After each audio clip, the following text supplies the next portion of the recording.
Can you hear me now? Please don't tell me that I sound squeaky still. Please, God. Now I need to check this. Hold on. Please, God. Okay. Okay. Maybe it's worse that you can actually hear me. Right, so the reason that happens is because my old ass streaming PC. Let me see if I can get my multi-chat up and running so I can see what the fuck you animals are saying. What up, Conk? How you doing? You look like you slept 8 hours. I know, right? I didn't. I slept the whole fucking weekend.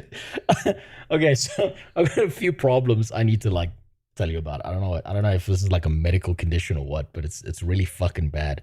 But we'll get into that just now. Just let me make sure that everything's working. Is it working on YouTube, or is YouTube deciding I can go fuck myself today?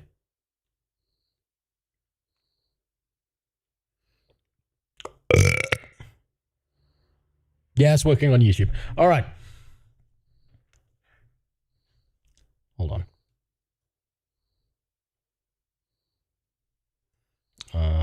Unmute. Hold on.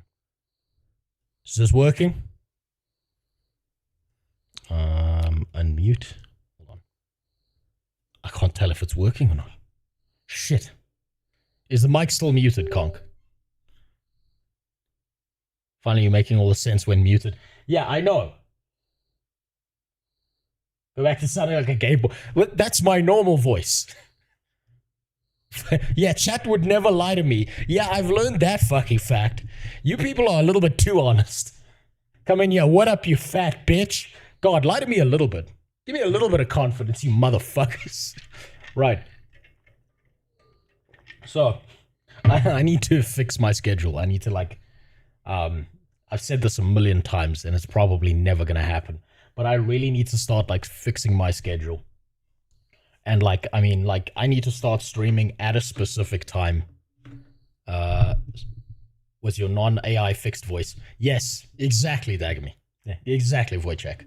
What you got? Oh, by the way, I'm working on that video for you already. It turns out that because Premiere Pro updated and added a bunch of AI trash that doesn't actually help the editing software, it fucked up your voice as well. So I'm busy fixing that. But I should hopefully be done with that video you wanted sometime this week. I hope that's okay. Pay me less if it is a problem. Right, so let's start here. I've got to fix my schedule. I would like to start dialing back the time I start streaming to about 9:30. So about an hour and a half earlier than I started today, right? But we'll get there. For now, sometime between 10:30 and 11. I like the more stream for you. Rild Chapist died last stream. No, Rild Chapist is still alive. Rild Chapist is alive and well. Right now, they're just in limbo. Sitting there waiting for me to start up with them again. But there's some stuff I need to figure out first. Clam Jam died. Unfortunately, Cuckluck has died. Clam Jam died in the most disgusting way possible, thanks to Iconic. Made my life a living fucking nightmare. Nvidia stock tanked. Not surprised. Are you surprised, John Comgreen? After the people discovered that they fucking lied about the 5090, are you surprised? For exactly a day, one day, everyone who had a 4090, except me because I got mine for free, shit their pants. It wasn't even about that. Did something else happen? Clam Jam got fucked as hard as Iconic. Oh god, the fucking yeah, I had a breakdown last stream. Sorry about that. We went on a deep dive into the history and we found out how many times Chris Chan fucked his mom before he got jailed, whether she liked it or not. Turns out the AI believes that Chris Chan fucked his mom a bare minimum of 90 times. Here we go, Devilus. I'm so glad you're here, Devilus, because I know you love this so much. He didn't use lube. His mom didn't enjoy it, but she didn't remember either. But right, that's aside from the point. Right? So, I was supposed to stream this weekend. I was supposed to play catch up on my hardcore WoW challenge. Yeah, that didn't happen. I think it's, are you putting on weights today? Yes, well, yeah, I am. We'll get to that after some videos I do want to look at first. Right? The AI unironically said 11 times. Yeah, the AI doesn't think that Chris Chan has the ability to get it up more than once. I don't know if that's... Is that more insulting that he didn't rape his mom more? Will you teach me how to kill Nazis without any ammo? No, I'm not sure how to do that. Mostly because they're dead already. Were you busy eating, you fat pig? I wish. I wish. Wait, check. Fuck, since every time I die, I go on a 24-hour fast, I've been having the weirdest time of my life. And I think I've been refeeding wrong. I'm gonna be honest with you. Last time, I went on a 24-hour fast, and I had the ingenious decision to have a spicy KFC burger after 24 hours of not eating. And I think I was pretty dehydrated at that point. And I'm not gonna lie, that KFC burger was fucking incredible. Chicken in South Africa is goddamn amazing. But man, did I shit myself non-stop for a good 6 to 8 hours. I don't know if you've ever had those moments where you feel like you need to take a dump, but there's nothing inside of you. So you just sit there going, ah! Yeah, that was me for a solid period on a Saturday. When that finally stopped, I went to bed. I set an alarm. And I figured, I'm going to wake up. It's going to be a Sunday. I'm going to be able to start streaming. I'm going to be able to catch up on all the WoW hardcore challenge stuff that I'm a little bit behind on now. Yeah, I slept until 1 p.m. this morning, today. I don't know if I have like a medical condition or something, but like several times in a row now, like I've had these moments where I will sleep non-stop for 2 days. You ever had lava ass from one burger? Did you visit Durban? No, I visited Durban before. At least they put the spices right there. Okay, those Indians know what they're doing. So, I literally set an alarm, figured I was going to wake up on Sunday. I woke up today at 1 p.m. I thought it was Sunday. And I was like, okay, I'm good. I'm good. It's Sunday. I'm good. And then I realized it was Monday. So that fucked me up. That was great. But I think it gave me some epiphanies here. I need to start setting my schedule a little bit more seriously. I need to like have a more consistent kind of, at this time, I will fucking show up no matter what. If I'm gonna vomit on stream, I'm gonna vomit on stream. But like, I need to be there. I need to stop being such a little pussy. So I'm gonna try that. See if that works. Obviously, I can't miss out on Guild Wednesday too, because that helps me recover from playing WoW. And yeah, so hopefully this is how it's gonna work. Over the next week, I'm gonna be testing to see if I can start streaming at any time between 10:30 and 11 my time, right? Which is essentially 15 minutes ago. Is your schedule on the whiteboard? You know what the fucked up part is? That's my schedule from like last year, June. I need to change that shit. I need to take that off the board, air hump it whenever someone subscribes, like a good little e-thought, and get some fucking use out of that whiteboard. Draw a dick on it. Just for you. Just because you asked.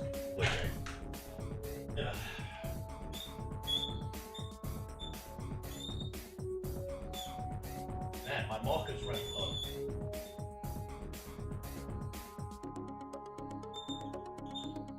There you go. You probably can't even see that. Right. So. Time to blow up a building. Okay, so not 1,000 times magnified. Yeah, okay, so I'm gonna try and set a schedule. All memes aside, I'm gonna try and actually be there on a consistent time basis, because I think it's not fair that if I'm trying to do this properly, if I'm trying to do this challenge for the rest of the year, that it's not just a fixed point in a schedule. We need zooming option with points. You know what, Wolga? You know what? Where's my fucking mouse? Hold on. Hold on.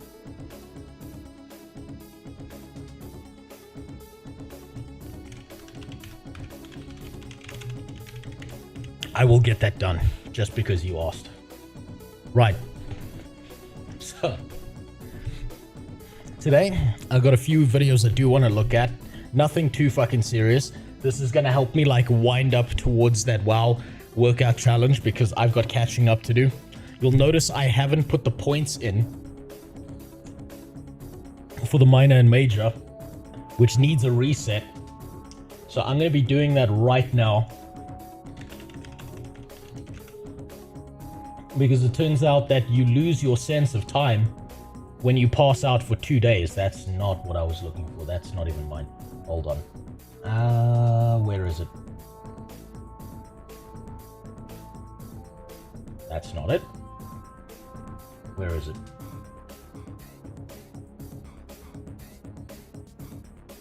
There it is. Right. So, last stream was basically 56 points, right? Which means 56 divided by that many, however many that is. Let's see, 1, 2, 3, 4, 5, 6. Cool. Because I'm a lazy fuck.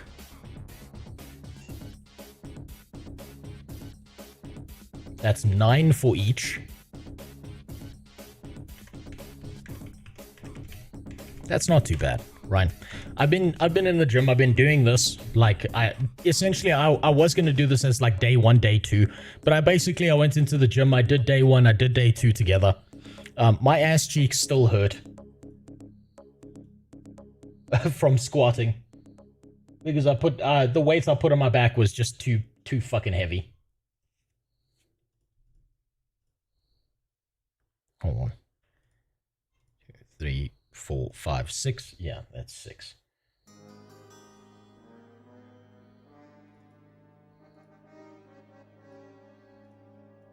That means there's 2 more points, so this should be 10. And this needs to be 10. Cool. So that's my workout for tomorrow morning. Stream's gonna end. I'm just going straight to the gym. And then I'll pass out for the day. I'll wake up, I'll do my job, and then I'll get back to streaming, and I can keep cycling it in like that. That'll make it easier. I'm not doing too bad weight-wise, right? Selena Gomez is crying her heart out for the illegal immigrants. Can you feel the empathy? Can you... Selena Gomez. I don't know. Fucking... This is not the right thing. It's supposed to be 27. That's about where my weight's sitting. So 2 kilograms down. Not too bad. Nothing impressive. Bench press 10 sets. How many reps? No, that is the reps, Benji. So essentially what I'm doing, Benji, is these exercises will build up over time, right? So I went into the gym yesterday, essentially. And when I did bench, where's bench? Well, I haven't done bench. So I'm going to go into the gym tomorrow morning when my stream ends, and it's just going to be 10. It's just going to be 10 reps, right? But a month from now, that might be 50. And then I'll just be doing 5 sets of 10. Does that make sense? So I'm ramping it up over time. 2 kilograms, that's a medium-sized shit. Yes, it is, Wojciech. It's nothing. But what's important... So I'm going to tell you a little secret about the video that I'm going to make at the end of the year, right? In order to prepare for this, I quite literally gained 8 kilograms.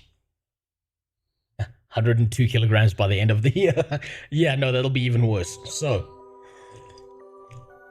I kept on thinking about how am I gonna do this challenge. Oh, bench. Oh no, fuck, I don't know about that. I don't know about that, John. You have to actually find someone who knows how to lift weights. So I when I was planning this out, and it was December, well, no, it wasn't December, it was like early November, I figured I could go from 92 kilograms down to 75, but that's not impressive, right? That's not, I don't know why, the numbers in my head don't seem impressive. So I figured, okay, I'm gonna dial my weight up to 100 kilograms because nice round number means it works better on YouTube.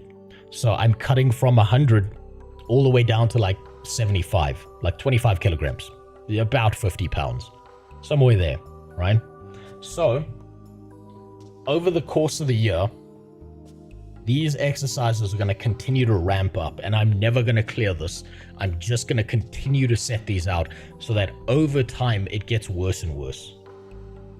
Eventually, I'm going to be in the gym doing the Bruce Lee sets where I'm going to have to drop the weight because I'm doing fucking 80 back squats when I go to the gym, and it's going to just be fucking ridiculous. It's a Guild Wars 2 stream. No, Guild Wars 2 Ravenstein is on Wednesday. Today, it's the WoW workout challenge, right? But I am a little bit concerned that something's wrong with me because I have these moments where I just...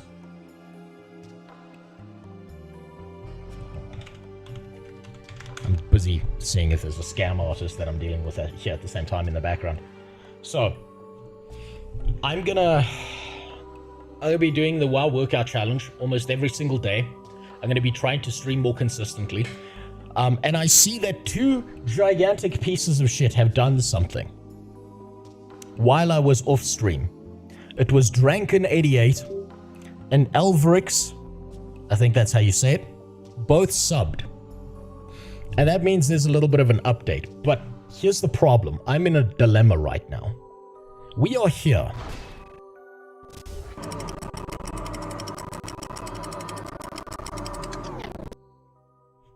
So we are here. That means that I'm going to give you access to making me play WoW with a fucking controller for an hour. But there's also the hazmat suit I can put on while playing. The problem is, I still owe this stream one e-girl cosplay. So I'm going to give you the choice when I start playing WoW. Do you want access to the... Do you want access to be able to make me switch out all the costumes? Or do you want me to just... a raw dog at Eagle cosplay style? Unfortunately, ordering a pink wig that cost me 2 rand off of Temu, it didn't arrive. Big fucking shocker there. But I did manage to get the same wig I had previously before my dog ate it and shit it out in my garden. And I did manage to get not the same, but a similar enough mankini that it looks about the same. So you're going to have a choice later. I'll put it in a poll when I start doing WoW. And you'll get to choose which one of the two we aim for. And I finally got the right marker. The right, correct, non-permanent marker. So that when I'm going to my kid's swimming lesson, I don't have a bunch of 45-year-old women with their first child looking at me like, why does this fucking dude have people's names on his stomach? Also, speaking cringe hip speech. Don't worry, that's coming anyway, Fielder.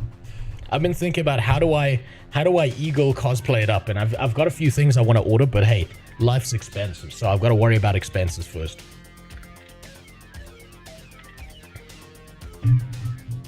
I'm gonna switch you to fucking Undertale. Don't forget an animal tail with the butt plug. I will never put something up my ass. There is too much stuff that comes out of my ass for anything to ever go up there.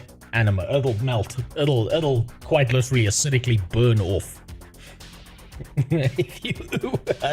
I've done it before. I'll do it again, Super God. You can swim.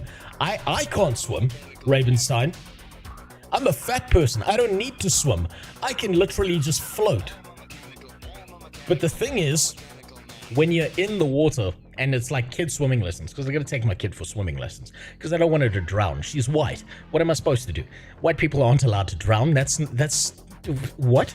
No, that's not how that works.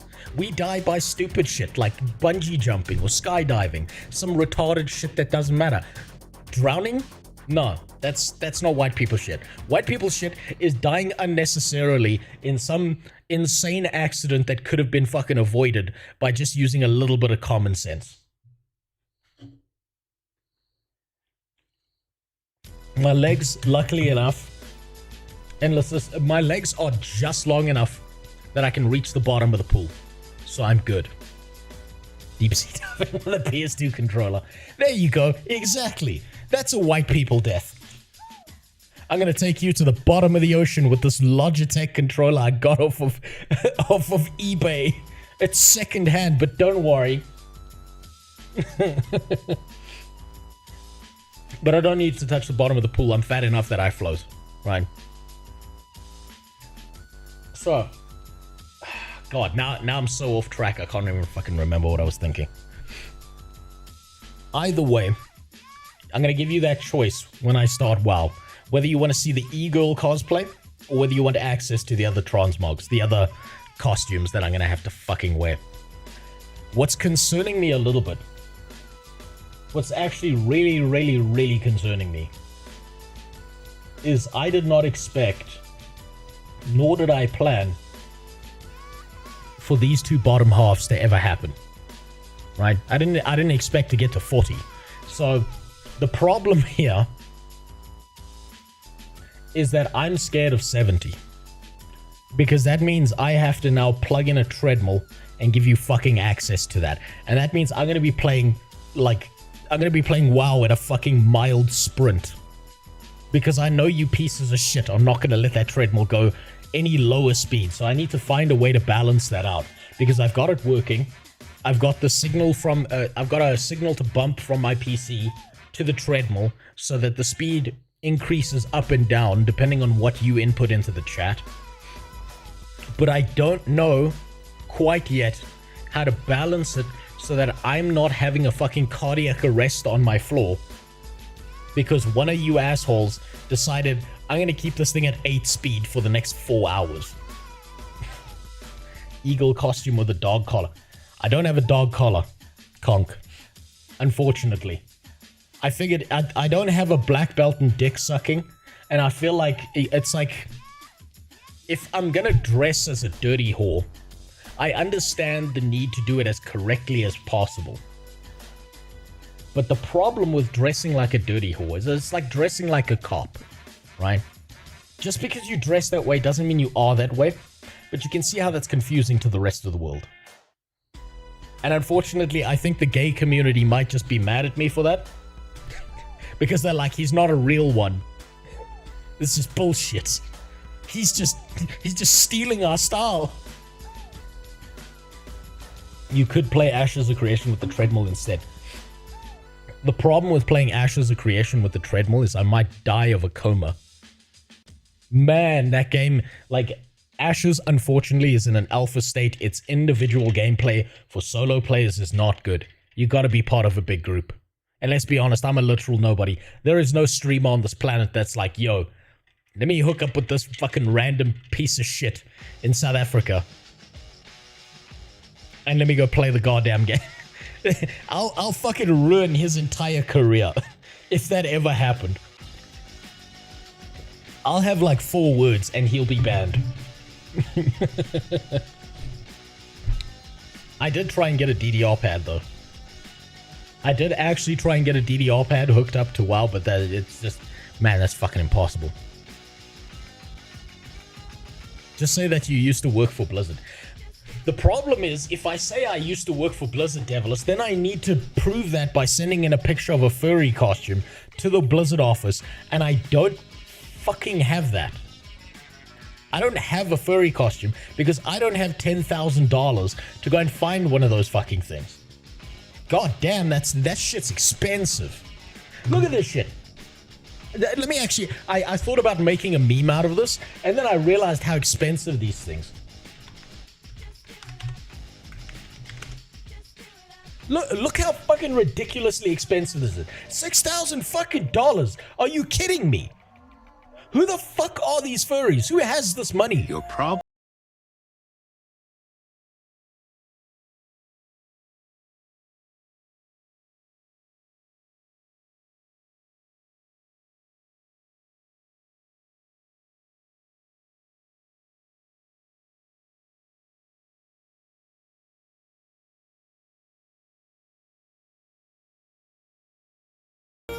No, this is the point, Ravenstein, is to take a game that I'm good at and let you fuck it up for me as much as possible, because that's where the entertainment value is. If I'm playing a game that I have no functionality or no understanding of, what I'm going to be doing is I'm going to be sitting here staring at tooltips all the time, reading shit, and it's going to be even more boring, right? The fact that I can take WoW and make you fucking animals make my life a living hell inside of WoW hardcore, because I understand all the systems in the game, I can strap it into Twitch and it's not going to be an issue. Other games, that's going to be a problem. The heartbeat of the IT industry. Jesus Christ. I don't know what they're paying salary-wise in IT, but if it's enough to afford a $6,000 fursuit, that's too much. You know what? I take back everything I said about the US. They need to hire more Indians for minimum wage if the IT guys are making enough to buy a fursuit these days. What's the minor major? So every negative that occurs to my character while I'm playing WoW is going to be either a minor infraction or a major infraction. Those count up to a tally point system. Those points are then converted into my workouts that I have to do every single day when I'm going to the gym in the morning, right? So that's what the minor and the major are. So every single time my character hits a debuff, if the mob I'm dealing with dodges or my attack misses, that's a minor. A major would be like I lose my pet. A major would be like I fuck up something massively in the game that affects my character's future in some way. After making me into a Christian connoisseur, I have zero sympathies for you. Worth it. Just remember, Chris Chan's a classic. Not because he was the first, but because he's just Oedipus reincarnated. That's how that works. Right, so I think I've got everything sorted. There's a few things I'm going to be playing around with in the background here. Setting out, making sure they function as they should. So expect me to be fucking about a little bit while we watch these videos. But that'll give me time to set up, because apparently I code like a fucking animal on crack, which is not a good thing. I would never be hired for a programming job. That's all I have to say, is I would never be hired. Because I'll get it to work, but I'll get it to work in the most disgusting way possible. Even the upkeep of a furry suit is crazy. You sweat too much and you don't air it out correctly. Too bad, it's mold. Oh, I can only imagine how many people go to like a furry event or whatever the fuck those orgies are, and it's just like 6-year-old cum is stained into those things. Ugh. Ugh. That actually makes me want to vomit a little bit. That's called flavor.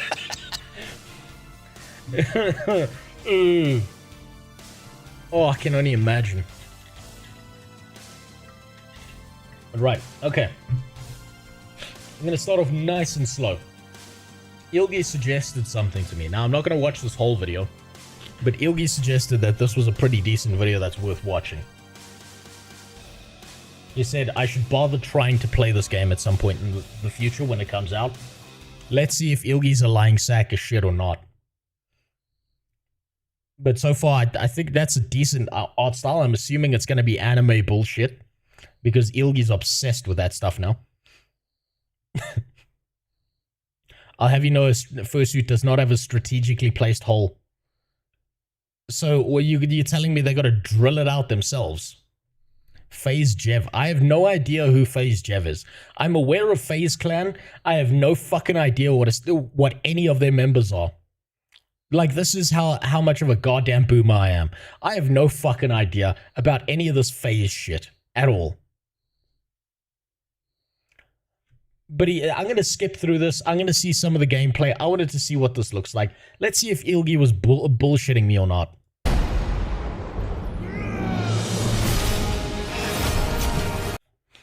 Hot tip. You see that bottom right corner? You see that shit right there? That means he's using NVIDIA, the NVIDIA software to record clips from what he's watching. That's what oh, fuck. Spotted that immediately. No, the art style is actually crazy. It looks anime, but the shit is so gritty and dark that, like, the colors are beautiful. Yeah, it's not bad. I don't even know what game this reminds me of. Something is clicking in my brain, but I can't remember. And it's absorbing demons or some shit. The soul of Chris Chan. Well, this guy has to be like a final boss or some shit over here. They did not need to go this crazy. All right, what's going on, guys? It's Chev, and welcome to the first Berserker Kazan. So this demo just dropped today. I figured it'd be a nice change of pace. I was posting Elden Ring a couple times. Definitely not going to be playing Call of Duty since everybody's upset with that. So I figured we'll play some Kazan. I've heard some good things about this game, so I figured, hey, let's go into the settings. And all that other shit, gear and everything. So it's within that realm of. So that looks good, right? This outside looks good, but it makes me think of Black Myth Wukong. Makes me think of any of the Dark Souls games whenever you see this kind of like layout.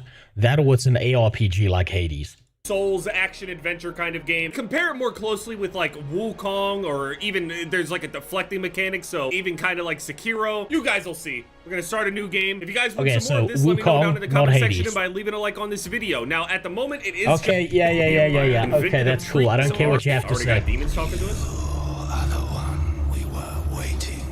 Every time. Why can't I just be a regular Imperial soldier, man? Shh. Quiet with that kind of talk. Okay, pretty good cinematics. Oh, the spears are trying to release us. That looks pretty good. Imagine they try to free him and then it just fucking kills him. Ah, shit, we're gonna have to find a new demon candidate. Oh, well, I guess it wouldn't matter. You want to know something really cool that I understand about the way he's doing this, this commentary on this? Right, it sounds natural. Right? But what happens is when there's a cinematic like this, do you know how they always time it so that he's not speaking whenever there's subtitles, and whenever there's subtitles he shuts the fuck up? Is when they do the cinematic, he writes out a script of things that he wants to say and then times them and places them in during editing. That's the kind of shit these people do. Sorry, I ruined your immersion. Oh, you thought it was all natural? Oh, you thought it was all natural? You thought them big bouncy titties were natural? Nah, son. You grab onto that shit and it feels like a fucking basketball. That's how that works. This is not Swole Benji playing through a game where he's just talking. This is like the top tier. I wrote commentary and then put it in the spaces between the video. I know how this shit works. Do you know how I know? Because I've done work for people like this before. If we died, they're just gonna revive us.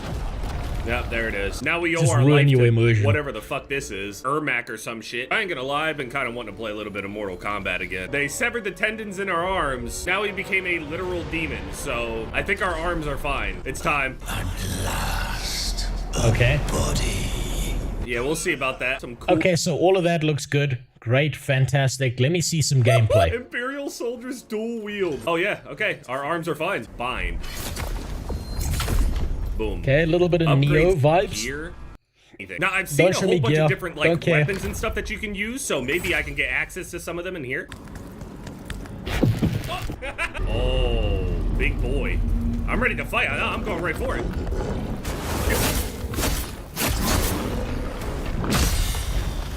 There we go. Okay, cool. So it's a Souls-like. That's all I needed to know. Yeah, I'll play that. I'll play any Souls-like. I'm like an Elden Ring whore. That's all I wanted to see. Thanks, Yogi. The shortest video review I've ever done in my life. Oh, okay, cool. Elden Ring. Okay, cool. That's all I needed to know. Like I said, we're speedrunning that shit. All right. Now, there was some stuff in my Discord, far more important, far more disgusting to look at. Some of, well, a reaction that was under 5 hours. I know, Devless, right? We're speedrunning this shit today, right? We're speedrunning. That's all I needed to see was a little bit of combat. You know what the game is. I know what the game is. That's it. That's all you needed to see, right? I needed 5 seconds. I needed to see him hit a fucking ice troll 3 times, and I know what the goddamn thing is. By the way, I'm surprised that ice troll isn't a more used insult for white people. Like, I'm a little bit offended that we default to like mayonnaise monkey and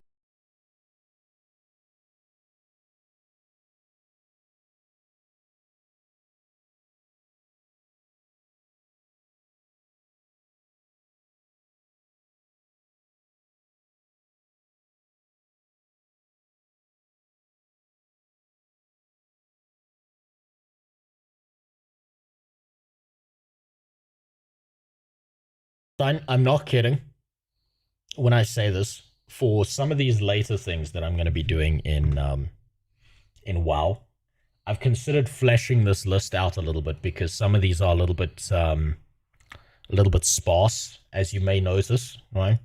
So I'm thinking about maybe if I can get the signal to work, adding a shock collar to when I fuck up in WoW about here. But maybe I'll put it down here somewhere because then I know for a fact that I don't need to worry about it. I'll worry about it later, though. I'll consider that later. That's not important. That's not important right now. So, on to the really, really important stuff that no one gives a fuck about. Where is it? Now, I had a little bit of a joyous giggle last time. I had a little bit of a chuckle at the fact that Elon Musk, old Muskie, was throwing up the Nazi salute. That he was going fucking buck wild. And people were losing their shit over this. And I was right. I was 100% right. Let's be honest, right? I had the 100% flawless, no challenge, zero fucking challenge, correct opinion when it came to old Muskie. And you know what it was? He threw out that. This streamer Rose MMO here is capable of doing insane amounts of entertainment. His shorts have been absolutely fire recently. Also, my chat's broken. I just realized that. Thank you for pointing that out. But you know why I was 100% right about Elon Musk throwing out that fucking salute? There's not a single person on the internet right now, not a single one that's criticizing his gameplay for Diablo or Path of Exile anymore. Did you notice that? The second he threw that shit up, suddenly he was saved. Beautiful. Flawless technique by him, by the way. Now let me see why my multi-chat's not working. Otherwise I can't see I can't see fucking YouTube messages and then I'm screwed. God damn it. Okay, multi-chat's broken. I can go fuck myself. Okay, I'm gonna put my chat up here so that I can see what the fuck's going on. And then let me pull up the YouTube chat so I can at least see that. Because otherwise, you know, what's the point? What's the point if I can't see you insulting me directly? Also, what's up, Lazel? How do I pop out the chat in fucking YouTube? Was that just impossible?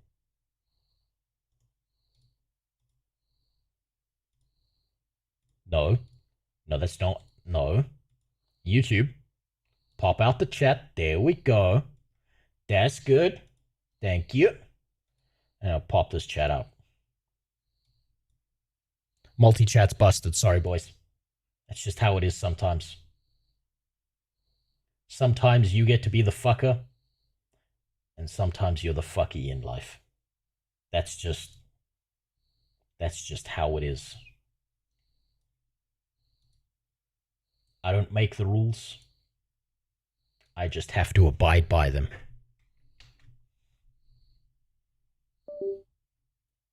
There we go. There we go. Now I can at least see both chats. So, apparently, the Roman salute is not a real thing. Want to get his experience on the Bioshock 2 plasmids. That's so long ago, I barely remember Bioshock 2, Ravenstein. I'm not kidding. That's so fucking long ago, I don't even remember it. I do remember Bioshock 1, though. Beating up all those children, that was great. Stealing their souls to upgrade, fantastic. Old Muskie knew what he was doing. Maybe. I think he's too autistic and retarded to ever be a Nazi, because the Nazis would probably want to kill him. But then again, stranger things have happened, right? Stranger things have happened. So, I want to see why the Roman salute isn't a real thing. Or is. Maybe it isn't. Who knows? But apparently this man's going to tell us. Hello noble ones, welcome back to my channel. This is the Metatron speaking, and today I would like to answer a question that a Is this guy South African? few of you have asked me. Hold on. Yeah, where the fuck? I recognize that accent. Maybe he is, maybe he isn't. Who knows? Is the Roman salute a thing? Let's jump right into it.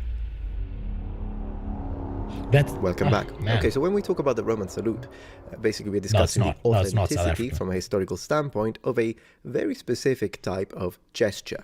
Raising your right arm straight with a stiff motion, palm elongated, stretched hand. Clearly, one of the reasons why we're asking this question is because, of course, we do know that this gesture was indeed assimilated and utilized by several 20th century totalitarian. Isn't it strange to think about that making certain gestures with your body is enough to get you in trouble? Just think about this from a wider perspective for a second, right? The fact that doing something like this is okay, but the second you extend the arm, then it's not okay. Is it not strange that a simple posture can cause so much outrage? That we've ascribed such strange symbology to things. You can say certain words. You can make your voice box vibrate in a certain way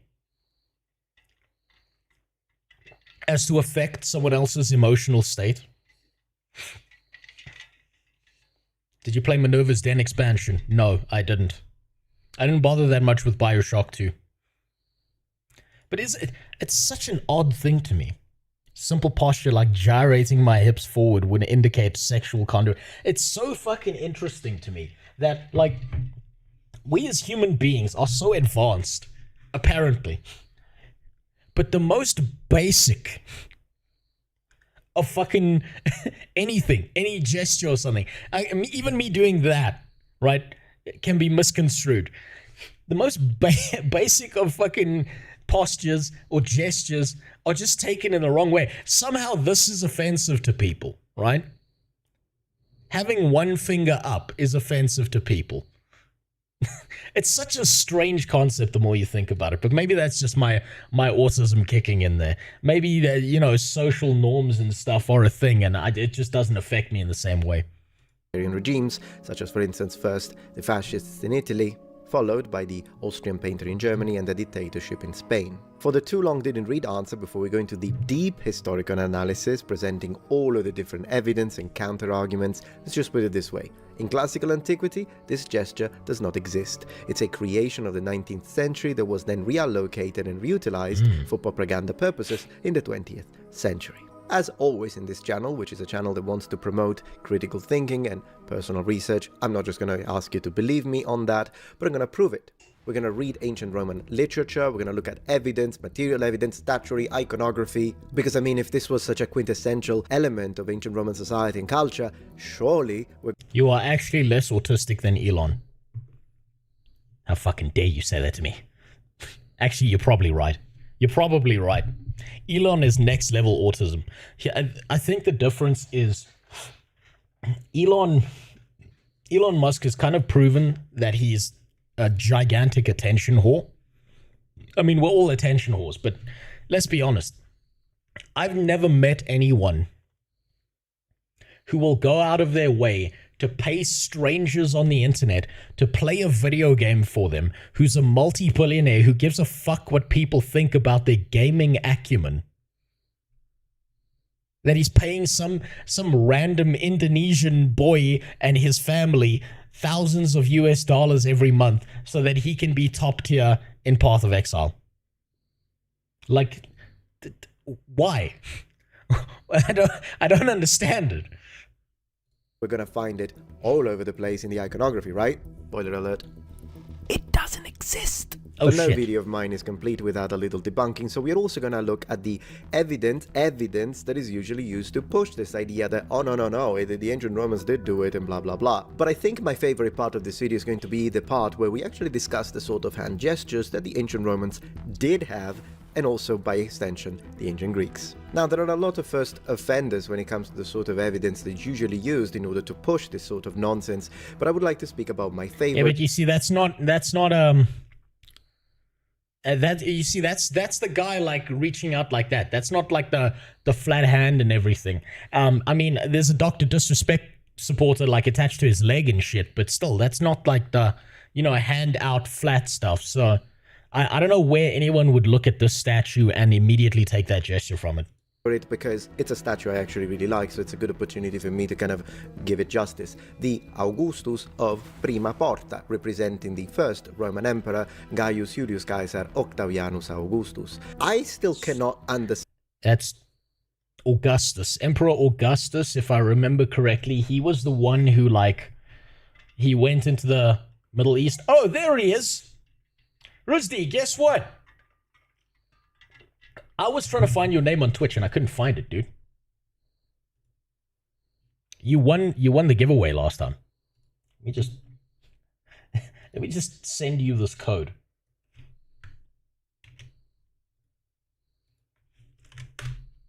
There you go. Enjoy Technotopia. You won last time. Next time you're not here, I'm giving it to someone else, god damn it. Stand by the life of me how this is shown or used as a representation of the fascist salute or the so-called Roman salute, considering the fact that even half of a blind person could see that the hand is in this position. It's like to the side. It's not even close. It's not even close.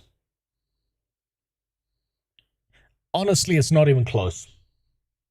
I don't know who the fuck would ever think that this is evidence. Not even fully extended, it's slightly bent. It's a different hand gesture altogether. But what I find absolutely hilarious is that the arm is not original to the statue. Ladies and gentlemen. Oh, that's right. They redid the arm to the statue because you can see the slices here where you don't see that in the rest of the statue. A lot of old Roman statues fell apart because apparently it was like a thing where a bunch of them got broken.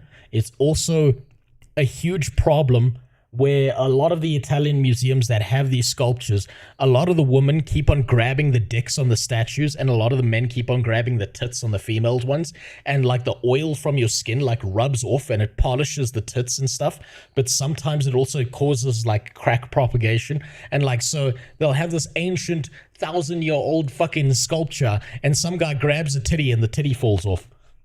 I know that was an issue for quite a while. Did you update the giveaway code? Not yet, Super God. I'm going to do that I'm actually doing that right now.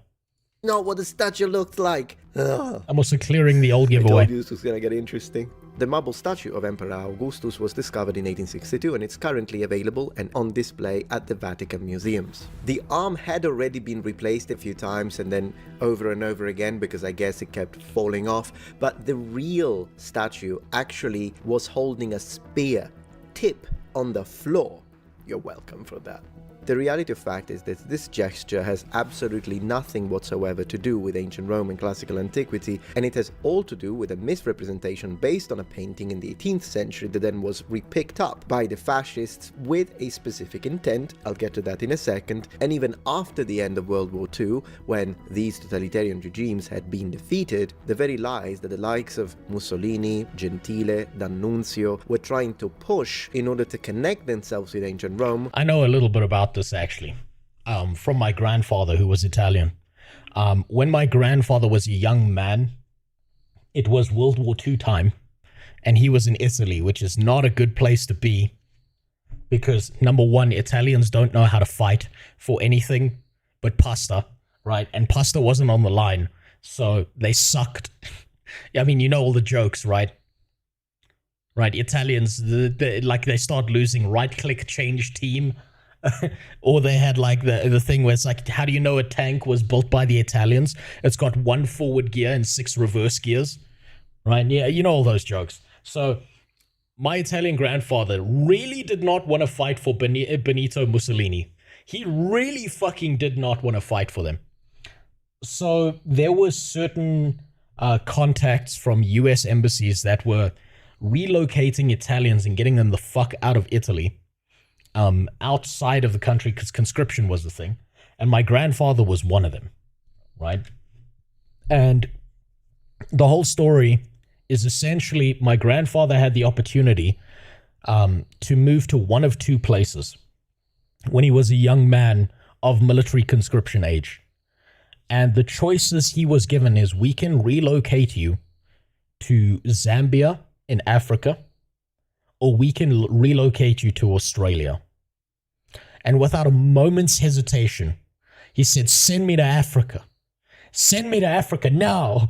And when they asked him why, the only thing he said to the embassy, the US embassy guys who were getting them out, was, fuck Australia, it's full of criminals. And so he went to Africa like it was going to be better. And my grandfather lived a wild fucking life, right? He was a bit of a nutcase, a heavy drinker. And Grandpappy likes talking. You know what's really funny about that, Ashura? He married another Italian woman who did the exact same thing. That's the fucked up part. And they didn't go together. He met her there. After he'd like spent 5 years of his life drinking and bar fighting and being a fucking animal and doing like metal working to survive. So he gets to Africa. He makes friends with a bartender. The bartender's like, look, you want to make a little bit of extra cash, right? We can set up some bar fights, right?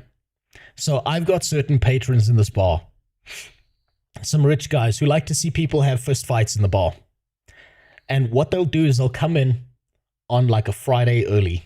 They'll wait until the bar fills up, and they'll hand slips of paper to me, telling me how much they'd like to bet and what the actions of different patrons in the bar are going to be. Like, is this guy going to run for the door? Is this guy going to stand aside? Is this guy going to get involved? Now, my grandfather being my grandfather and the bartender being the bartender, they were rigging shit, essentially, right? So my grandfather would come in like as a normal patron, and he wasn't a big man. He was very wiry. He was tough as nails, but he was wiry as fuck. And so when these rich patrons would come in to watch the plebs fight, they would always bet the bartender a fairly large sum of money that my grandfather, being the wiry little shit that he is going to either run for the door or step aside.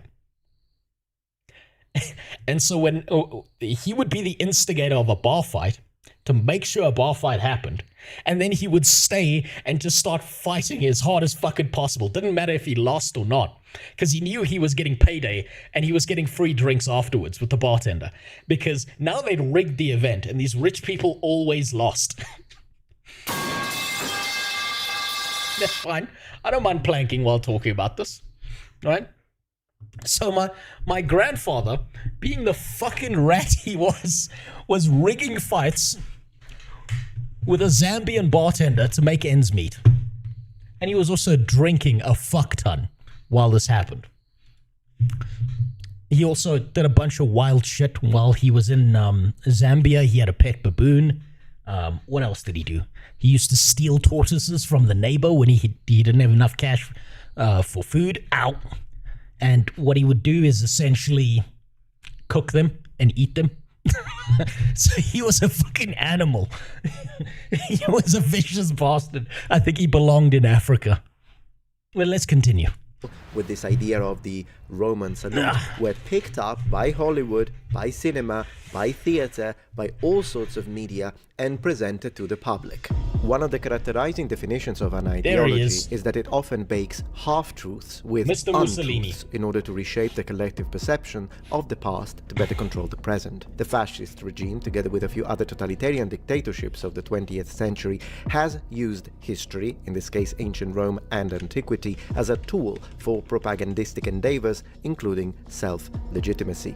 Now, propaganda and historical accuracy only walk together in as far as the documented facts are beneficial to the intended message designed for the manipulation of the masses. The moment, the split second, that is no longer the case, the propagandist ignores, twists, embellishes, or even hides completely the truths. This guy was such a piece of shit, right? Like people don't register how much of a fucking dick bucket this guy was, Mussolini, because they were so busy focusing on Hitler and Stalin and all these big names. But Mussolini was kind of like a chihuahua, and he was so obsessed with like reinventing the Roman Empire that he did this like royally fucked up job where he just destroyed everything. And he fucked Italy into the dirt, and Italy was still a poor country, right? And it just never recovered. They're just poor all the time. It's like, you know the difference between Greeks and Italians, right? Greeks know they're poor and act poor. Italians know they're poor, but pretend they're not all the time.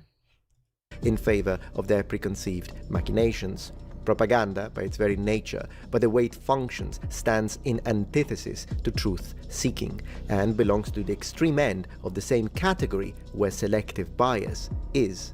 That is because, while often selective bias is subconscious and subliminal, propaganda is a conscious act. Yep.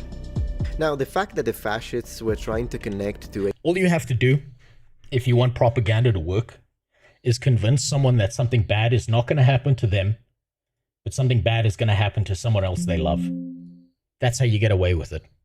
Ancient Rome is not just a matter of self-legitimacy, as I was saying. It's not just a matter of, well, we need to justify the sort of expansion and military invasions, for instance, when they went to Africa and all the things that they wanted to do on top of that, and the alliance and allegiances with Germany. They needed to justify all of that. We get that. But it's not the only thing. For instance, in the Ventennio, which would be the 20 years during the fascist regimes, where they would focus on learning and studying of Latin, was done to connect to this even from a linguistic standpoint, and that will bleed into the so-called riforme gentile, as they were trying to focus on the role of the Latin language in order to try and construct an ideological connection not only to ancient Rome, as Latin was considered a language of power, but also an international language and official language of the Holy See. All of this with the final aim of restructuring historical education in school in order to build a common national identity, the fascist national identity. So this is also why people on the left are so terrified of nationalism, right? And whenever they see someone being proud of their nation, they start having a fucking panic attack, because nationalism can be weaponized into fascism, right? Where you become so proud of your nation that you want to kill everyone else outside of it. But we are so far removed from that a bunch of communists in free democratic countries will see national pride as an issue. If you're proud of your sports team for being better than other countries' sports teams, that's an issue. If you're proud to be in a nation that, I don't know, has a good GDP or whatever, that's an issue, right? In their head, they've gone so far down the rabbit hole that any pride you feel for the people around you and the nation you're part of, it's become this downward spiral to them. And very interestingly enough, people on the left do now what the people on the right used to do when it came to things like video games and shit, where they're like, it's a slippery slope. Or like, you know, people on the right used to do this. Oh, slippery slope. What if gays can have sex? Who's going to stop them from fucking dogs?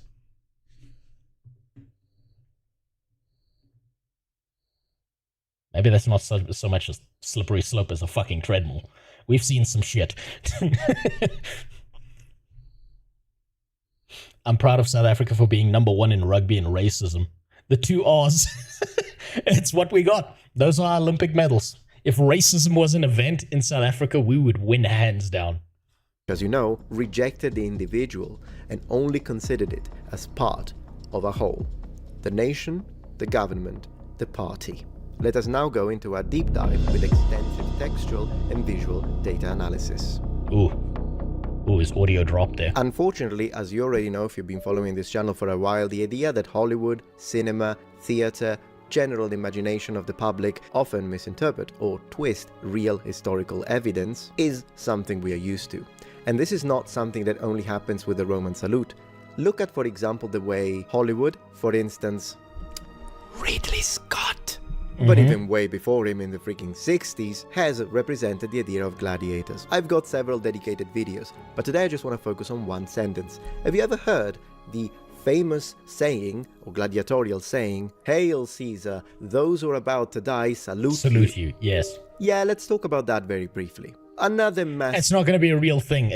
So this is how like this is like how Hollywood plays up something, and then a bunch of retards who don't do any like research into any historical facts or anything are just like, oh, I'm gonna trust the magic guy on the box. That's how like media has lied to people before like the internet showed up and people started arguing about shit all the time, and then we just lie to each other because it's funny. Media went out of its way to lie to people's faces nonstop for like 2 decades, and this is such a fucking boomer thing. This was so strange to me growing up, is watching a bunch of people grow up, and because the magic man on the shiny box said something, they just automatically believed it. Spiders in your mouth at night? 100% true, must be true. And like just the most weird shit ever. There was like zero critical thinking. It's just some guy's in a suit on TV and he told me that, so it must be real. It's insane the more you think about it. Misconception. The reality is that no gladiator has ever said that. The only mention that we have of that sentence is specifically in the Life of Claudius, written by Suetonius, where he tells us that it's just a bunch of criminals that are telling the emperor that, and then he replies with a joke because they say, "Those who are about to die salute you," and he says back, "or not," and then there is a whole misunderstanding between the criminals and the emperor. It's kind of funny actually to read, but no gladiator ever said that. And yet Hollywood takes that and makes it into a thing. Oh, yes. Gladiators say that, and then reinforces the idea that gladiators were going to die. Criminals absolutely were. That was during the context of a naumachia, by the way, a reconstructed naval battle. But gladiators... Let's be honest. If anyone if anyone out there ever sees a movie and immediately thinks that movie is reality, historical reality or fact, you're either dealing with just a full-blown retard or you're dealing with a child, right? Because a child does that. A child will watch a movie and be like, wow, I can't believe it was like that in the past. If they're over the age of 14 and they believe whatever the fuck they see in a movie, you know you're dealing with a retard and you shouldn't continue the conversation because you're not going to get reality out of this person. You're not going to be able to like talk to this person like they're a human being. 1 + 1 to them is a foreign fucking concept. I don't think anyone who watches a movie should be watching it for anything but entertainment value. It's like, honestly, it's like, imagine watching Nosferatu and being like, damn, I can't believe vampires existed. It's the same shit. It's all entertainment. None of it's real.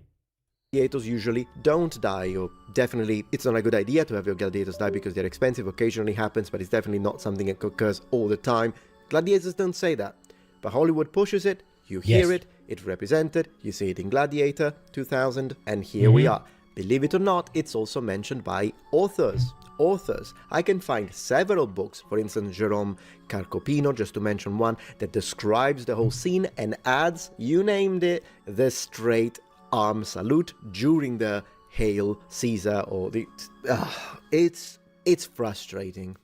Now, it is important also to underline the fact that the idea of extending your right arm at 135 degrees along the body axis, pun intended, as I was saying, was not necessarily invented by the fascists. It's something that we also find in other situations. For instance, if I'm not wrong, we even find it in old school Bellamy salute to the American flag, to pledge your allegiance. And look at all those little fucking Nazis. Hey, Juan there is looking a little bit dark to be a Nazi. What do you think was going on there? obviously this is not the only case. So in reality, we find it in non-fascist applications, we find it in cinema and theater, we find it in I mean, it definitely happened as the 300 Spartans fought the Persians. Right, okay, so that's called broad aspect, right? So you can say for certain that, like, from the movies of Gladiator, we know that the Romans had a gladiatorial arena where people used to fight each other. You can say that the 300 fought the Persians. What you can't say is that the 300 Spartans were in leather underwear and there was some fucking little goblin-esque dude who looked like that one Twitch mod for fucking Hassan who was there betraying the Spartans, and you can't sit there and pretend like every single thing was real and that Xerxes really had a golden Prince Albert between his dick and balls and his nipples, right? You can't say that. You can say in broad aspects, okay, this thing happened. You can't say like this very hyper-specific detail is real, because that's where the entertainment element comes in. Fascist applications, the one place where we do not find it is, you guessed it, ancient Rome.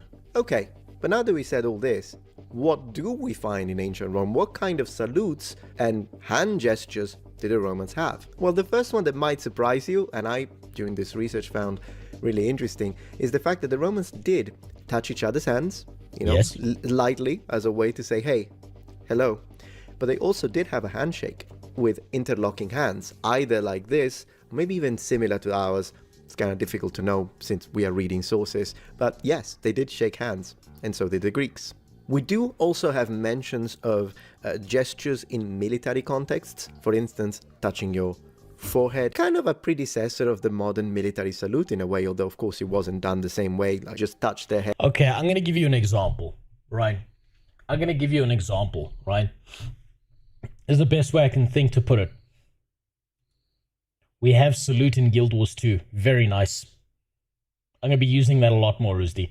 The difference between inspired by true events and historical retelling. Right, so here I'm gonna give you an example, right? To make this clear. Right, I don't know if there was 300 at the 300 with the Battle of Thermopylae. I do know that they funneled the Persians through a very small pass that was the only way to get through by land, and they used that pass to deal with being vastly outnumbered, and the Spartans played it pretty smart because they had home field advantage, all of that shit. But here, let me give you an example of what I mean, right? When I say you can take broad aspects from a movie, but taking anything more than a broad aspect is a bad idea, right?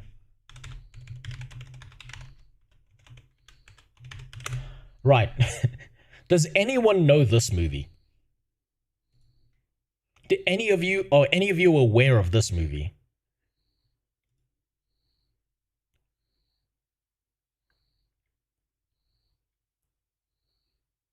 Okay, so this movie is fantastic. And I'll tell you why. It's a terrible movie. It's a dog shit movie. And it's a bunch of bullshit. But these three black women did exist. And they were part of the whole moon mission thing, but they weren't these great big mind-alteringly fucking, without them, everything would have fallen apart, right? There was a woman who was exceptionally critical to the moon missions, right?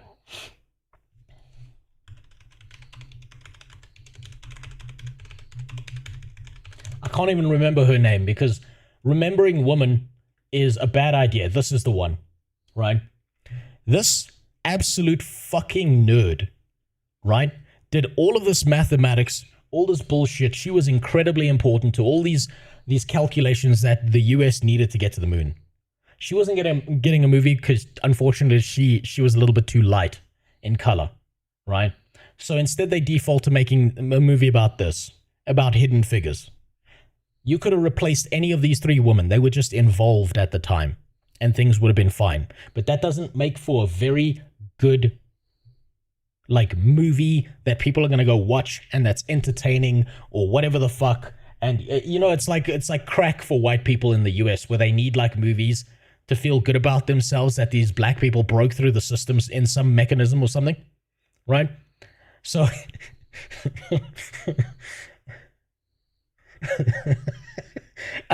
I'm sorry, I'm trying my best to not remember what my dad called this movie. It rhymes with Hidden Figures. And the first word was the same. But man, was he fucking mad about this shit. Because my dad was like a super fan when it came to the moon missions and all of that, and he studied everything. That's even why I know this woman exists, because my dad was an autist about this.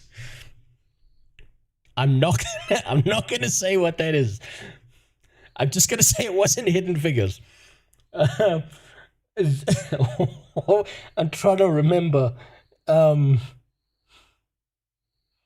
Okay, I'll give you the nicer version. The nicer version that my dad mentioned, I think it must have been 2 Christmases ago when this movie came out, and he was like really fucking mad about it, and he was like, this is such historical bullshit, was he said, Beyonce backup dancers clean the room that people did real science in. That's the nicest, most like PG way I could put it. But he had a very different name for this movie. And he was so fucking mad about it. It was really funny. It was great. Head like this, at least if we look at iconography. But hand gestures in ancient Rome have different connotations, which oftentimes bleed into the religious realm. For instance, we've got the power of the emperor, including the supernatural power of the emperor, that it's often represented with the idea of showing your arm partially bent, but still towards the people, towards the crowd, as a way to interject the emperor's will onto the people and the external physical world in order to intervene and manipulate it with his sheer will and power. At least that's how the Roman authorities wanted you to think about it. But there is a very strong connection in the sources between raising both of your hands towards the sky as a way to pray and invoke the gods. And this is something that we read in a lot of different examples, including stuff that goes all the way back to not just the early Republic, but the Roman kingdom, including the very first king, Latinus, from which the name Latins comes from, as he was praying to the gods and he lifted both his hands towards the stars. He did the double Nazi salute, how dare he. To add to his point, I've spoken to a historian about some of this, right? And a lot of statues and a lot of paintings and stuff have that kind of pose with a lot of Romans, and it's because Romans were conquerors, right? There was the whole Veni Vidi Vici, right? I came, I saw, I conquered. For most of us these days, it's just Veni, Veni, Veni. I came, you fucking gooners. But essentially, it's them reaching towards the world because they are going to conquer it and take it over. And they saw it as their birthright to go out and expand the Roman Empire. And so seeing someone reaching like that in a statue is then automatically misconstrued as a salute when it's not. When it's like he said, it's imposing will, it's conquering, it's taking something. And that gets misconstrued as well. I had a conversation with a historian buddy about this as well. Or so we are told by Virgil. There is also a legal connotation interjected with religion when it comes to, once again, hand gestures, but in this case in connection with oaths. And upon the interjection of a priest, you would be able to lock hands to secure the validity, in fact, legal validity, of an oath in ancient Rome. And yet, another indication that this actually is a good movie, True Computers in the literal sense. I'm saying nothing to that, Ravenstein. Is the fact that, as we say, there is no straight arm fascist or Roman salute in any of the iconography, and we should. What are you talking about? He's right there. He's right there. You see how that guy going like that with his hand out? That's going to be misconstrued immediately. Anytime an arm is straight and a hand is out, misconstrued immediately. Find it, particularly in the triumphant columns. Say, for instance, the Trajan column, just to mention one. Nothing. And the only thing we see is very dynamic gestures. We see, for example, this guy has got a right arm extended, I guess, but you can tell he's either speaking to the others, pointing to something, not to mention the hand is once again this way. It's a different gesture that represents a dynamic motion in order to make this more alive, if you will. And the other type of hand gesture we find is a saluting people, which is, completely different, with, as you can see, a bent arm, as you would, even today. Of course, another thing we see in iconography is the left retracted arm, but usually this is in connection to the sort of clothing that they are using. And when it comes to military iconography, once again, occasionally we see ancient Romans retracting the arm and touching their breastplates or this part of the armor. This is not necessarily to be seen as this as a gesture. To me, it's mostly the idea of, well, people who wear armor, and if you have worn armor, tend to touch it. This is something we do. It's probably because there is a certain comfort and self-soothing behavior with the idea of wearing something that has weight. Kind of gives you a little bit of a feeling of protection, doesn't it? It's probably why. Let's be honest, human beings are apes. If you've got a hard shell thing on, you can't tell me you're not going to sit there going like a fucking ape because it feels good. It feels fun. Doesn't matter. You could be the president of the world, or you could just be some goddamn retard out there who got a hold of some hard shell thing that you put on your body. You know you're gonna do that. So those misconstrued motions are. I believe that those could be misconstrued into this is now some kind of salute thing. I've never actually seen anyone do that kind of salute seriously outside of a group of autists in D&D just before their character died in some of the most retarded ways possible. Weighted blanket sort of thing. And I think it's just that something that ancient people did as well. And as a reenactor, I do it myself. When you're wearing a breastplate, it's kind of nice to hold it with your hand a little bit. And that's probably what Romans did. And because military people tended to do that a lot, it is seen and shown in iconography too. Man, I love learning these things. But with that out of the way, another thing we need to say is that Romans do speak about gesticulation, and an excellent read when it comes to this is Quintilian, who, as you probably know, is a 1st century AD teacher of rhetoric and author. And he does explain how orators should speak. And one of the things that he does say is, in fact, the opposite of what a modern Italian man does. He says, don't gesticulate too much. Oops. He says, don't gesticulate too much. Don't move your hands too much. There are some exceptions. He says that, for example, an orator can extend an arm to the side, but he also says that that should only be done in a moment where your words are delivered in grand style. But in all other cases, he also advises... I mean, this goes back to the old phrase, right? Italians always talk with their hands. So it's like, how do you know an Italian's a mute? Someone chopped his hands off. Right? So like... the gesticulation stuff, I think you need it. I think it's more natural to speak with your hands and move and shit like that. I think if you stand there dead still like this, it's like watching a high schooler give a speech. It's not good. It's not good. There's got to be some dynamism to what you're doing. This is not to raise your arm above a certain height. So, I mean, if anything, the Romans are telling you not to do the gesture. Brachii moderata proiectio, restrained extension of the arm. Good luck with that, and an Italian. Now that we have looked at all this, there are two more things I would like to do with you. One is have a look and destroy a couple of articles that speak about this. Oh, here we go. Because believe it or not, particularly now, due to something that happened with a certain tech billionaire, there are a lot of articles going around informing people, and the problem is that these articles, they tell you that a Roman salute was a thing. It's complete nonsense. So we're gonna read a couple of these so I can destroy them. All right, let's get ready for nonsense. So why would these articles exist, right? Why would these articles exist? Why would there be articles on one side saying that Elon Musk is Omega Nazi #1.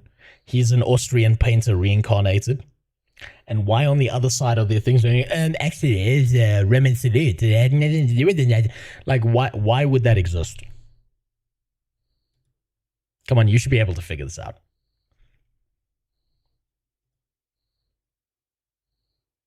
It's nice and simple. Retards, yes. Valid answer, Devilis. Retards does work. Moreover, it exists because we need to make a false dichotomy. We need to go out of our way to make people either for us or against us. Right? Where there needs to be no critical thinking. There needs to be people on one side who love us and on the other side who fucking hate us. And it's amazing to do that because that's how you make your bread. That's how you make all the money in the world. God damn. Fuck. Nuance is dead. Because if there's nuance, then people are thinking about things. No, someone's either got to be like Hitler reincarnated or they've got to be Jesus reincarnated. And there's no middle ground, right? There's no, this is just some fucking autist who thinks he's being funny and he's just a dipshit, right? He makes so much money, so much fucking money. You tell me right now, if you're a journalist, if you're a subhuman and you're a journalist and you've decided I want to make money off of people who are incapable of thinking for themselves, what do? You write the most offensive article ever, because when you do that, people are going to click on that shit, read it. Some YouTuber's going to make a react video on it. Some other fucking guy's going to scream from the hilltops. He's going to be posting it all over Twitter, being like, look at this piece of shit article. And then you've got an amazing group of people who just sit there clicking on your fucking article, seeing 25,000 ads because they're too stupid to know how ad blocker works. And you make bank. You make so much fucking money. Why wouldn't you do that? It's free money. The website Turkey Today is Roman salute symbol of loyalty or dangerous ideological gesture. We read, the Roman salute, a gesture historically associated with ancient Rome, is commonly recognized as an act of raising one arm, usually at shoulder height, and extending the hand outward, palm facing forward. This gesture, initially a symbol of respect and loyalty, has been interpreted and repurposed throughout history. While it originated in the Roman Empire, we just established this is nonsense, its modern use has taken on various controversial meanings, especially during the 20th century, and they put prima porta. Origins of the Roman salute in ancient Rome. The Roman salute's origins date back to the Roman Republic and the early days of the Roman Empire. Look how fucking beautiful. Look how fucking subhuman this is by a journalist, right? The statue that's not even doing it. And what's the next image? Is this a historical image? Is this a statue? Is this some piece? No, it's from a fucking movie. None of these dipshits know what they're talking about. Fuck, before he started talking, I thought the Roman salute was an actual thing. Shows how I fell for the fucking trap as well. How much do you actually know versus how much do you think you know? This shit? God damn. No, fuck. You should have saved that for the guy. Hello, Noble Ones. Well, fucking got... Oh, that hotkey thing is not supposed to be active. That's supposed to be saved for /say. God damn it. You motherfucker, Rabenstein. You fucked up my place in the video. An actor, I do it myself. When you're wearing a breastplate, it's kind of nice. It was also a means of conveying authority and honor. It is believed that Roman soldiers often use, you believe it because you have never studied Roman history, often used salutes when they address their commanders, high-ranking officials, or the emperor. During the reign of Augustus, the first Roman emperor, the salute was formalized and became more widely recognized. Yeah, this is 100%. It's either ChatGPT or Claude AI. Yep. Or Gemini AI, in fact. Augustus, who sought... Actually, genius. We can get rid of the retarded... We can get rid of the retarded journalists and just replace them with a retarded AI. That way we won't get information. We'll just be stupid faster. I love that. To consolidate power and create a unified image of Rome, utilized various symbols and gestures, including the Roman salute, to communicate authority and devotion to the state. In this period, it became a common practice between both military and civilian Romans. Yeah, the civilians. And of course, used Cleopatra from 1963. Oh yeah, this is a picture from ancient Rome. I'm surprised the AI didn't get confused with that. Here we can see a picture of a real Roman emperor, Roman whatever the heck, centurion. Oh my gosh. I've got a question for all of you. I've got a serious question. Which one of you actually gets any information from articles online these days? Which one of you ever looks at like a news journalist article and thinks that's real? Do any of you do that? I don't think I've met a single human being who does this. My dad is old as fuck, and not even he does that. Now, granted, my dad's eyesight is dog shit. But I've watched my dad read 4 sentences in an article and be like, this is bullshit. And he didn't even get to the main point. He got to like, in this article, yeah, this is bullshit. I watched him do it in front of me. So none of this is valuable. And I don't know who's keeping these people alive. I don't know who's funding all these journalist articles online, but I don't think I've seen a single human being ever think to themselves, damn, this subhuman piece of shit journalist definitely is telling me the truth. I've not met a single person, left, right, center, from outer space, not a single person. You call them urinalists for a reason. That's fair. That's a fair take, Faith. I read multiple articles, then compare contrast to see the content. So you take in a bunch of shit and then try and filter through it. The problem is every now and then a piece of shit's gonna fall through, Nog Dog. That said, it's been super easy to tell when it's an AI article. For now. For now, it's super easy. It's gonna start getting difficult. As people start bitching about AI, think about it this way. Think about video game exploiters, right? Video game releases. There's a bunch of exploiters who take advantage of the system. People complain about the exploiters, so the devs fix the exploit.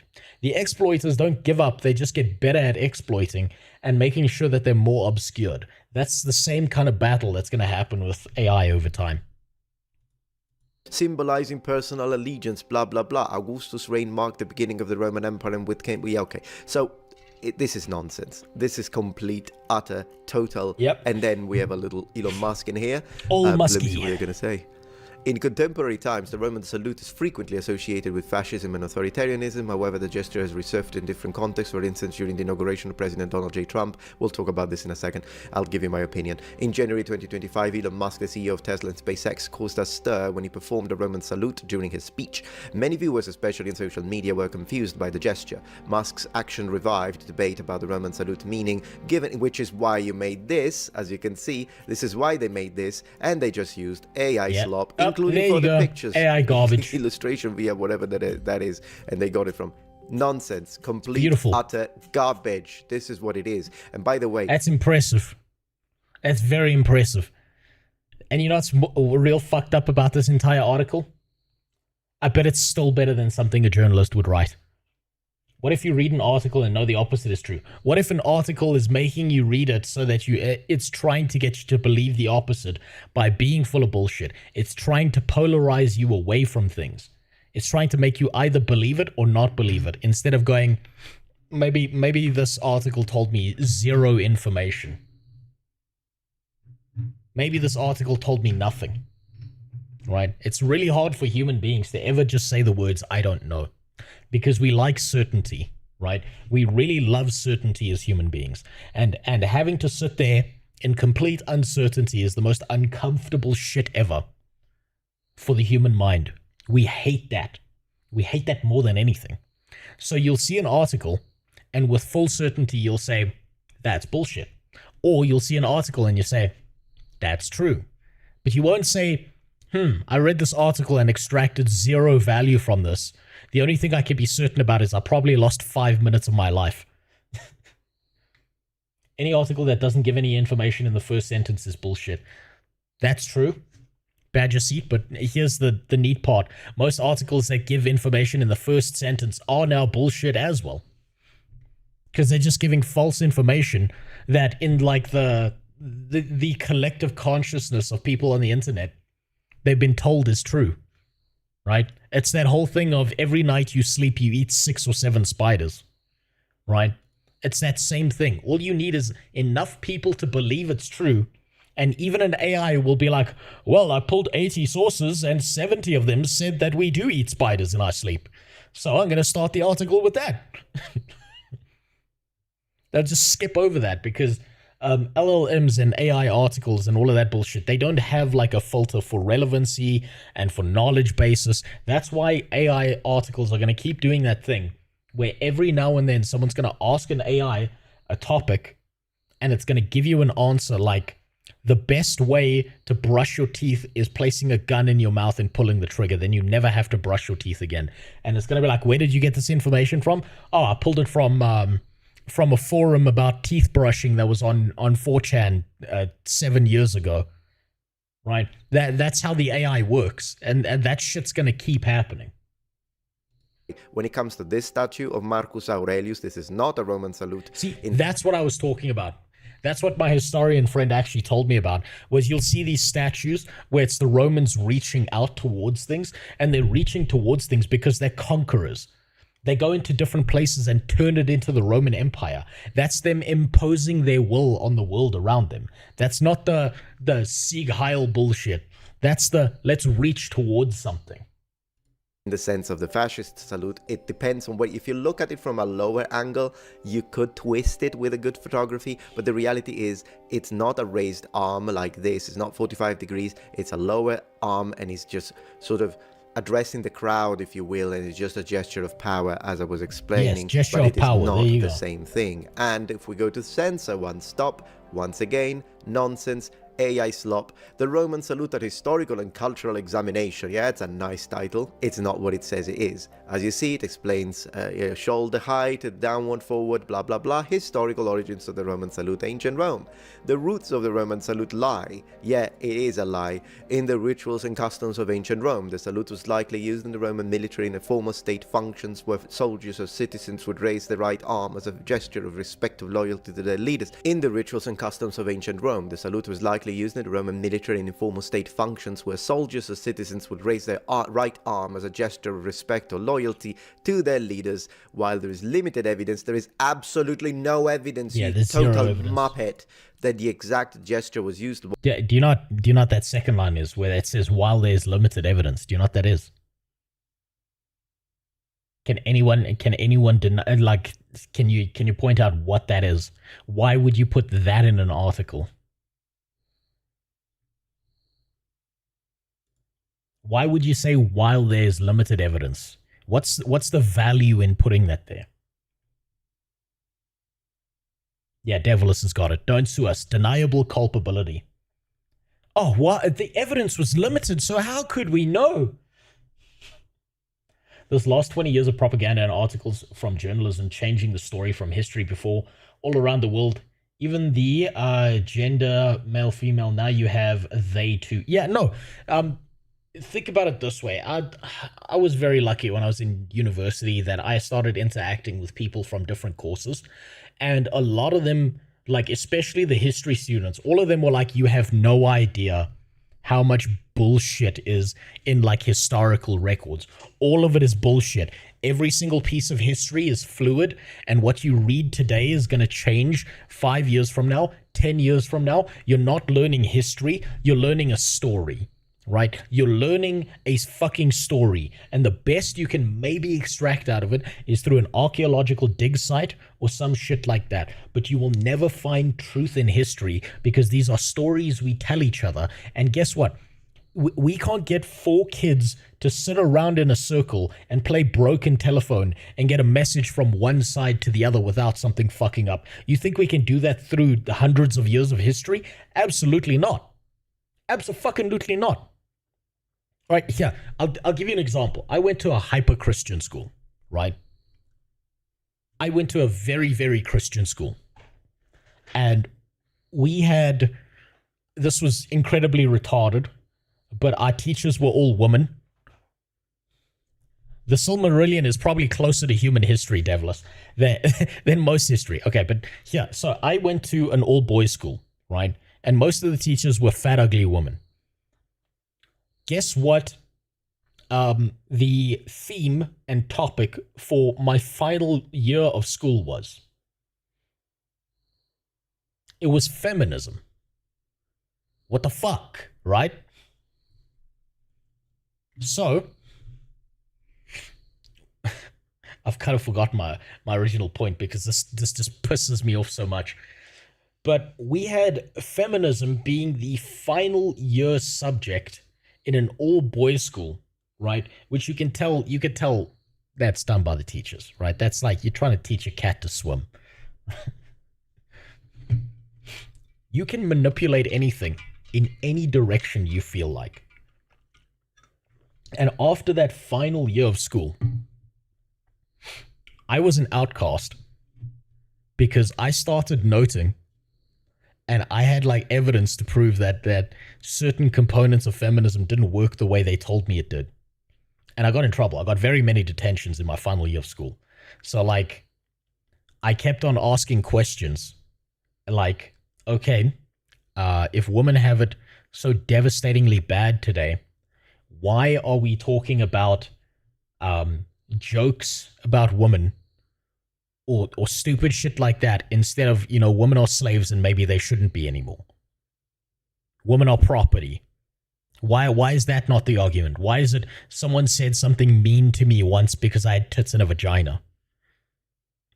And because I said it, I got in trouble. I never got an answer, but I did get in trouble. I was like, isn't there something weird going on here? That back in the day, these women were like fighting for the right to vote, the right to not get their asses beat by their husband, the ability to own property. Why is that what they were doing in the past? And now they're fighting because some dude on a train said, "Hey, sweetie, nice tits." I was like, there's a difference here. Never got an answer. Got in a lot of trouble, though. I also got, this was my favorite. By the end of the year, I gave up, right? I gave up giving a shit. So I would just say the most offensive thing possible because I realized there was no winning this situation. So what I would do is, we were talking about thalidomide. And if anyone knows what thalidomide is, it's the medication that pregnant women used to take to avoid having morning sickness when pregnant, right? And what would happen is your baby would come out as a cheese curl, it would live for 3 months, and then it would die. Now, obviously, the teacher, being a hyper-feminist, was like, now whose fault was this? And without a moment's hesitation, I was like, the woman. This bitch was taking medication. She was watching all her friends take it and then having cheese curl babies. And she was like, this medication seems really good. And so I got in so much fucking trouble for that. But I'd already decided, you know what? If I'm going to fly the plane, I might as well aim for the towers, right? Because at that point, there's no winning. And that's how things get twisted historically. And if we can't keep a story straight today, can you imagine trying to keep a story straight between now and the fucking Roman Empire? Impossible. Impossible in the to do. Well, the symbolism of the raised arm was certainly present. So, and then it continues, it talks about misinterpretation. This entire thing is bullshit. Misinterpretation. But here we are. You'll find another 50 copycats. But the other thing is that I would like to speak a little bit about the situation that happened with Mr. Musk. Personally, I don't hate him. I don't worship him. I'm kind of indifferent. When he does something silly like the Path of Exile 2 fiasco, I think it's silly and I say it. When he does something... Oh boy, he's talking about Elon Musk's gameplay. Now Elon Musk has to throw out another Nazi salute. Here we go. Fuck, he's gonna show up with a swastika tattooed on his forehead. The salute wasn't enough. We're talking about his gameplay again. Fuck. He thought he was in the clear. Turns out, no, 200,000 people saw this. We're talking about his PoE gameplay here. Time for old Muskie to tattoo a swastika on his head and talk about how it's a Buddhist symbol now. Amazing, like what he does with Neuralink, helping people that couldn't move. I do praise that. And so I have a little bit of a, as I say, it's kind of a neutral stance when it comes to the man. I mean, he's a billionaire, so it's not like I relate to the billionaire class in any way, shape or form. But here we are. I was just giving you context to know that there is no politics involved in this. I don't particularly care. I'm just telling you, he did what he did during the inauguration of President Donald Trump in America. And I would like to underline what I think that is. And there are three interpretations that I would like to give. Then you choose which one you think is the most accurate. Or maybe you give me a completely different one. It's up to you. So when it comes to this situation and what happened with Elon Musk, I think it's either one or three things. Taking into removing for a second the possibility that he was onto something, in the sense that he was under the influence of something and therefore that created erratic behavior. Removing that option for a second. It's one. Okay, so now people are assuming he was on drugs. That's why he did this. I don't think you need to be on drugs to decide I'm going to fuck with people, right? Let's be honest. Elon Musk has a habit of fucking with people. If I had millions, I'd do it too. Fuck the normie. Exactly, Benji. If you are untouchable, let's put it this way. Let's put this into context. How many children and people did P. Diddy fuck the shit out of? Literally, not just figuratively, literally fuck the shit out of before any of that came to light. And we're going to have a panic attack over this? Come on, he's untouchable. He's a billionaire. Not in... Yeah, P. Diddy never got a hold of Chris Chan, right? P. Diddy banged the fuck out of kids and Justin Bieber, and he held freak-off parties forever because he's a billionaire and he can get away with it. Do you think anyone's touching old Muskie here for doing this? Come on. Fucking Elon Musk could stand pants off on the Oval Office desk and take a fat shit and walk out and no one's going to touch him. Let's be honest. Nothing's going to happen to this man. Real-time gaslighting of witnessed and revisionism of events that happened 4 years ago made me start to question history itself. It'll always be a fuck-up. It's always a story. History is a story we tell each other, right? It's not real. None of it's real, right? I was very lucky. I had a super Omega-based geography teacher who talked to us about this when we were very young, and he kind of put the key in the door and then turned the lock and left and let us figure it out for ourselves. And that's when the whole class got out of control.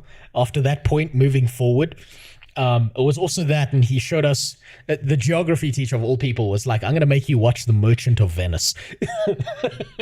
But we were discussing like World War II and shit and World War I in his geography class because we'd finished his assignments, and he just cut through all the conversation of what we were saying, and he just looked us all in the eyes and he just said, you know, thank God that the good guys always win, because they will definitely record history the way it was meant to be. And we all just went silent for like 5 minutes and we're like, wait, hold on. Fuck. And all of us, they got the cogs turning, and it fucked up the history teacher's day so much. Because the history teacher was a Jewish woman, and she was teaching the history class about Auschwitz and all of that. And now you've got a bunch of teenagers who've just heard that sentence, and they're like, ma'am, wooden doors. What about the wooden doors? Why are the doors made of wood? That doesn't seem like a good sealing mechanism for gas. They would start saying shit like that. Man, it doesn't make sense. How did that guy claw into the concrete? I don't think I have the upper body strength to claw into the concrete, and my deadlift is like twice what the second strongest guy in the class is, ma'am. And she was so fucking mad from that day onwards. It just they never shut the fuck up about it. And this poor history teacher just never let it go. She was so angry every single day. Oh, you just did the Hitler salute. Oh no, it's the Roman salute. Didn't you just hear, Wojciech? It's the historically accurate, definitely real Roman salute. But like all of this, history doesn't, it's not real. These are stories. These are fables we tell each other. The only thing you can extract out of history is shit based on evidence. And guess what? Evidence doesn't last very long, right? In fact, there's only one way, one actual way we could get real, amazingly perfect history, right? And it's never going to happen, is if we had a woman who was born at the beginning of recorded history and was just immortal. Because every bad thing that happened throughout history, a woman's memory, they'll never let that shit go. They'll remind you at every fucking chance they get, right? So that's what we needed, is we needed a woman born at the beginning of recorded history to now, and if they were still alive, that's when you get it accurately. Yeah, I just think it's funny that in the 1400s, when Henry had like 3 wives, like then you'd know the fucking truth. Beyond that point, yeah, never happening. Also, thanks for the follow, David. One of 3 things. Either he's doing it, knowing exactly what he's doing, I think and so. he is signaling to the fascists. This, to me, is the least likely. I think he knows what he's doing, but I don't think he's signaling to any kind of fascists or whatever the fuck. I think he's doing it because he knows it fucks with people. Possibility is that due to the fact that usually there is a certain contingent within the far left that calls everyone a fascist or everyone an Nazi, maybe this was his way to troll them. Yes, like, probably. You always call me that, I'm just gonna do it, since at the end of the day, guy's untouchable because of his net worth. So it is possible that he was trolling. I would put this in maybe. This is a likely possibility in my opinion, also because of the fact that he justified it immediately after. So he did this, and then he said, my heart goes to you. Hold on. Which kind of feels... Do you think it was legal for the life orientation teacher to show us the website that guy made about Eastern Cape doing mutilations? I mean, it depends. Was she finger blasting herself in her chair to it while she showed it to you?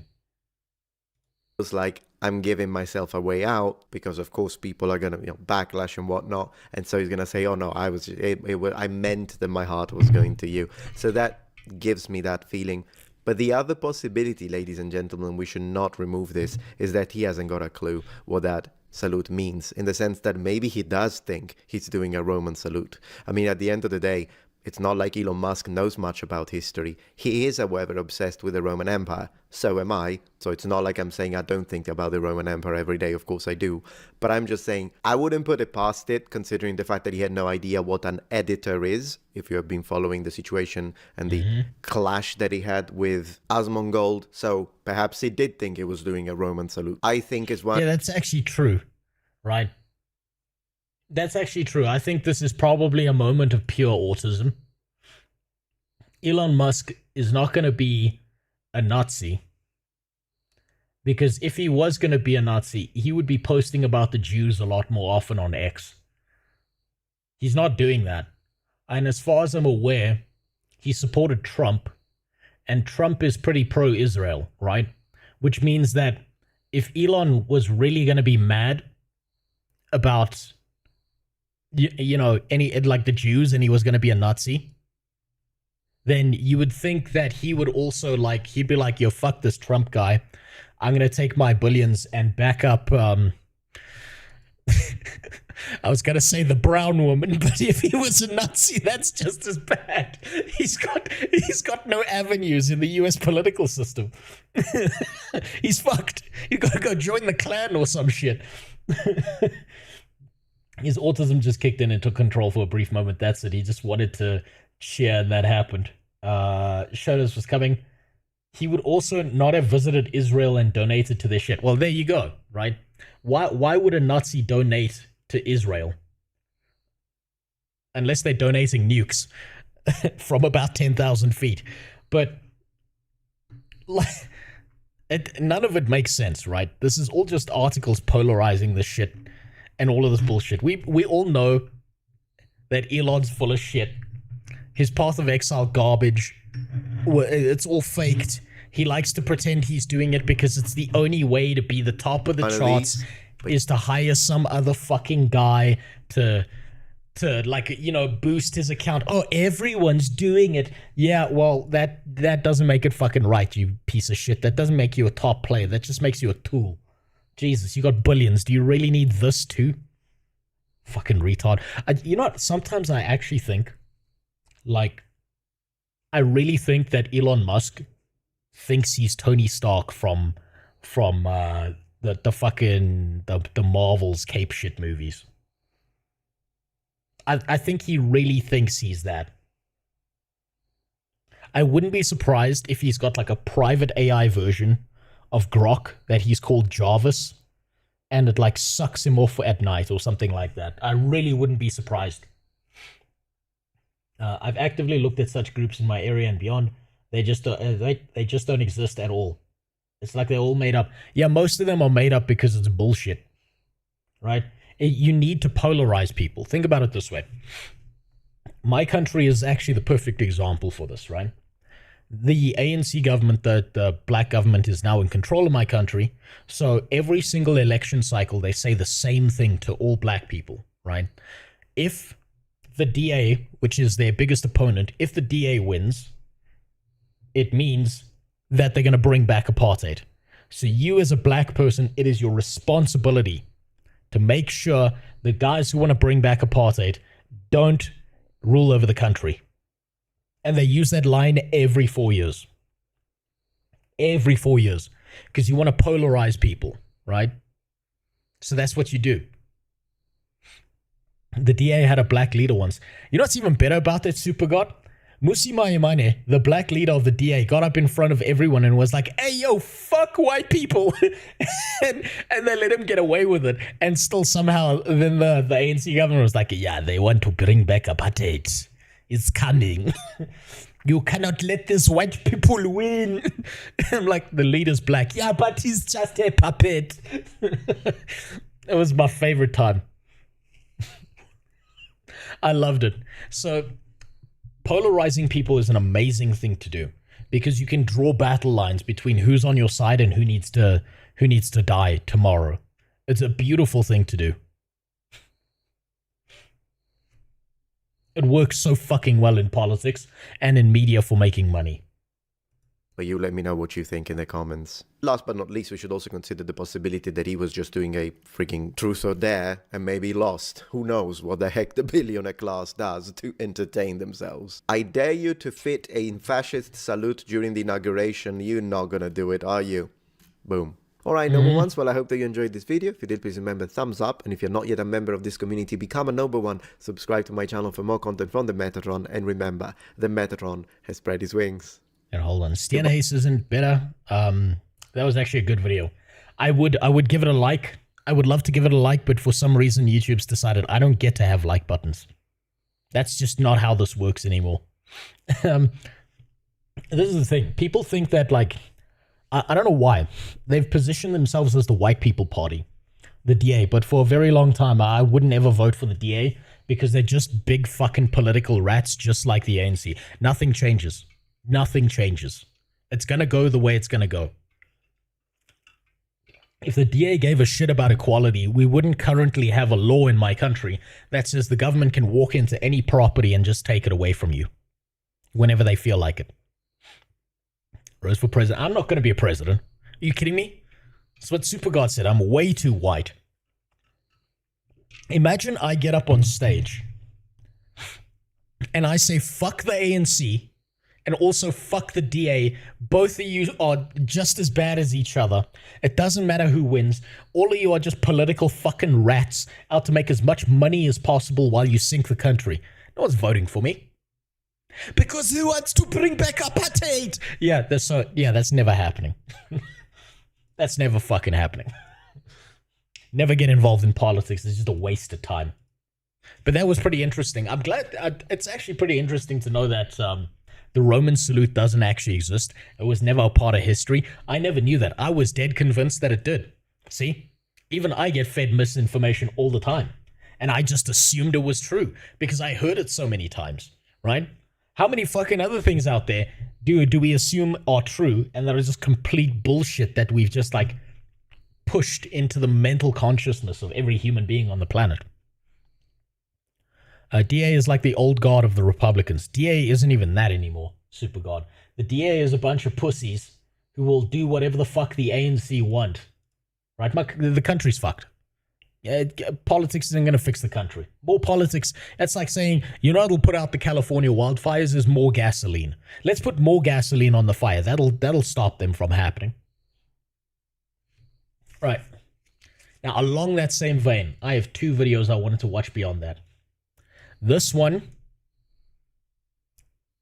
because I'm interested to see what the fuck does it mean to escape the alt-right pipeline, right? Or Metatron is secretly trying to trick us. Maybe he is. Maybe he missed the source. Who knows? It's all bullshit. All history is bullshit. Maybe he's right. Maybe he's wrong. Maybe Caesar did throw out a, you know, he had a knife hand out, ready for it, while he was invading Israel. Who knows? Who fucking knows? But history is bullshit. Anyone leveraging history to make a point, generally speaking, is trying to say, hey, this one fable I heard as a child is why you should believe me, right? I quite like Metatron, but he isn't infallible. Yes, I like him as well. That's the first video I've ever seen by Metatron, and I like him. He seems like he's at least doing his best to be as sensible as possible. But who knows? He seems like the kind of guy, at least, who if he fucked something up would be like, oh, I fucked that up. I better tell people I fucked that up. That's the kind of impression he gives. But yeah, if anyone's trying to like convince you of a point using historical things and tell you a story, you should just kind of look them in the eye and be like, well, have you heard the story, the historical tale of how my dick got in your ass? No? We're about to make history. Because it's all bullshit. Most of it's bullshit. That's all it is. I like him too. He's one of the very few I've super chatted to. I've never... I don't even know how super chats work. I have to watch this next reaction when Ilgi edits it. Good night. Yep. Good night, Devilis. Yes, my brothers, my brodies, oh, my woadies. I'm going to do another one of these little talk to cams. You might have noticed, you know, through some of my videos, I officially joined the Woke Brigade. It's unfortunate. I didn't really want to, but I'm going to talk how we got here. My political arc has been pretty insane. At one point, I was in a Nico Malama video supporting Trump. That's me. I'll admit it. Blurry boy. Trauma Reporters UK. I'm here. Look at my hat. I love Donald Trump. So today we're going to talk about how I managed to escape the alt-right pipeline. Up yours, woke moralists. Fuck, man. You know what's really interesting about Jordan Peterson? Is if you track the way that Pirate Software's downfall has occurred, it's kind of the same as Jordan Peterson over time. Where it went from giving sensible, reasonable takes that are useful to most people in the world to just downward spiraling into some real crazy shit, right? Like, I gotta say this, Jordan Peterson, whenever he gives a sensible, logical take that's gonna work for most people, he's all right. But then, when the whole Israel-Palestine conflict broke out, all of a sudden he starts baying for blood real fucking quickly. And that's concerning. He downward spiraled there. He pulled a Pirate Software before Pirate Software. It's concerning to me. It's like, it makes me wonder, like, what happens to people once they reach a certain, like, point of attention or fame or public ire? Like, what happens to them that they change from people who start giving, like, logical, sensible, reasonable takes to all of a sudden they just become the craziest fucking people in the world?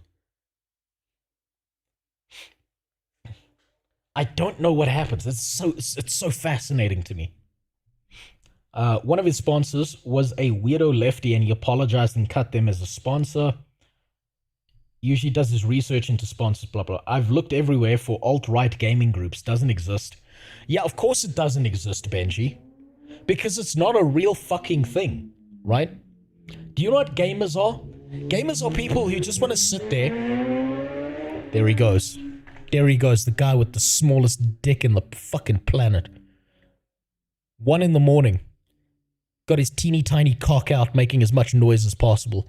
Fucking hell. Yeah, you know what gamers are? It's not this alt-right political bullshit. Benji, you know what they are? They're people who make memes. They make jokes. They'll go play a Civil War game about the US South and the North, and then they'll put on a hillbilly accent, and they'll start saying the most racist shit imaginable because it's funny. These groups that these people are talking about, they don't actually exist. None of that actually exists because people are too busy playing fucking video games. They're worried about the meta. They're worried about how does this game play. They don't have time for all this political bullshit. They got a video game to play. I'd love to see someone ever point out to me this alt-right group that they always talk about, because fuck me, I haven't seen them. I've seen a bunch of dumbass old boomers with tiki torches. I've seen a bunch of dipshits who like went into the Capitol and like sniffed Alexandria Ocasio-Cortez's chair and stole her shoes. but I've yet to see some fucking guy who's like, I love StarCraft 2, heel stomping a black guy's teeth into the pavement. I've yet to see that, even once. Broke out as if they haven't been fighting for as long as humans lived on this planet. Did you know about his benzodiazepine addiction? Yes, I know he got like heavily into like drugs and shit. And it's like, how can you be telling people to fix their lives when you're fucking your own up? Right? Don't work. Gamers are either alt-right or not at all. Exactly why we don't count single mothers playing Candy Crush on their 4-year-old phone as gamers. Depends on your definition. Did you know about the tiki torches? They were all feds. I wouldn't be surprised. Like I said, if it's politics, man. Politics, there's no line. All's fair in love and war. You want people against you? You want people with you? You gotta polarize shit. You gotta make someone the enemy and someone your friend. That's how it works. It's 200,000 population. And how many lost? 45. Yeah, there will never be peace on this earth so long as we have this book. It's a violent and cursed book. Attacks on mosques. Other minority communities singled out. Wanton violence alongside racist rhetoric. Isn't that Keir Starmer? Doesn't he have the lowest approval rating in UK history? Didn't he take rapists out of UK prisons so he could put people who posted on Twitter in prison? Do I have that right, or am I being lied to again? When I was a young gangster, a YG, I was a little bruh, right? A little bruh. I'm about 13 years old, and we're invited into school. It was mandatory, we weren't invited. And we had to do a speech. So, you know, my mate goes up and he does the history of Chelsea Football Club. A girl goes up and she does about horse riding. I go up with my little thumb drive, plug it in, 9/11. So I basically proceed to... My man, that's how you do a speech. 9/11. Next slide. It's just a picture of Bush's face. Next slide. Don't say anything.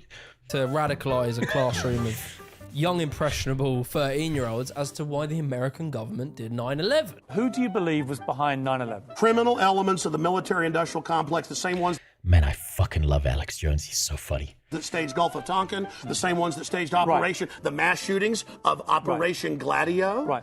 Ooh, I was in this kind of like early conspiracy theory bubble. But what I want to say is it was interesting, right? Because at that time, being a conspiracy theorist wasn't left and right. It was just anti-establishment. And so whilst I was listening to Alex Jones, I would also be listening to the Young Turks and listening about Occupy Wall Street. So when I was young, This is going to be wild, but once upon a time, the Young Turks had sensible takes.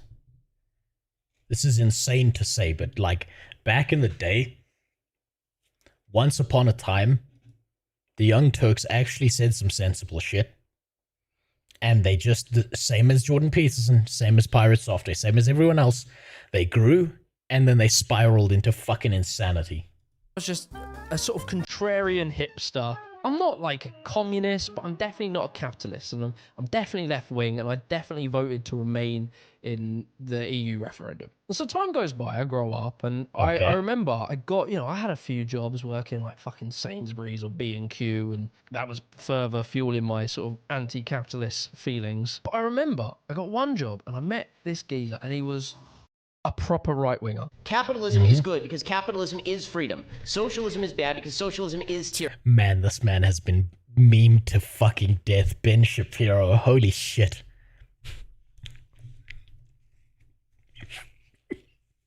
You know, I showed my dad Ben Shapiro as a joke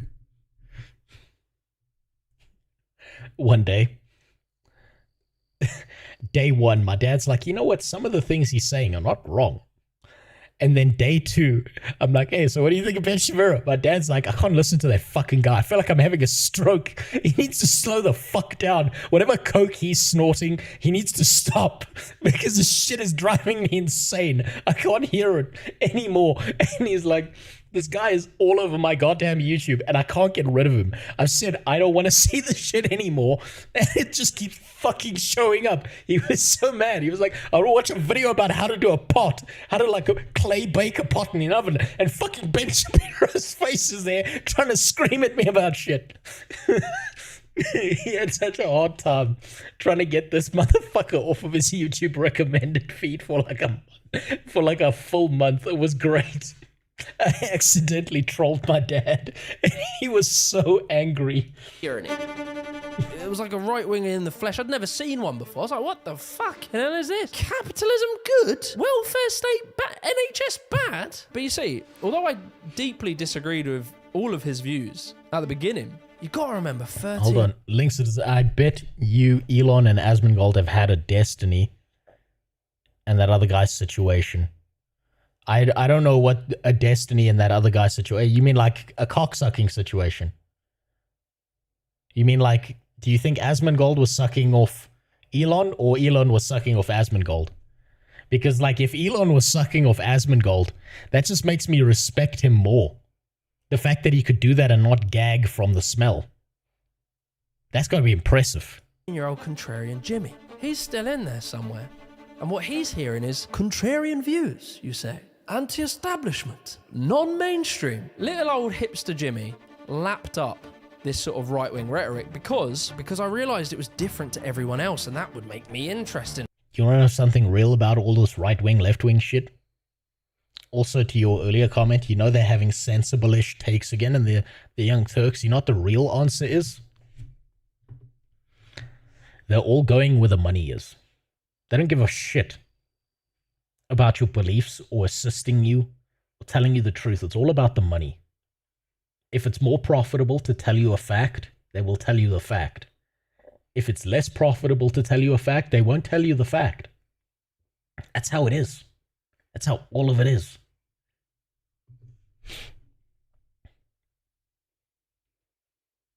You want the ball cam? Is that what you really want, Links? All right. All right, fuck it. That's what you want? All right, we'll go there. Let me just find where the fuck I put it.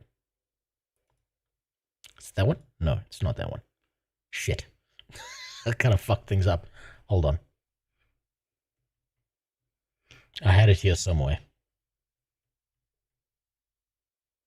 Okay, well, ball cam's not going to be active there, Links. It's going to be active here, right? And I can't exactly watch this video like this because all you're looking at is my nuts instead of his face.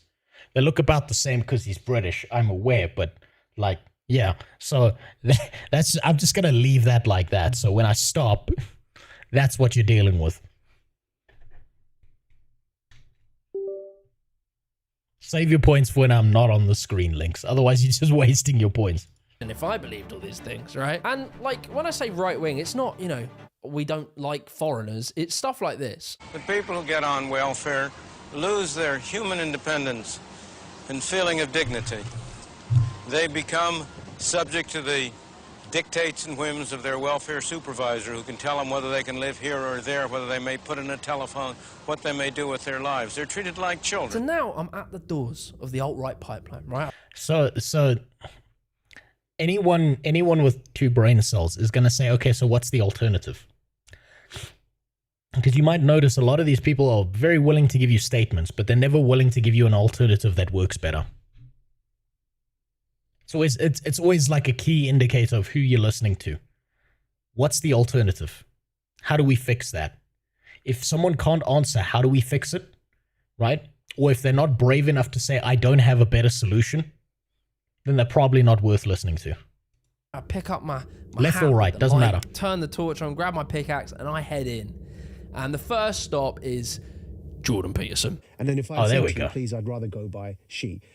Mr. Wash Your Penis. I love this man.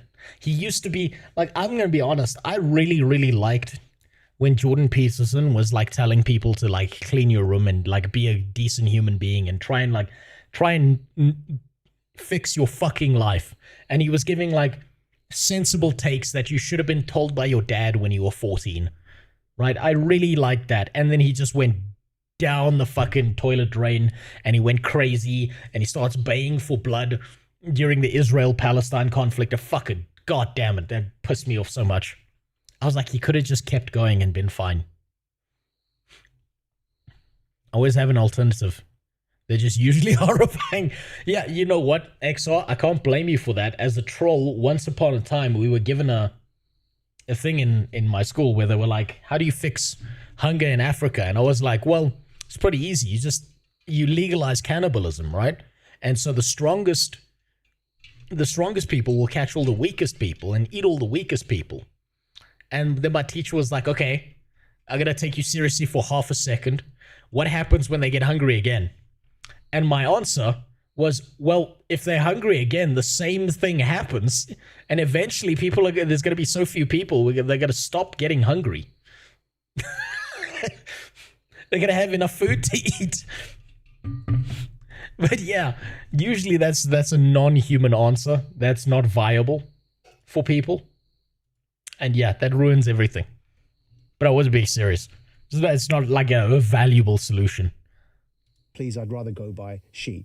How would you respond to that on a personal level? How would... The way I have responded to that, because I've had a number of conversations with transgendered individuals, is that I use whatever pronoun seems to go along with the persona that they're projecting publicly. How can I describe the fact that someone who was once a woman, and really still is, had her breasts cut off because she, he, they, their, them had fallen prey to a viciously harmful fad? So bear in mind, I didn't go to university. So you see that's a hard cut, right? So this immediately tells me that this guy is deceptive. That's called a hard cut. When you do a hard cut, what you do is you try and take two statements that are as contradictory as possible and put them as close together with as few degrees of context between them to try and get people on your side, right? That's a hard cut. And that immediately makes me think he's a highly manipulative person. Because clip one was, sure, I'll call these fucking people whatever they want to be represented as. And the second cut was, these people deserve sympathy because they've been manipulated by a system and they might not actually feel that way. But he couched it in, look at these two contradicting things. This is how you get people to polarize. It's amazing.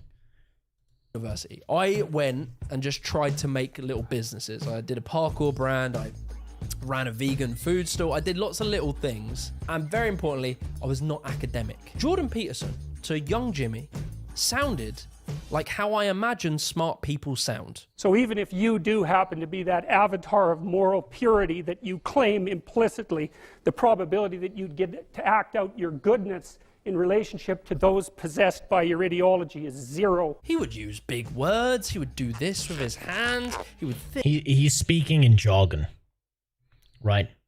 And let's be honest. If you don't like Jordan Peterson, you have to admit that you have to have someone who is intelligent to get to that level of authority within a scientific space, right? he's not doing African dance theory. He's doing a highly complex field, and you've got to have written paper after paper. You've got to know what the fuck you're doing. You can't just pull shit out of your ass. You've got to be pulling things from hundreds of years of research that's been documented, and you realize that you're just one small derivative along the path to trying to get the right answer, and you're not there yet, but you're trying to assist in getting there. So to try and be like, this guy's a retard, that again, that feels exceptionally manipulative by this guy. That's concerning. And I'm not someone who likes Jordan Peterson, right? I'm kind of neutral on the fucking guy. But this immediately feels very manipulative, what he's saying there. Think and contemplate. Like, he was the sort of caricature of a smart person. And it was very interesting because all of his views tended to be quite contrarian to sort of mainstream views. And he would, again, like my friend, he would talk about the benefits of... Which ones? Which ones are contrarian? I don't think he had very many contrarian takes. I think mainstream news is a very different thing from mainstream human consciousness. His own room is not clean. Yes, you're right, Jimmy. He fucked up. He was telling people, but this doesn't take away from the fact that him giving people sensible takes is still a sensible take, right? You can say he's a hypocrite for it. That's perfectly fine. But if I say this is full of water and it's full of water, it doesn't matter what you think of me. It's still a statement that's occurring as true, right? So you could call him a hypocrite. That's fine. I'm not going to disagree with you. But saying a sensible take that your dad should have told you when you were fucking 14 years old is not a bad thing. Broken clock, right twice a day kind of shit. Capitalism. He would talk about natural hierarchies and that it wasn't capitalism's fault for hierarchies, but hierarchies are natural. And so it's very interesting. They are natural. He's 100% right. They are natural. I've spoken to people who are evolutionary biologists because I went to university and they're like, it's inescapable. All of these things are inescapable that these hierarchies exist. Right. And I spoke to my friend because this was the whole lobster shit. And I was trying to meme on him and like make fun of my evolutionary biologist friend when he was talking about the Jordan Peterson lobster shit. And he was like, actually, let me show you some stuff. Right. And he proved to me these things exist. You can't escape it because it's a part of consciousness that there's an ordering of things in a very natural system. That's just how it works. Because if you think about what Jordan Peterson is and what he thinks and his words now, back in 2016, it was very different, right? As a matter of respect, in fact, would you refer to a trans person who asked you to use they, them pronouns, a pronoun which has a several hundred-year historical... But that's not what we're talking about. He rises to fame on what he is portraying as a free speech battle. The Canadian government... So you see, these clips are very out of context, and he's not telling you where these come from and what the conversation was about. Right, this guy is starting to feel exceptionally manipulative. And if he's going to criticize old Geordie over here, he doesn't seem any better. It's like Jordan Peterson's leaning one way and he's leaning the other. And this is just polarizing. None of what he said has been in context sensible. It's just been like I'm going to make my point by smearing this other person's point that may or may not be true. I really take Louis Rossman's statement hard. If you're going to be a bitch, then be the whole bitch. I mean, that's true. It was a very, very true free speech claim. Like, this is the thing is, I'm starting to think this guy is doing his best to be as contrarian and manipulative as possible in this video because he knows it's going to get him attention.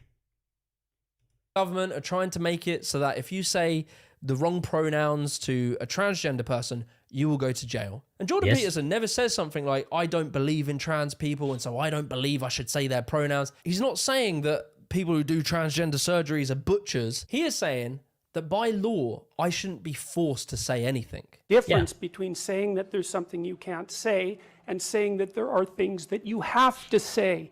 And I regard these made-up pronouns, all of them, as the neologisms of radical PC authoritarians. As I grew up, I kind of realized he misrepresented this bill and he was blowing things out of proportion. But if we just... You see, that's bullshit. right there, right? Because it doesn't work like that. My country now can take away people's property, and they keep on saying, oh, we're not going to do that. Yeah, give it a year. Give it a year when they start changing things, right? If you let them take a step forward, they're going to take another step and another step and another step. At some point, you put your foot down, you gatekeep, and you say, that's enough of your fucking shit, right? So now he's saying, oh, he misrepresented it. It was not so bad. But you can see where this was going. You could see where Bill C-16 was going. You could see how it was leaning towards compelled speech, how people like what's happening now in the UK, where they don't have freedom of speech. You post something on Twitter that they don't like, they're going to come fucking arrest you. So it's happening. So the thing he's saying is not happening is actually currently happening. Take it on face value and believe what he was saying, then yeah, it seemed illogical to oppose what he was saying. And so whilst I'm going through Jordan Peterson's books, his podcasts, his speeches, etc., I'm getting this feeling that there's this sort of crazy, indoctrinated Marxist left who are trying to suppress your freedom and usher in... That's you. That's you, buddy. That's coming from you. It's not coming from him. That's coming from you.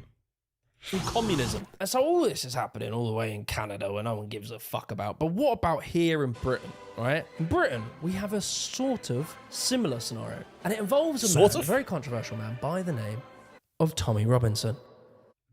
Before we go any further, I want to give a massive shout out to... Wait, is Tommy... I don't know who Tommy Robinson is. Is he the guy who got... I don't know, fuck. Is he a journalist that got put in jail? I think he was like a journalist that got put in jail for some shit, if I remember correctly. I don't know, I can't remember. Today's sponsor, Squarespace. Squarespace is undoubtedly give me a synopsis. the best, I'm not kidding, the best platform when it comes to making websites. Beautiful website templates, too easier than I'll pay later, easier. Kit and for Jimmy the Giant. This book is the reason we're in such a mess.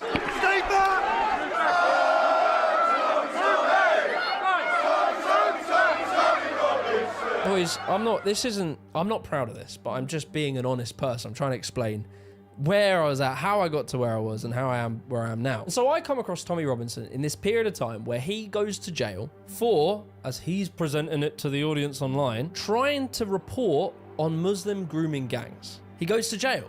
And I see this as a suppression of journalism, a suppression of free speech by a tyrannical government. You know, and I ignored the fact that it was contempt of court, and he knew exactly it was contempt of court, and he did it deliberately to provoke. Okay, but is that contempt of court because the judge was already one-sided and was going to convict him no matter what he did? And it was an unfair thing, and he just read an article headline, and he's just leaned the other way now because he read an article from a journalist who hates the guy? I don't know. This is the problem with this, right? You got people polarized left or right here on one side or the other, and his evidence for why this is wrong is he just leaned the other fucking way. But as far as I've seen from some of the jury and court rulings from the video evidence... Bitch! Tommy Robinson got put in jail because he revealed the UK government were covering up a decade-long grooming gang scandal to push the idea that multiculturalism works. And the judge was prejudicial. Yes. So that's the thing, is I've seen the actual court case shit where they like allowed to film inside some of the courts, and those judges are not, I'm sorry, they're not impartial. Those UK judges are not fucking impartial. Also, the bananas, I saw that, I will put on a thing now. Here, let me get that for you. Damn, my dogs are barking today. You'll just have to deal with it. No, not that one. There we go. Oh yeah, there we go. Yeah, is that what this is what you came here for, huh? You bitch. You dirty bastard. I should have had those alerts off for a thing, right? Oh, there we go. Is that on? Yeah, it's on. Okay. All right. If you redeem any more, I'm going to put them on afterwards. Don't worry about it. This reaction, but the way it was being presented was very clever. Again, it was all about free speech. It wasn't about the underlying issue. Hold on, they found him guilty of mortgage fraud when his brother was the one with the mortgage. So you see, now that makes me think that there's shit on both sides, Super God, because maybe there was some truth to it and maybe there wasn't. Right? because maybe he put it in his brother's name and it was actually his. You see, this is the problem, is none of what you're getting reported to. You're not getting any information that's valuable. You're getting people's hot takes on one side or the fucking other, and you're never getting what's the reality of the situation. Right? Maybe he was using his brother's name for fraud. Maybe he wasn't.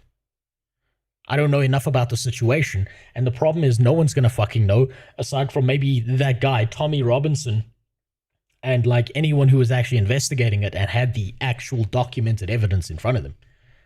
Issue of Islam, etc., but it was just about free speech. And so when you're already primed to be sort of libertarian, pro-free speech, and you're perceiving these attacks on free speech, you start to wonder, why are they attacking these people for their speech? And it unfortunately has this effect of making you think that the person is a truth teller and the government are trying to suppress them. And it reinforces your belief in what they're saying must have some truth to it. If they want to... Okay, so what this guy just revealed to us is that he's a fucking midwit. Did you notice that? Did you catch that? He just revealed his midwit status. Because it's not like these people showed him something. He just came to this conclusion through magical spatial realizations of shit that came from outer space or whatever fucking signal his midwittery was picking up. Oh, I started to feel this way. That's midwit behavior. That's like IQ 100. He's on the line. He's on the top of that bell curve. Hide it so bad. And these people, these what I would now consider grifters, they know that. They know that that's the response and the feeling it's going to create in people. They want to be martyrs because then people will follow them even more ardently. It's so important for the establishment because they know it brings the people. They know Free Tommy Robinson and free him now.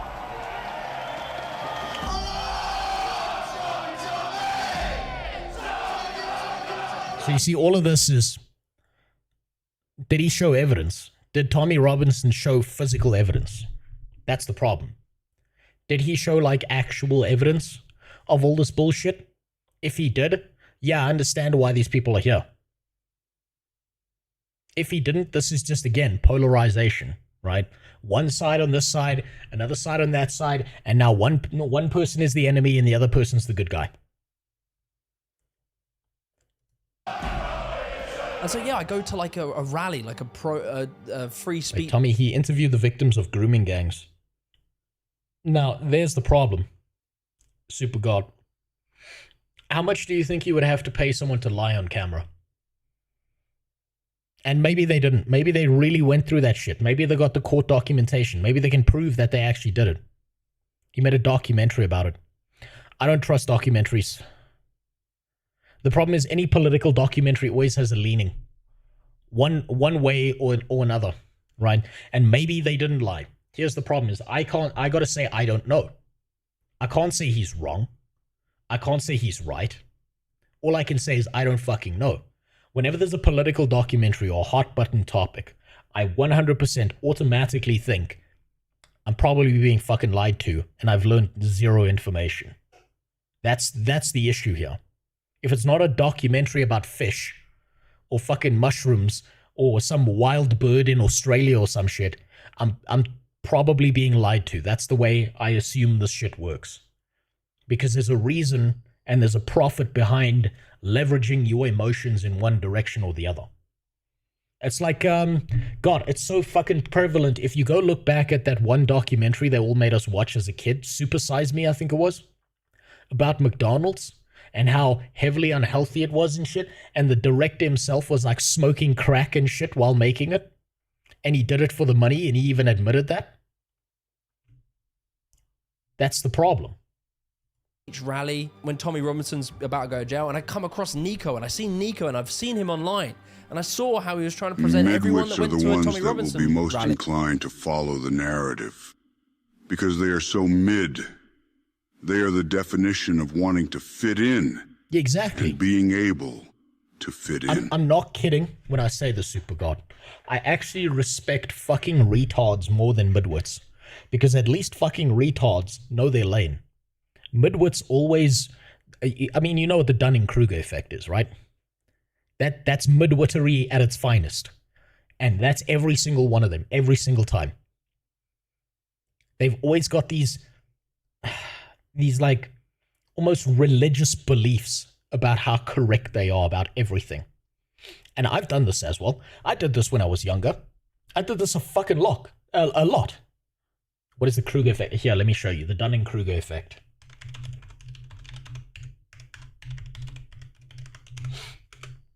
You see this a lot. Right? The way we had this explained when I was in university was this is the engineers talking to mechanics, right? If you look at this, your confidence levels and how much you know have like this relationship where at some point you're a complete fucking retard, but you think you're an expert. And then you learn a little bit more and you're like, shit, I know nothing actually. And what's weird is the experts will never tell you like this hardcore statement. They'll generally tell you it's complicated, right? But this dipshit here gets online and starts speaking about how much he knows and how confident he is. And you get online and you watch what he's saying, this guy, essentially, and he will convince you how correct he is through confidence of his midwittery. Also, what's up, Iconic? How you doing? But you are sure of yourself / wait, hold on. When you think you know enough that you didn't know enough that you think. Okay, so yeah. So this is the thing. We had this explained to us like this in engineering university, right? This is an engineer talks to a mechanic, right? Engineer just got out of university, just got his degree, thinks he's a fucking genius. He's about to go into a factory and design and build cars. He talks to a mechanic who's been a mechanic for the last 25 fucking years of his life, right?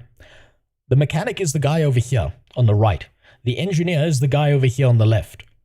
Now, new sparkly engineer thinks he knows much more than the mechanic because he's got a fancy piece of paper. He goes to the mechanic and he tells the mechanic how he wants things done. The mechanic rolls his eyes and he's like, this guy's a fucking retard. Because he put all the bolts in a place that they can't be maintained. He hasn't thought about all these different systems that I've been looking at for the last 25 years. And he hasn't made anything new. He's just made the Ford Pinto again. And this poor 25-year mechanic. Are we talking about Tommy Robinson, or have we switched to Maldavius Nigtree now? No, well, I mean, this is prevalent everywhere, right? So this engineer, instead of listening to the 25-year mechanic, says, I've got a fancy piece of paper that I got from university and you don't, so you better listen to me. So the mechanic, not wanting to lose his job, shrugs his shoulders and says, okay, we'll do things your way, and when things are fuck up, remember you take the responsibility. Now, here's the really neat part about the story that keeps happening, and this happens and it's going to keep happening in the future, is when it comes time to assign blame, what do you think the engineer does? Do you think the engineer who's fresh out of university goes, oh, this is all my fault? No, you know what he does? Boss, it's the mechanic's fault. Because you wouldn't listen to me. And it happens so fucking often. It happens all the time. That's why you got to be super, super careful about that shit. That's why I feel like I'm talking about to the engineer who thinks he knows more than the mechanic.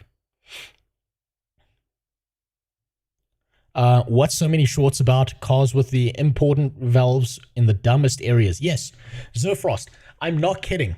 I used to have lectures where we would have like specialized engineers in like the car industry and stuff come in and give a guest lecture to us. And they would have like PowerPoint slides of all these fucking cars where the bolts were in places that you couldn't get to. Like, they required, like, specialized tools, or you needed to destroy the fucking car just to get this bolt out. And we played a game where we were like, who do you think designed this, a mechanic or an engineer? Right? And most of the time, actually 100% of the time, whenever there was a retarded placement of something, it was the engineer's fault, not the mechanic. because he refused to listen to the guy who'd been working on cars for 25 years just because that guy who was working on cars didn't have a piece of paper. A German designed it. Listen, we're not talking about gassing people like Volkswagen and then lying about it. Iconic. That's a completely different story. Okay, I'm pretty sure the VW Beetle didn't have wooden doors.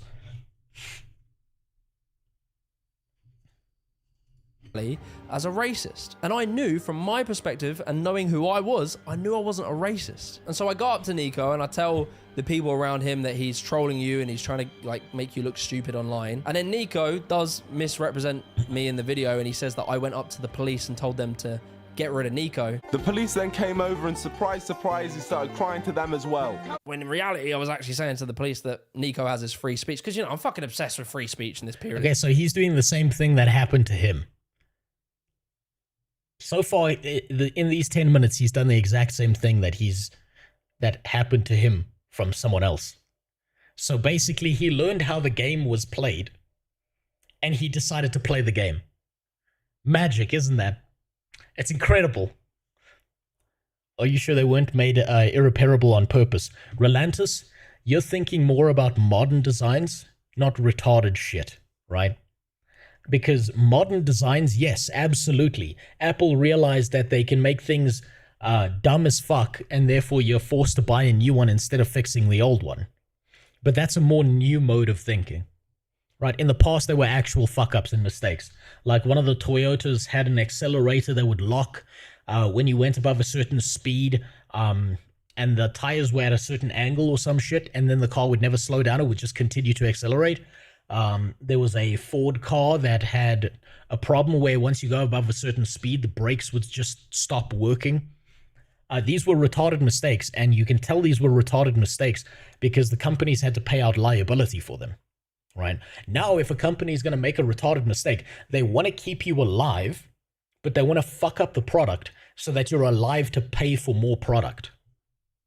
I don't know why. I think it's the single most important thing on earth. But either way, like, as much as I disagree with myself for being at that rally and supporting Tommy Robinson in that time, I still stand by the fact that I don't think these people understood why people were presenting them as racist, right? And I just want to touch on that. Tell me a Trump policy right now. I support... Fake, waffle. You're waffling, man. Yeah, answer the question. I support his trade policy. How dare you fake this? How dare you? You know, now, from the view I have now, I understand there are sort of two types of racism. There's like overt racism, which is like, you know, I fucking hate migrants when you send them back, they're the worst. And then you have this... That's not racism. If you say I fucking hate migrants, which migrants? Do you hate those migrants because of their skin color? Do you hate them because they keep coming into your country and raping little girls? Maybe you got a reason to hate them. That wasn't racism. That was just retardation. This is what I mean when I say this guy's a fucking midwit. It feels like I'm talking to someone, and like I'm listening to someone who like got to grade 10 high school and then just dropped out and thinks he's a fucking genius. He's like the guy who thinks he's smarter than everyone else. He thinks he's Einstein, right? That was a midwit take, right? Do you hate migrants? Which migrants? From which country? Do you hate them because of their skin color? Do you hate them because they keep on doing certain things because their culture is different from yours? Do you hate this group? Do you hate that group? If you met a migrant that was from this group that you supposedly hate, but he was just a normal fucking guy and he behaved like a human being, are you going to hate him too? Yes or no? What if that guy from that country was actually a refugee and he was just a normal goddamn human being trying to not get his legs blown off? Are you going to hate that guy because he opened up a small shop and he's not bothering anyone? No, obviously not, because he's not bothering anyone. You're probably going to hate the guy who comes over and is like, I'm going to find 13-year-old little girls, drag them into apartments and start raping them. Maybe I'll hate that guy for that, but that doesn't sound like racism to me, because I don't care what color the guy is. If he's fucking raping people, he needs to die. Doesn't matter. He'll be fucking purple from outer space. Who gives a shit? Get rid of him. What a midwit fucking take by this guy. Jesus Christ. This guy's retarded. This kind of more like subconscious racism or like in effect racism. And what I mean by that is like, I knew I wasn't racist because I grew up very multiculturally and I liked people of different races. I had lots of friendships with them and I got along. Hold on, bro. The argument that not all illegal immigrants commit crimes. Yeah, I'm not talking about illegal immigrants, Iconic. I'm talking about migrants. I'm talking about immigrants. People who came there legally, who came there under some legal precedent. If we're talking about illegal immigrants, guess what? They already broke the fucking law by coming there. They broke the law. That is what they did. That they've already fucked up. Them very well. So I never in my heart felt anything bad towards people of different races. But what can happen from there is when you think you're like immune to racism, you sometimes are more susceptible to it in a way, but just hold on. I need to hear that again. Racism. And what I mean by that is like, I knew I wasn't racist because I grew up very multiculturally and I liked people of different races. I had lots of friendships with them and I got along with them very well. Did this guy literally just do a I'm not racist, I have black friends?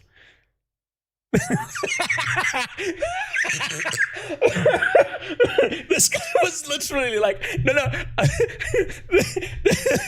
I want to find this guy, but like, name 5 black people right now.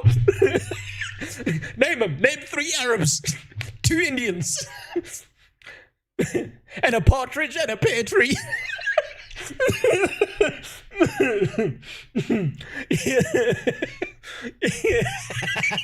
Holy shit, I love that. I'm not racist. I grew up around migrants. I've got black friends, I promise. Here's the best part about this, right? You could say something like that, but at least couch it correctly. And no one's gonna bother you. I can say, look, if I was a racist, I wouldn't live in South Africa because guess what? I'm not the primary race down here. If I was really a racist, it would be really fucking difficult for me to do anything because I've got people of other races all around me all the time handling my food that I have to talk to. Any government building I have to go to, guess what? That person's probably not my race. You could say it like that, right? Where it's like, it's not I have black friends or I have Arab friends or whatever. It's just like, these are just people in society. What the fuck's wrong with you? Don't treat an individual as the entire group. It's that simple. Holy fucking shit. He just did a I have black friends, I promise. Holy shit, I love that. Never mind, this guy's not a midwit. He's not bright enough to be a fucking midwit. Check your Discord pic. Tyrone's cock made me anti-racist, but not... but not really. Oh fuck. Yeah, it's beautiful. This is impressive. This is impressive midwitery. Holy shit, I want to downgrade this guy to junk status on this shit. Fuck me, this is the dumbest thing I've ever heard in my life. I always liked, I'm not racist, I hate all people equally. Yeah, you see, that's fine. Hating all people equally is fine. You know what's really funny? Dragons versus vampires. I can go up to a black person tomorrow and say the most racist shit imaginable. And you know what he'll probably do is laugh and say some racist shit back to me. And we'll both have a good fucking laugh about it. And we'll just go do our shit. That's your average human being that you talk to down here. Now, obviously there's people that are like hyper left leaning, that are like full of shit and crazy, right? That's anywhere on the planet. But like your average human being is not going to take that shit personally because they've got bigger things to worry about. They've got shit to worry about in their life, like how am I getting food this month? Eggs went up in price by 20% again. What the fuck am I going to eat now? I'm going to start shooting down pigeons at the park. I don't know, like you don't have time to concern yourself with all this mental fuckery that people like this deal with. Holy Jesus Christ. So I never in my heart felt anything bad towards people of different races. But what can happen from there is when you think you're like immune to racism, you sometimes are more susceptible to it in a way. No one's immune to racism. No one. Racism occurs. So you might as well make a joke out of it. You might as well have fun with it. as opposed to taking everything so goddamn seriously. But just a different type of racism. These grifters know they can't just say that, I don't know, black people are inferior genetically, although some of them have started doing that again. They've found sneakier ways of wrapping it, often by hiding behind culture. These pundits will lie and say stuff like 84% of grooming gangs are Asian Pakistani. So you see, I see an article headline like that. I need sources. I need information. I need sources. Right? That's article headline. That's trying to make you believe things one way or the other. I need to see some fucking sources. Some valid sources, not this bullshit here. Which has been endlessly disproven. It is white people who make up the majority of grooming gangs. Okay, but is that per capita? Is that per capita? Or is that just because the UK is majority white? Or is this guy just too fucking moronic to figure this out? Does this guy understand the concept of statistical per capita? And if he does, can he show that? Can he show those stats? Or is he just going to lie about that shit? Right? If I go to a country that's majority black, am I going to be surprised that without looking at per capita, the majority of criminals are going to be black? No. If I go to a majority white country, am I going to be surprised that the majority of people in that country who are criminals are white? Probably not. But let's look at the per capita statistics of that. But no, let's just breeze past this point. Just like we breeze past I have black friends. All this misinformation can lead you to believe that their culture is inferior to ours, and therefore we can't mix. And with the Tommy Robinson thing... Some cultures are inferior. I'll say that straight out. Some cultures are inferior. Do you know what culture's inferior? A culture that believes cannibalism is good. That's an inferior culture.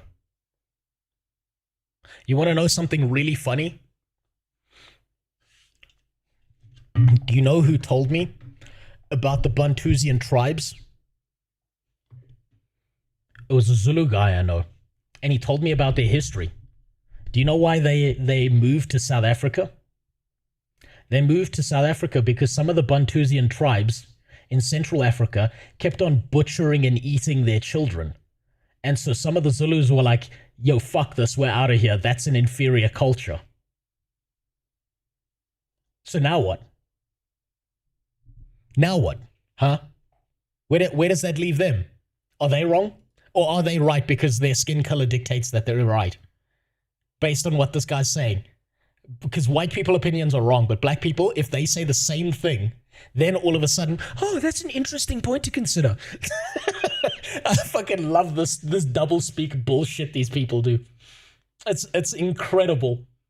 This is the video. Okay, I've got those links open, Jimmy. I'll look at those afterwards. Both of his opinions are wrong. It's grooming gang members who make up the most grooming gang members list. Yeah, exactly. Right?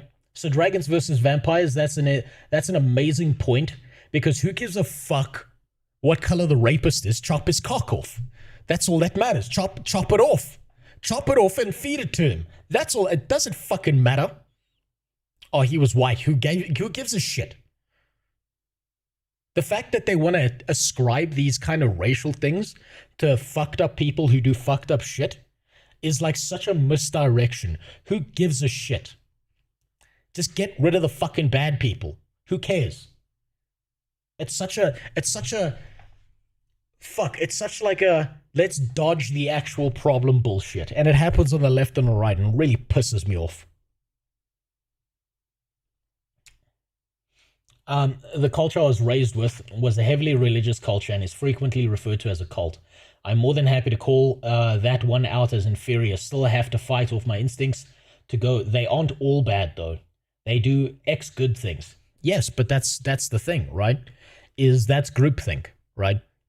Groupthink is looking at a wide statistical variance. Individuals are different from a group, right? You can't look at one individual and then ascribe that to the whole group, right? So making these fucking weird policies around race and shit doesn't work. Who gives a fuck what color the murderer is?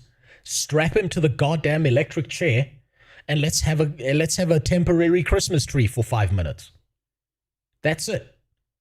Doesn't matter what color he was. Just get rid of the motherfucker. If you've got someone who's part of a cult, who's a good person, who genuinely has done nothing bad, and a bunch of other people have done bad shit in that cult, do you then punish the good person for the thing he didn't do? No. That's retarded. Because the law's supposed to apply equally regardless of who you are, regardless of your intelligence, regardless of whether you're fucking fat, short, big, tall, a human being or a woman. It's... I'm sorry, I couldn't help myself. I had to make that joke. I mean, it's kind of the same when it comes to Islam, right? You didn't hate people for being like having brown skin. You were simply critiquing their ideology, their beliefs. You wouldn't do that with Sir William Would you do that with the that. Bible? Show some respect. Show some respect. Show some respect. Have you read this for people? Have you read this There book? are over There's a billion people. Look at this. So, you know, I'm listening. These are just apes screaming at each other. There's nothing valuable coming out of that. Come on. It's just two fucking apes yelling at each other. Come on. The greatest hits, right? I'm listening to Ben Shapiro debate some 12-year-old feminist. I'm listening to Jordan Peterson, Matt Walsh, I'm Joe Rogan till I fucking die. And I find myself accepting that I must... Isn't it funny that he throws Joe Rogan in there? But Joe Rogan has straight out said multiple times, I'm just a retard who talks to people online. What's wrong with you people? Isn't that funny? That somehow magically he became this political figure and he was just like, yeah, I'll fucking talk to anyone. Isn't that strange? Must be right wing now. And you know, little hipster Jimmy, that's cool because now I'm different to everyone. I'm the contrarian, right? I have all the different opinions. Oh no, the sky isn't blue. Actually, no, it's a shade of maroon. And like, no, he's retarded. He's retarded. We see the sky is blue because of the light scattering effect. That's why the sky changes color as it moves. But this guy wouldn't expect anything more from Mr. I have black friends, so I can't be racist. When you're listening to all this stuff, you get this sort of impression of the left, like Of course, because it's a grift. Doesn't matter if it's on the left or the right. My favorite podcast. I'm going to be honest with you. This is a guilty pleasure of mine, right? You're going to have to forgive me for this. This is a real guilty pleasure of mine. Not because I'm extracting any value out of it, just because I think it's so fucking absurdist and funny. I'm going to find it for you right now. For a while, I was just having such a good fucking laugh at this. And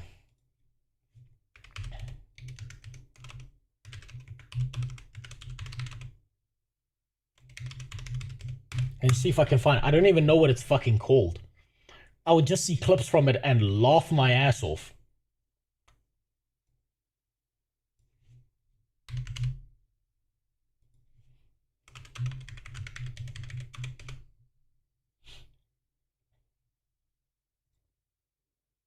I'm going to see if I can try and find it. No, it's not that. God, I'm sure I can find it somewhere. Okay, I can't find it. I'm sure you're gonna, like, if I describe this to you, you're gonna know exactly what I'm talking about. It's this podcast of this guy who's like in his 30s or 40s. And the whole premise of the podcast is let's find the most fucking retarded person imaginable who's barely out of school, and we're going to bring this dumb bitch on our podcast, and we're going to just roast her and rake her over the fucking coals for like 40 minutes. And we're going to make so much money off of it. And so they're like, bring a dumb bitch on the podcast, and they're like, now tell me, why are you a dumb bitch? It's obvious this person's like 19. They haven't had like a formative thought in their mind. They haven't had a second to breathe and think about it. God, if I could remember, if I could just remember the name of that podcast, but I think you know which one I'm talking about.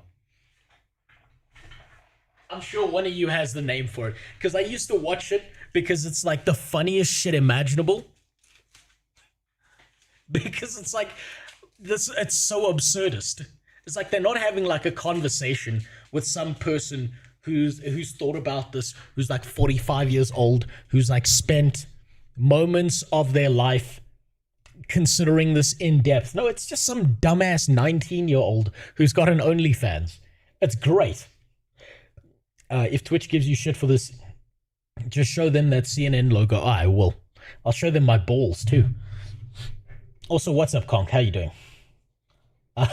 Man, like all of this is just manipulate things left or right and make a bunch of money off a bunch of people who can't fucking think for themselves but get emotionally involved in stuff. Right? It's like, here's how you can tell, right? This is an argumentative tactic my mother taught me, right? I show the image on Discord. Okay. Yeah, no, not that one. That's not the podcast I'm looking for. Sorry.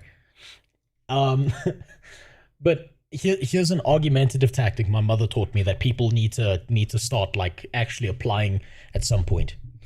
The first question you need to ask yourself in any situation when looking at something is, did that evoke your emotional state? And in what way did it evoke your emotional state? And then from there, you need to figure out, okay, why did that happen, right? Because human beings are actually emotional people and emotional beings, and we try and ignore that feeling as much as possible. But we can't, right? Human beings are highly emotional creatures, whether you want to believe it or not. We're not very good at being purely logical. We're not very good at being objective. In fact, it's impossible for any human being to be objective. But generally in any argument, you want to ask yourself, what emotion did that make me feel? Did I feel self-righteous anger? Did I feel justified? Did I laugh? Did that piss me off? Right? What a nice mother. My other taught me to play the victim and cry. Hey, listen, Banatu. Your mom's advice is probably going to take you further in life, and it's more monetizable. But seriously, always think about, how is this affecting my emotional state? And if it is, you need to figure out, why is that occurring? Because what these people are targeting, left or right, they're targeting your emotional state. All good. I know what you mean. Perceiving the left to be like basically the worst of the left. You know you're a millennial when you question whether or not it's ethical to bring children into this world. Because of climate change, we don't really know whether or not the world's going to be habitable in 30 years. And so you just get pushed further and further right from more of a reactionary position rather than some actual ideological and maybe academic understanding of economies and politics. It just sort of is a feeling. And it's so funny, like when Ben Shapiro and these sort of people get famous off of facts don't care about your feelings. But to be honest, like conservatives these days, it just seems to be mainly emotional. That was such an interesting time on YouTube when this fucker was everywhere, and it was just, he just owns the libs. Every fucking title was in caps. Ben Shapiro owns the libs, and you can see like the clips that they were pulling from like an hour-long speech was like they knew, those cameramen knew when the gold was coming, because there was some fucking retard with a curtain railing through his nose, and he was white but he had dreadlocks, and like you could see he hadn't bathed in 4 years, and he'd just gotten into university yesterday, right? Every other logical argument or component was stripped away from this, and it was just like a 1 minute clip. It was just a 1 minute clip. And it was all just, let's spike that emotional field in your brain as much as possible. It was goddamn entertaining to watch from a distance, but my god, people got up in their emotions. They got up in their feelings one way or another about this shit.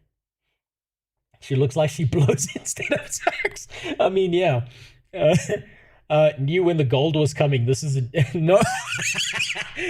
That wasn't a Jew joke, Super God, but I should have made it. In the debate synagogue, he saw the shekels in her eyes. Okay, now that just sounds like it's a fucking 50 Shades of Grey, except it's just 50 Shades of blue and white. Ocean is how they feel about topics. They hate when you bring up academic papers and actual facts, and they don't trust any of that. In Springfield, they're eating the dogs, the people that came in. They're eating the cats. They're eating the pets of the people that live there. And ABC News did. You know, whenever I hear that, all I can think of is the song that was made out of that. If anyone knows that song by the Kiffness, man, it was such a good song.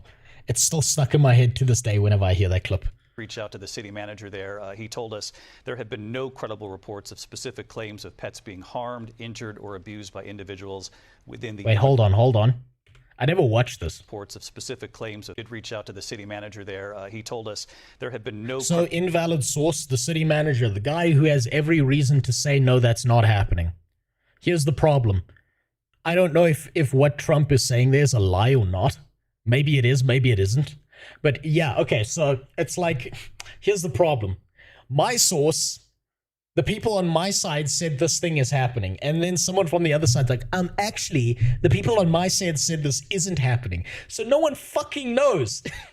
No one fucking knows what the fuck is happening. They really did and still are. I'd need to see video, Benji. I need to see video of that shit happening. Credible reports of specific claims of pets being harmed, injured, or abused by individuals within the immigrant community. Well, I've seen people on television. Let me just... Either way, I find myself... I need to see video. I have not descended into overt... I need to see a Haitian man with a half-eaten cat in his hands. That's it. That would convince me. Overtly racist beliefs or overtly transphobic beliefs, misogynistic beliefs. Oh, fucking, yeah, okay, let's throw Sneeko into this. This is definitely the Cuckmaster 3000's fault. Fucking hell. I haven't gone that far, but I probably do house some sort of unconscious discriminatory beliefs in maybe trans people, perhaps even women. This guy does seem like he does have discriminatory beliefs. If I'm being serious about this, he does seem like he has some kind of like New Yorkian, I need to defend other people of other races because they're inferior to me kind of thing. That's the kind of vibe this dude gives off. But maybe this is just conjecture on my part because I've had to deal with so many of these people firsthand myself. So that might just be my own personal knee-jerk response causing that. Women to a degree, again, often wrapping their push for equality and better rights as some kind of Marxist revolution. But I believe in the typical sort of right-wing viewpoint that the state should be smaller, that people are responsible for themselves, and that's probably fine. That like poor people are just lazy and they need to fix their own shit, and that billionaires and corporations are really good and like, you know, sort of... You see, now that's obviously fucking, let me poison the well. That shit right there, that's let me poison the well. Let me give some sensible takes. Remember, I've spoken about this before. It's the Pareto principle applied to the way you lie or the way you poison everything, right? You say 80% normal shit, and then the last 20% is fucking batshit. And if you do it right, you can make people believe things one way or the other. Anheuser-Busch really missed a marketing opportunity when they're promoting beer with that trans guy or whatever their name was. They should have renamed the beer to Chub Light. Dude cooking cat over a stove. Locals saying they witnessed it. What the fuck? Okay. And has that's been confirmed to be Haitians in the US, right? That's not like a 10-year-old video that's like someone like put that on X. Because I don't see a community note on this shit.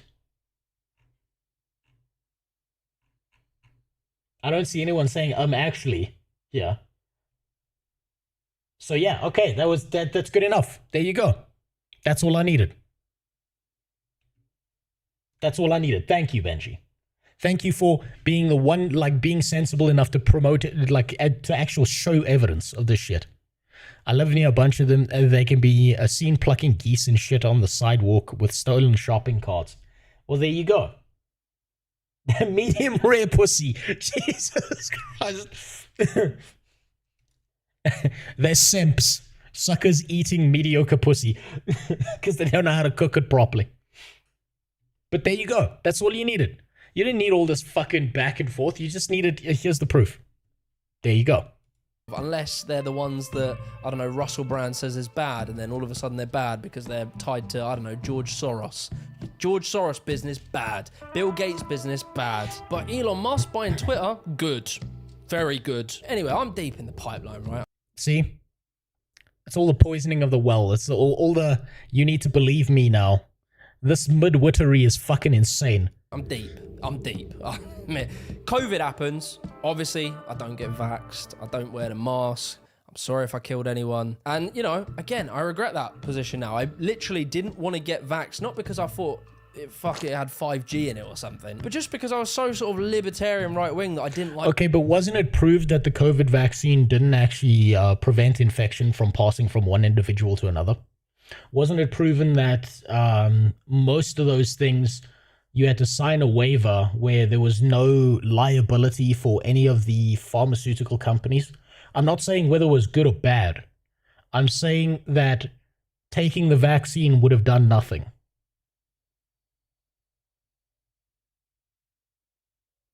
Wasn't that like directly proven? And now it's like people are trying to memory hole it and pretend the shit never happened. Came over from YouTube to let you know that the person that started that rumor about the Haitian immigrants went on record having stated that she made it up and didn't think it would become as widespread. Okay, so they said it's not going to be widespread. You've linked an article, but then why is there a picture of a dude holding a goose? Why was Benji able to pull up an image of someone cooking a cat over a fucking stove, right? And I don't see anyone refuting that there was people in the US who are Haitians eating that. So maybe more information is needed, right? The problem is any article from any news journalist out there, I immediately want to disbelieve because they've got an agenda and they want to sell you something one way or the other. That's the problem with that article. Benji didn't link an article. He linked a video of someone actually cooking a fucking cat over a stove.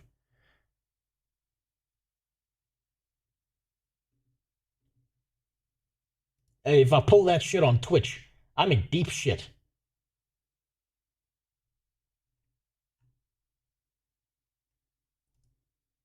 But like that's the issue, right?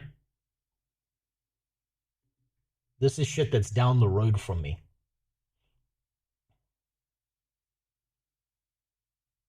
What? Okay, I can't put this. Obviously, I can't put. What the fuck? That's just like in the street, dude. Okay, now Benji's shown me multiple images. So maybe that person did lie about the Haitians, but what if it was happening at the same time? So they accidentally told the truth. Jesus Christ, dude. How many of these fucking videos do you have, Benji? See, the problem is you linked me an article, right? And this is not your fault. I'm not being mad at you. Parenthals, I'm not being mad at you for linking me an article. But again, articles have something to sell you because there's ads on that shit. And they're going to lean towards polarizing people. I'm not saying it never happens. Take what I put there at face value. I will take what you put there at face value. And I'm not like, you know, I'm not mad at you for linking that. That's good to see, is information like that. But Benji just showed me video, dude. Benji showed me fucking video. He showed me multiple videos now. That's the problem.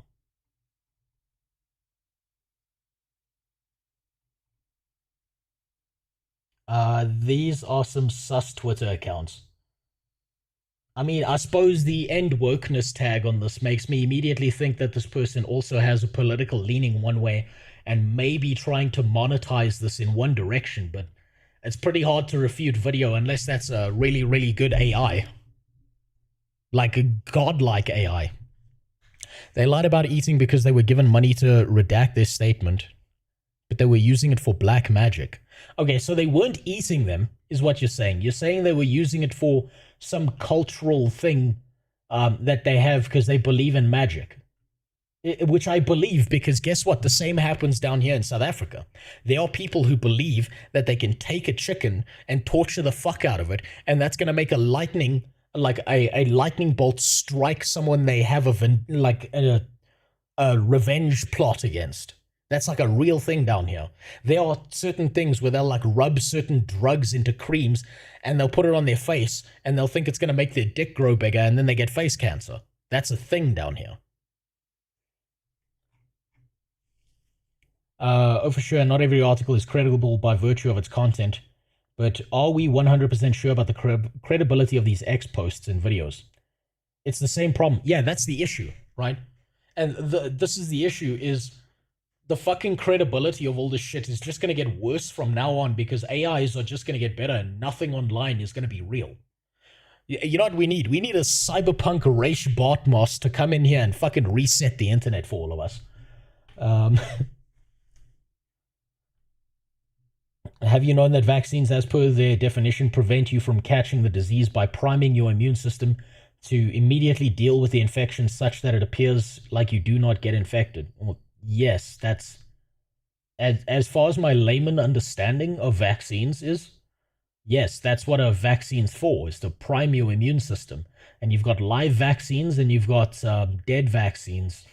And you have to use certain ones in certain cases because your immune system only responds to certain ones in certain ways. So like you'll give your body like a weakened version of the thing that when you get the stronger stuff, your body knows how to deal with it.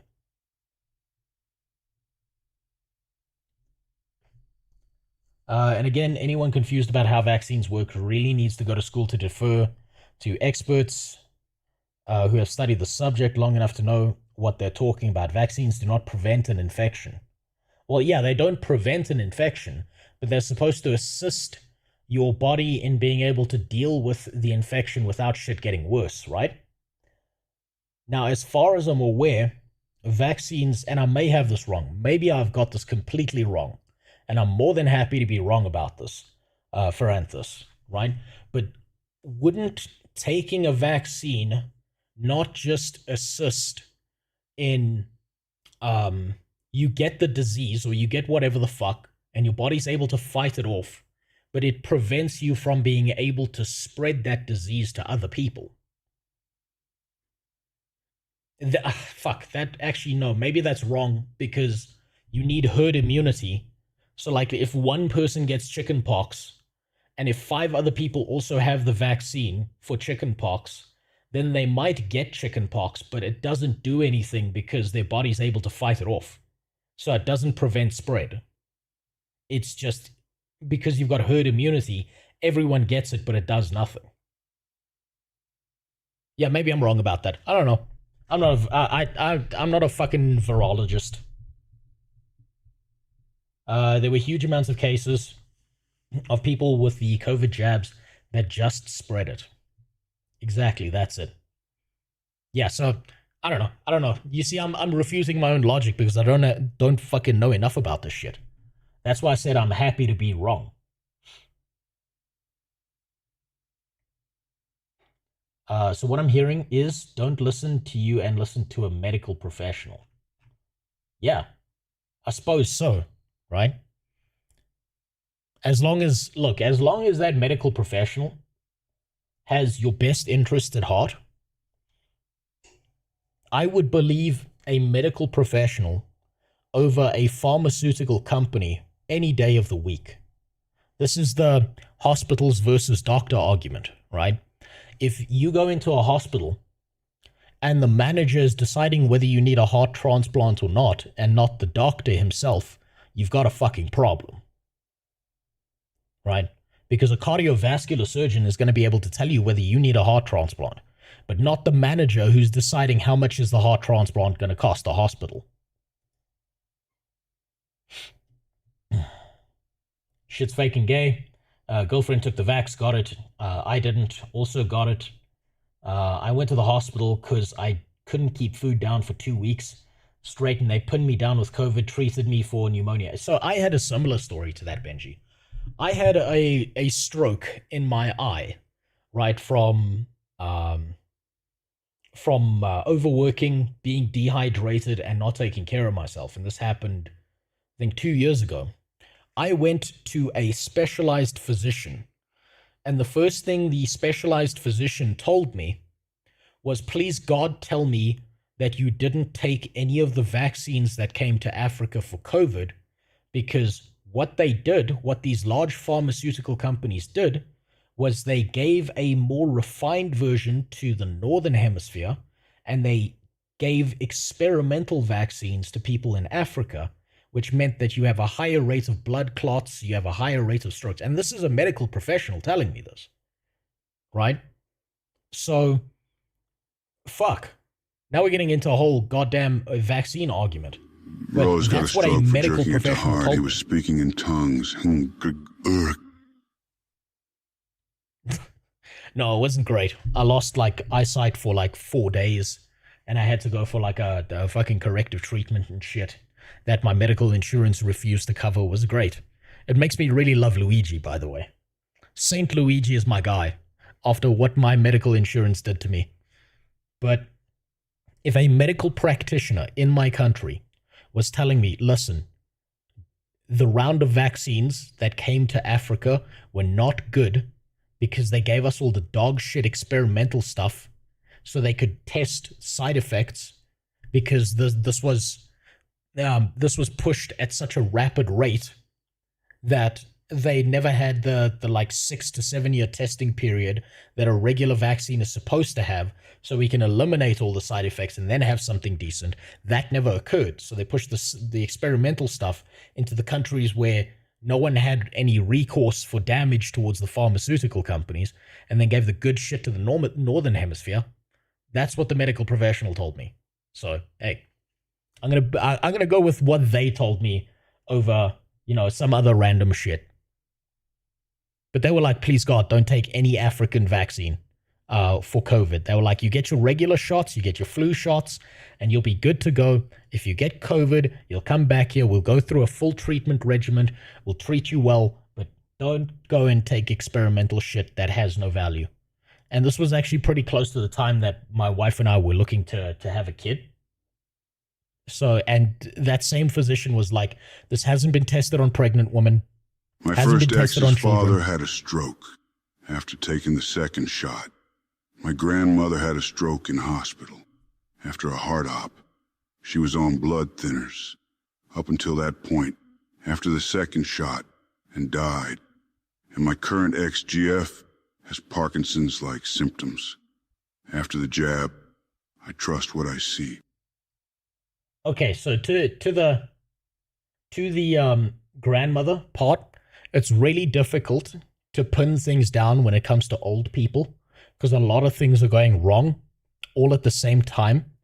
And as to the girlfriend part, those must have been some of the best hand jobs you ever got. But real talk for a second, I remember when the whole COVID shot really started kicking off at the time, bought some Pfizer stock and then decided, I want to read up on this shit more. Ended up reading up on it more mRNA shit, and it didn't sound right to me. It sounded like they wanted to treat people like a programmable computer, which it didn't sound right. Look, mRNA stuff does have value, right? People always think of it as one thing that's bad or not. But there are people who've taken certain mRNA shit, and like they've temporarily cured themselves of things like lactose intolerance. So there is value in it. It's just, the problem is, who's in control of all of this shit? Is this some nameless, faceless company that's never going to face any consequences for what they did? Or is this like, some medical expert who's actually out there for everyone's best interest? That's the issue there. Turns out I was right not to get the jab, given my fucked up heart, because I probably would be dead. I mean, look, I got advised the same thing, Jimmy. Because of my heart, because of my cardiovascular system, the physicians, and I went to multiple physicians, they were all like, do not take the African vaccine. You want to go take a vaccine, you fly to Europe and you take one of those. Fly to the US, get one of those shit. But don't take the stuff here. That's the closest they got to telling me to take one. Was you better off taking something in the first world than here. Let's move on though.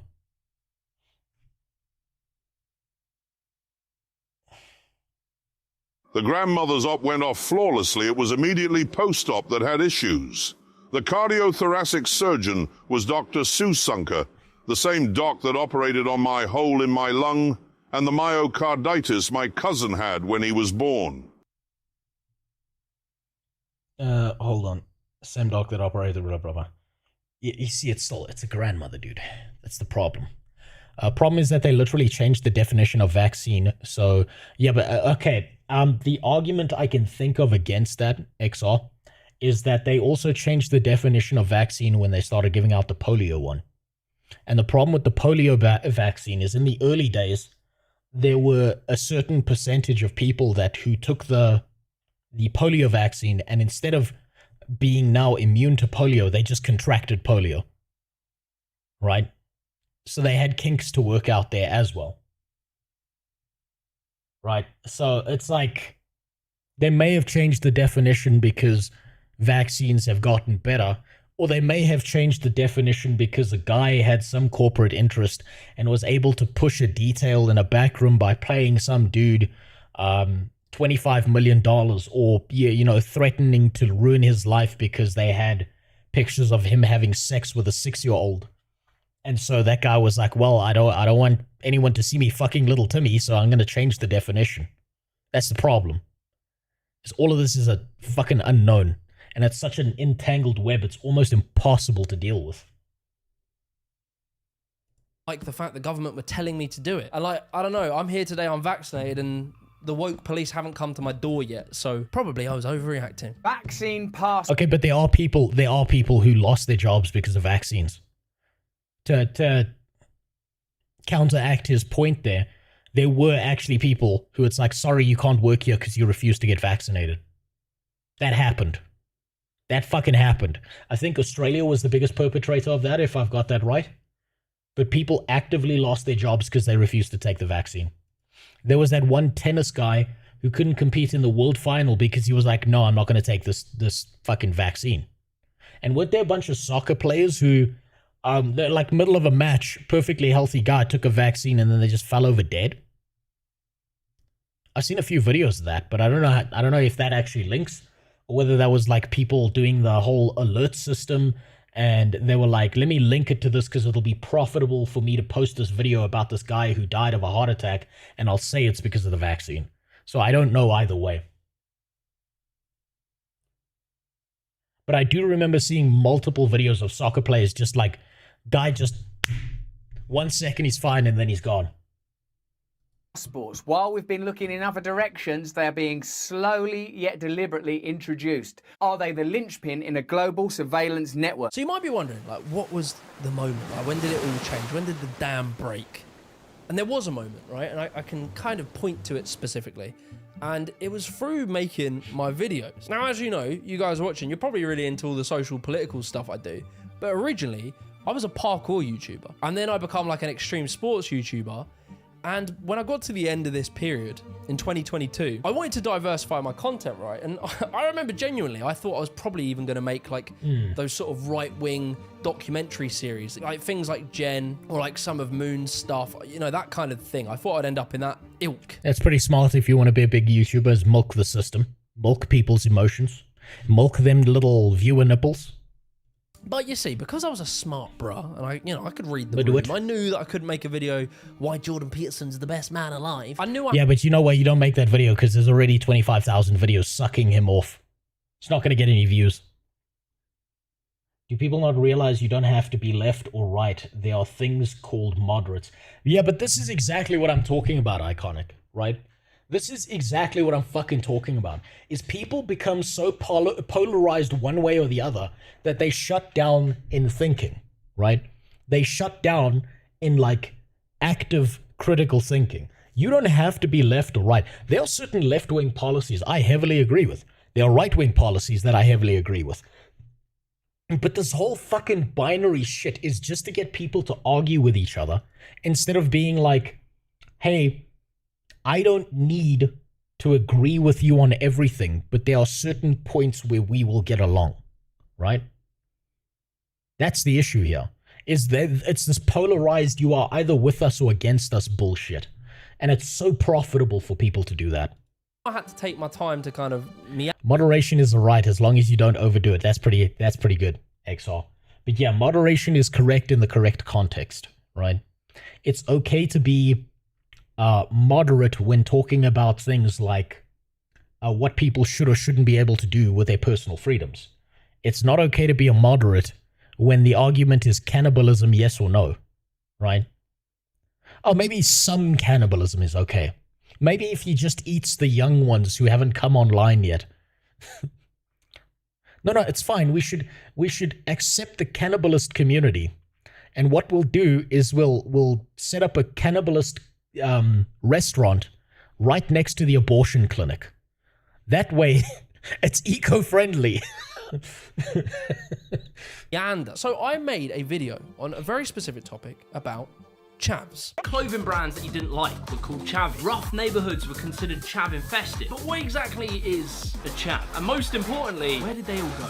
And so I made this video. It's really interesting if you rewatch it, because my biases and all of my thinking going into this video is that chavs are bad because they were dickheads and they chose to be bad. But whilst making the video and wanting to address the question, like, where did chavs go? Why did they disappear? I stumbled across a geezer called Owen Jones. No fucking idea who that is.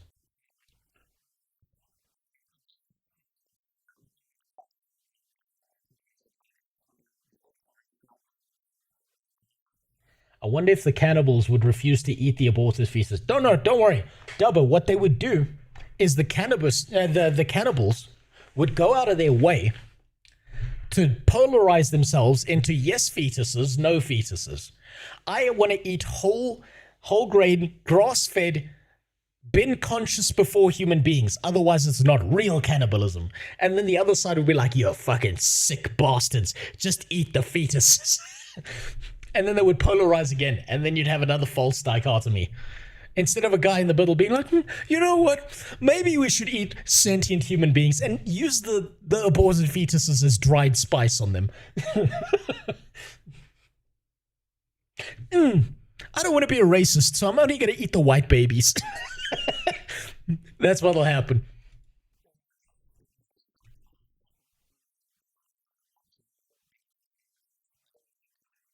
I see Owen Jones and all of my, but you see it in the video. I'm like, look, guys, I'm about to quote Owen Jones.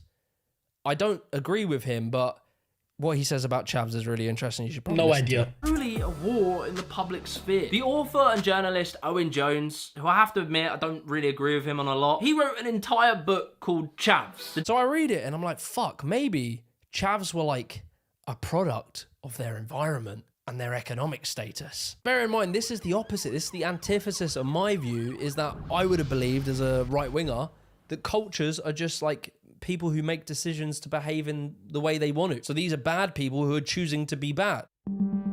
So after this... Thanks for the follow, Ass. I'm going to call you Ass because what the fuck is that name? That or you're a bot. I'm not certain.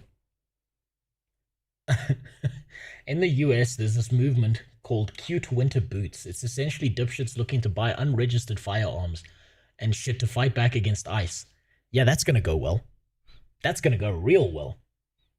This video, I go down different rabbit holes. I'm making different subcultures. I do skinheads and I do football hooligans, which are both in a very interesting period of time, which is the Thatcher era. And the more I research into Thatcher and see how she completely flipped this country on its head, she completely radicalized Britain into being extreme neoliberal capitalists. And it's kind of become just assumed that that's how the world has always worked. That's how we are. But then I discovered that at some point in society, we weren't fucking insane capitalists that we are right now. I've discovered this because there was a period of time called the post-war consensus, which I talked... Can Tyler McQuaid send his video about SML here right now?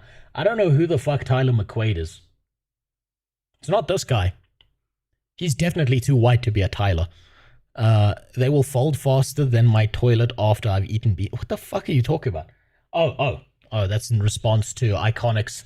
Let's buy illegal unregistered weapons. About fucking endlessly on this channel. But in that period of time, we followed a style of economics that was called Keynesianism, which meant that the government's job was to make sure everyone was employed and... We still follow Keynesianism, isn't it? Keynesian economics. Is that not like part of social systems across any developed first world nation? Or do I have that wrong? You can post links here, dude. You'll be fine. Just post a link. To tax the wealthy at higher rates, use that money to build infrastructure that benefited the people. And then bear in mind, you know, I'm listening to Donald Trump saying, make America great again, and everyone's harping on about how the world was better back in like the 60s and 50s. And then I find out the reason why it was better was because we had mass public investment. This investment led to the greatest economic boom in history, raised many of the working class into the middle class, which created a whole host of new industries, new products, basically, it was good shit. What we did then was good. And you know, you got to bear in mind that I am being told the only answer to life's problems is dog eat dog, free market capitalism. Get the government out of everything. Yeah, but you see, that's crazy. That's crazy people shit, right? That's knee jerk. Let's go completely in the other direction, like a fucking insane person, right? That's nuts. That's crazy people behavior. And the fact that he's decided to couch this as it has to be A or B, that there's not some reasonable, let's look at this by a case-by-case basis. The fact that he's looking at it like that immediately makes me think this guy's such a disingenuous fuck. All of this seems like a disingenuous fucking video. Like from back here when he started doing that manipulative shit with context, man, this is, fuck, it's not getting any better for him. The government can do nothing right. Only the geniuses of commerce can do anything. Like our water supply that has no piss and poo in it. Or like our really quick and definitely on time and affordable train system. Or like our really... So there you go. This is what I mean, right? When I say... he's polarized the whole fucking thing. As opposed to, hey, let's look at this on a case-by-case basis. Maybe grouping things together is crazy people behavior. Maybe this is cuckoo fucking bananas behavior, and we need individual case-by-case shit. Maybe some things do need to be regulated by a government or a larger entity that prevents certain elements of corporate entities from screwing everyone. And maybe other things the government should never touch at all, because every time they do, it becomes a corrupt, fucked up system where people get shit stolen from them. I think my Twitch account has been banned. I resub and been chatting, but my chat isn't showing. That's weird, Zerfrost. I'm not sure why. Maybe your Twitch account has been banned. Who knows? Affordable housing that people definitely aren't speculating on and shrinking the middle class. Private water. What the fuck is this? What is this clip?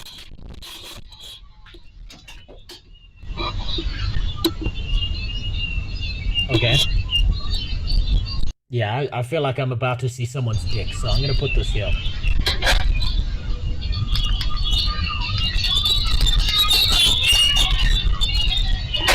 Okay, that held no value whatsoever.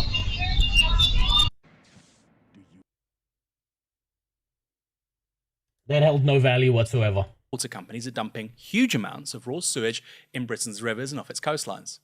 They're doing so to save money, to ensure returns for shareholders, and by extension, to guarantee massive salaries for bosses at the top. And so yeah, time's going past, man, and I'm learning this shit, and I'm like, fuck, and I'm starting to realize, like, I don't know if I believe all the things that I believe about right-wing politics, but I hadn't accepted it, right? I was becoming more and more distrustful. Things like this, right? 1 month, I went on holiday to Thailand. I walk in a coffee shop and I see the most beautiful woman on earth, who is now my wife. And I said, don't stop, bird. Keep going, goddammit. These dogs are barking. You best fucking keep going.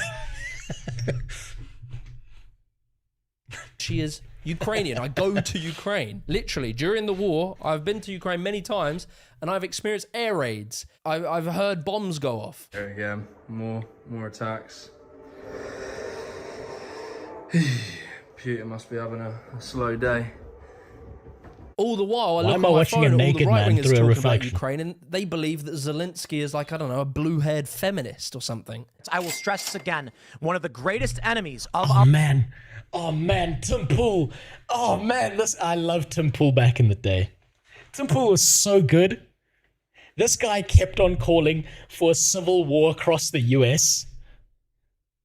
Like, every fucking time I saw a video on this guy, he just kept on saying there's gonna be a civil war tomorrow. I'm like, damn, I'm so lucky to live in Africa. Every time this guy was talking about fucking civil war, I loved this shit.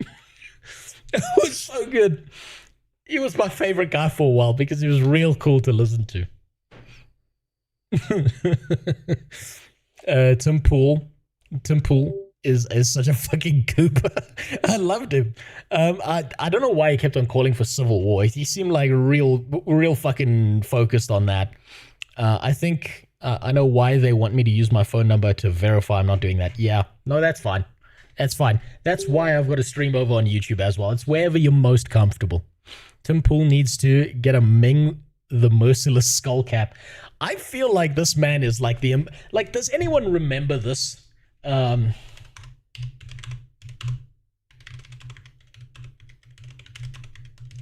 feel like Tim Pool is like...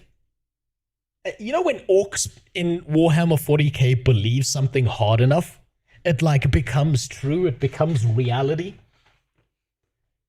Tim Pool feels like this guy to me. Like someone imagined him into existence. He feels like Double D from Ed, Ed and Eddie. I want to know what's under the fucking beanie, man. I just want to know. I need to know. Our nation right now is Ukraine. Did you know he's going to be a dad soon? Why? Who fucked his wife, Super God? NATO, and NATO are the bad guys, and America's bad, even though we're pro-America. America is bad. And, you know, I'm learning more about the Ukrainian conflict and all the history of how it came to be and why we defend them and why we can't allow Russia to just go and take over sovereign nations. And so you learn more and more about this. But then there was two people I come across that really, like, cemented the change, right? So I'm becoming distrustful of the right. I'm starting to see, like, you know, their takes on Ukraine as being ridiculous. And then I come across a streamer. Oh, here we go. So right now with the... Oh, man. Man, the memes were so good once upon a time. They were so good. Mr. You're fucking poor. Fuck you. God damn. What a meme god.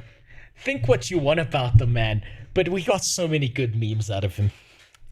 The incel meme of him just being like, ooh, like staring off into the distance. Bottom G. Fuck, I was so excited to see people lose their shit and either defend this guy or attack him.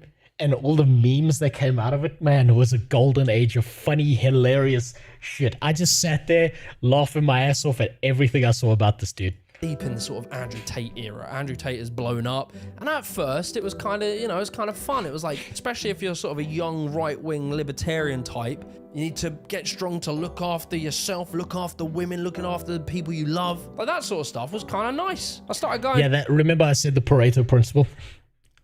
If you want to lie to people, 80% truth, 20% crazy shit. To the gym, I started doing all that stuff. Women do it all the time, and it works for them really well. I was always sort of into the self-help stuff, so all that shit sounded good. And then he started to talk about women. To some degree, as a man, you have to instill drama in the relationship, because if you don't, she's going to get bored. No, that's very true, man. And she's either going to leave, or she will instill the drama, which gives her control. Yeah. Then you're seeing all these fresh and That's true. Beat your bitch. podcast, Sneeko and all. I love this era because every single one of the people that I saw online, right, they just seemed like a copy of each other. It was the same opinion from like 25 different fucking people. You know how like everyone got burned out on the software, the pirate software drama after 3 days because 300 million streamers posted the same fucking video, except it was just their face instead of someone else's. And if you'd watched one video, you'd watch 300 videos essentially. Same shit here. It's incredible. All this crazy shit. And you're seeing like people making their entire livings complaining about women, and you're like, what the fuck is this? And there was one who would go on these shows, and his name was Destiny. Women fare a lot better post-divorce than men do, bro. And the reason why is because they get the resource, they get the money, they get the children, they get... Does he have any evidence for this, or is he just fucking talking? Put in a better situation financially. No, they don't. Yeah, dude, they get the house. Moms don't live. Oh, there's Dick Sucker Master. God, this room is just one big fucking meme. All of this, the cuck king, the guy who lets other people fuck his wife. The two dipshits who are like, abortions don't affect women. Fucking love this shit. This is the best shit ever, because I cannot imagine any rational person walking into this room and not thinking they didn't just walk into a mental asylum. This whole room is just batshit insane takes one way or the other. And it was the funniest time on YouTube. I loved this period. I took none of this seriously and I just listened and it was great. Oh, it was incredible. And as far as I'm aware, maybe I have this wrong, peripherally, one of these two dudes here, I can't remember which one it is, fucked some Asian chick, kept on dumping cum inside of her, and then was like manipulating her into getting an abortion. He was like, no, it's not mine. It's someone else's. Oh shit, it is mine. Get an abortion now. It's a fucking amazing when they're like, oh, you gotta do the whole, you know, man dominant control family, and there's like, this bitch needs an abortion now. You went left wing real fast on that one, huh? Good on child support. That's not true. Have you ever seen a bitch on child support? Look at She's this not living crazy the shit. greatest life. Women fare worse than men in almost every degree after divorces. So the idea of pretending... What are you talking about? They make more money. They have better dating strategies afterwards. Men just do better than women in almost every single metric post-divorce. What? Bro? Destiny was really interesting because he was a... See what I mean? Do you see what I mean? It's just crazy shit. And it's like one person says something crazy, and because one person says something crazy, in order to be as contrarian as possible and keep your attention, now person number two who opposes person number one has to say crazy shit in the other direction instead of just having a normal, rational ass conversation. Do you know about the Jack Murphy incident? I have no idea what that is. Fuck, I love this time in... Oh, it was so good. I miss this time. I miss this period. It was so beautiful. The lefty, and he was proud to be a lefty. He didn't try and hide. He didn't say he was like a centrist. He was like, no, I'm on the left. But he didn't play... Sure, no. I'm not going to ban some guy just because he's posting links in chat and all of that shit. I'm just not going to click on him. I'm not going to waste my time doing that. There's no point. I don't ban people unless they actively go out of their way to do a lot of shit that breaks the Twitch TOS. They're like, otherwise, I don't give a fuck, and neither should you. Are you mad at every comment under a YouTube video? No? Then it doesn't matter. Play into like the left-wing woke crazy stereotype. He was just a normal dude who presented left-wing ideas but was really good at debating. Now remember, debating the left up until this point was Ben Shapiro debating a 4-year-old. But now you're seeing... Yes, there you go. I love that. I love that period. I'm so like, I look back on that period and I miss it so much. It was the most retarded shit imaginable. And it was so funny. And I can't believe how polarized people got. Objectively, when people would ask me, what's my political opinion? My genuine 100% like answer during that period of time was, it depends on who I'm speaking to today. I'm not kidding when I say this. Like, I talked about this earlier, how like on Christmas I found a valuable use for the N-word because I've got one of these people attached to my family now who's like, they get super sensitive about words, and they don't actually like, they treat talking to a black person like they're visiting a chimpanzee at the zoo. That's literally how they behave. Like, wow, look at the lesser life form. Oh my God, we must take care of it and preserve it. Like, and so I was using the N-word to like make them like jolt in fear. During this period, that same person, I would upset the shit out of them. But they would like be having this dead serious, we're having dinner and they're trying to have a conversation about abortion, right? And how women's rights, this and that. And then someone on the other side of the family table would be like, yeah, but it's a life and it's autonomy and bodily autonomy. You take away from the child and whatever. And my opinion would be, I'd say, I'd cut through the silence when everyone was mad. It's like, you know, I really think it depends what race the baby is going to be. Story It would time. be great.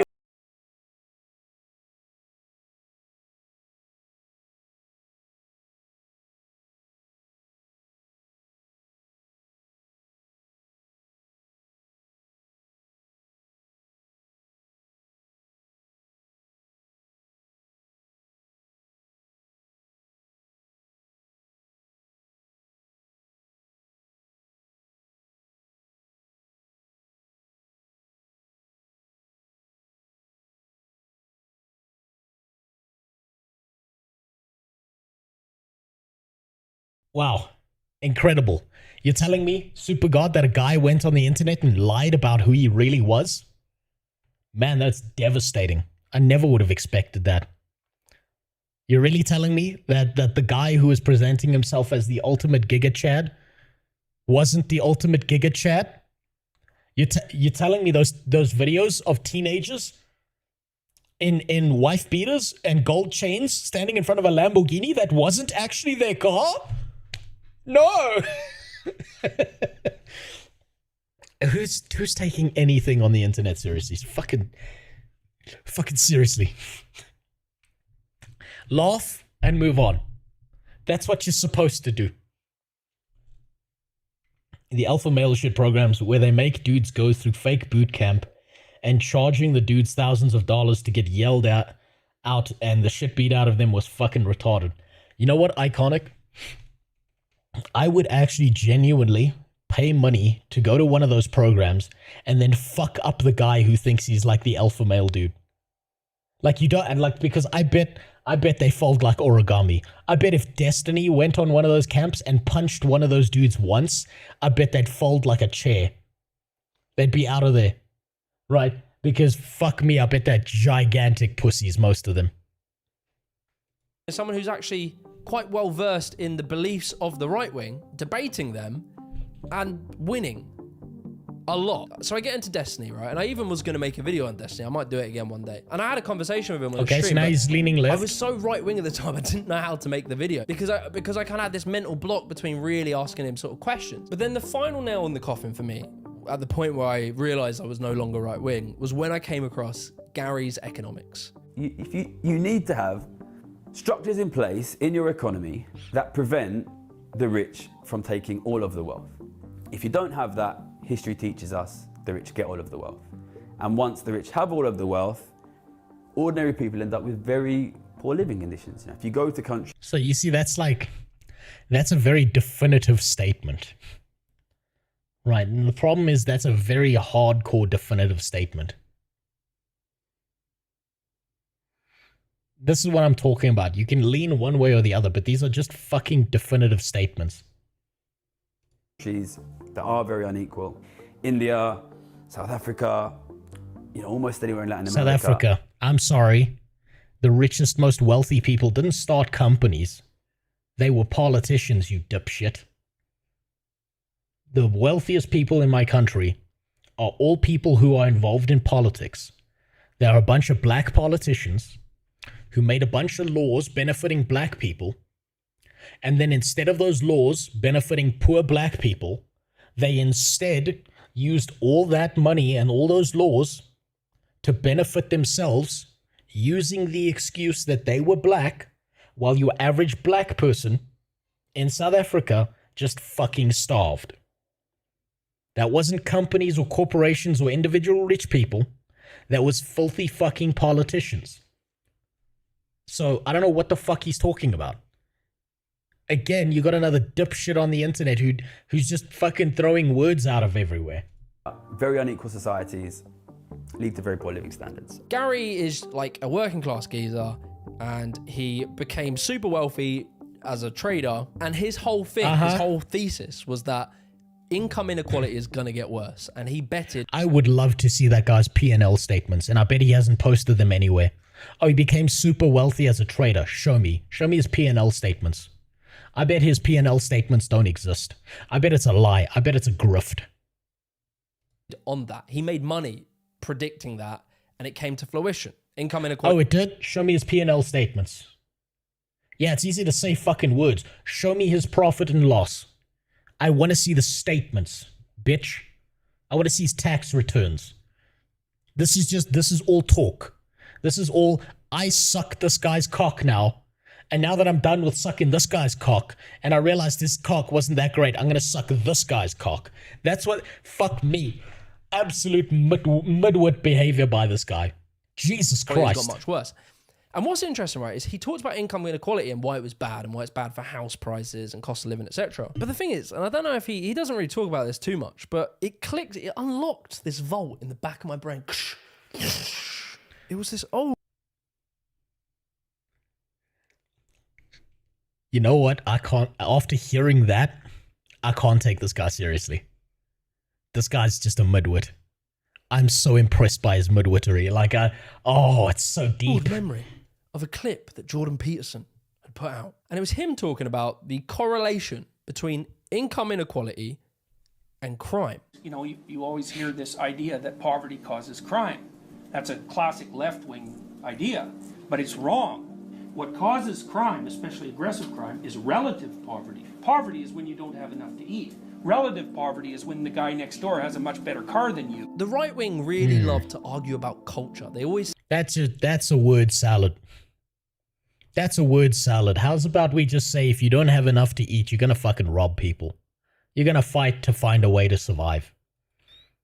That word salad bullshit? No. I'll call you a racial slur and move on. That's just how that works. You fucking alcoholic. If you're poor and you can't afford food, you're gonna steal. I'll steal. I'll steal from you. I'll fucking come out here alpha male right-wing grift. Which one's gonna make me more money, do you think? If I lean left and I start talking about how much I love watching people fuck my wife, even if it's not true, or if I lean right and I start selling you alpha male pills that it's really just dirt that I got in my garden. Which one? Which way, Western man? This fucking retard just believes whatever the fuck. He just swings. This guy, I can't take him seriously. He's a clock. He's a grandfather clock. He swings from left to right and that's it. Say that like it's people's the problems in society comes from people's ideas and question for you. Do you think poverty causes crime? How much crime does crime cause poverty? How much poverty? So I do think poverty causes crime because if you're trying to fight to survive, there will always be some people out there who will do their absolute best and they will decide the system's fucked. So why should I follow a fucked system? Right? I don't know how much crime it causes. I'd need evidence to back up if I was going to say poverty causes crime, right? What's the society? What's the culture? What's the, how do people live? Are these people able to avoid crime and still live and they're still committing it? There's too many factors there, way too many variables to say how much. Does crime cause poverty? Probably, right? Because people stealing shit from other people means you have a distrustful society and all of a sudden everyone's out for themselves. And there was a mathematician who proved that if everyone's looking out for number one, everyone loses as opposed to looking out for each other. And how much poverty? Too many variables to consider. Way too many variables to consider. That's a correlation causation question. Data supports the idea that poverty causes crime.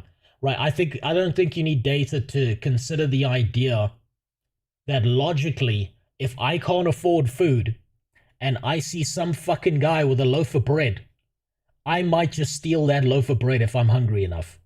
I don't think you need a data set to figure that out. I'm not going to sit there and starve if I know I've got a family to feed and I've got very few other options. I'm going to steal that loaf of bread. So you can say poverty causes crime because I'll fucking do that. And if you think you're above that, you're probably lying. Poverty causes some crime. Crime has lots of causes. See, you've got to consider degrees of poverty and all of that shit to figure out how much crime it's going to cause. There's way too many variables. Way too many variables for that for anyone to distinguish that shit, right? You need to, the best you can probably do with figuring out how much crime is caused by poverty and poverty caused by crime is to do a black box analysis on a bunch of different societies and figure out what is your input, how much poverty, how much crime, how much poverty, right? but you're not going to be able to calculate this using some variable and get some information stack that has like a definitive answer that's always going to be the same all the time everywhere. Understand that an inverse relationship is not necessarily the same, not necessarily blah, blah, blah. I asked specifically because I know that he would talk about it like this. Right? It's too hard. It's too, you can't, I'm not going to fucking sit here and pretend I'm some fucking super intelligent AI that has calculated every single aspect of human nature and has every variable under the sun and can tell you how much causes what and where and when. All I can say is, you're probably, most likely going to get some fucking crime if people are poor. And if there's less poor people, there's probably less crime. That's why rich people like to live in one neighborhood away from all the poor people, and they put all the poor people where they can't reach the rich people because they can't afford a fucking taxi ride to go rob the rich guy who lives 3 hours away. So take all the poor people and stuff them into a fucking tin shack house. And they'll rob each other because the guy next to you is pretty easy to reach. But the fucking rich guy living in the castle up the road with 4 guards, with all dogs and AK-47s, that one's going to be a bit more effort.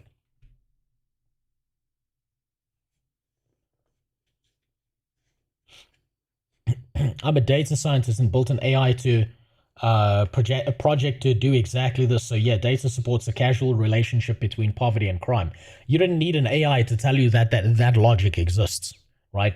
But even an AI is not going to be able to calculate that exactly or precisely. And you know what the problem is with those actuarial kind of statistics is if you take a data set from the UK and apply it in South Africa, now all of a sudden you've got an invalid data set because the variables are different, right? Maybe poverty in the UK causes a 5% increase in crime, and maybe in South Africa it causes a 50% increase because the culture is different. There's more different groups with different nations and so on and so forth.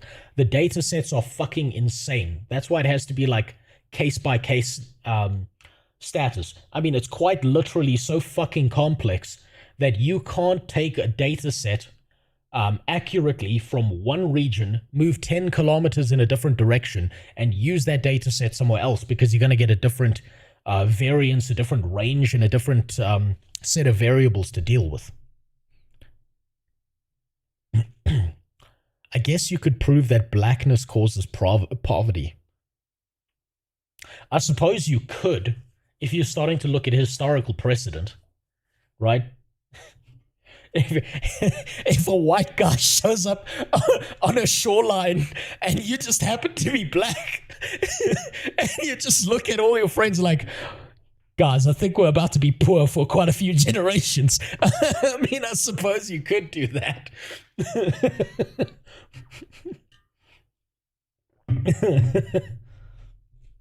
No one's talking about using data sets from one region to another. Each region has their own research and data for it based on their variant. But yeah, but that's why I'm saying your AI is going to be inaccurate, right?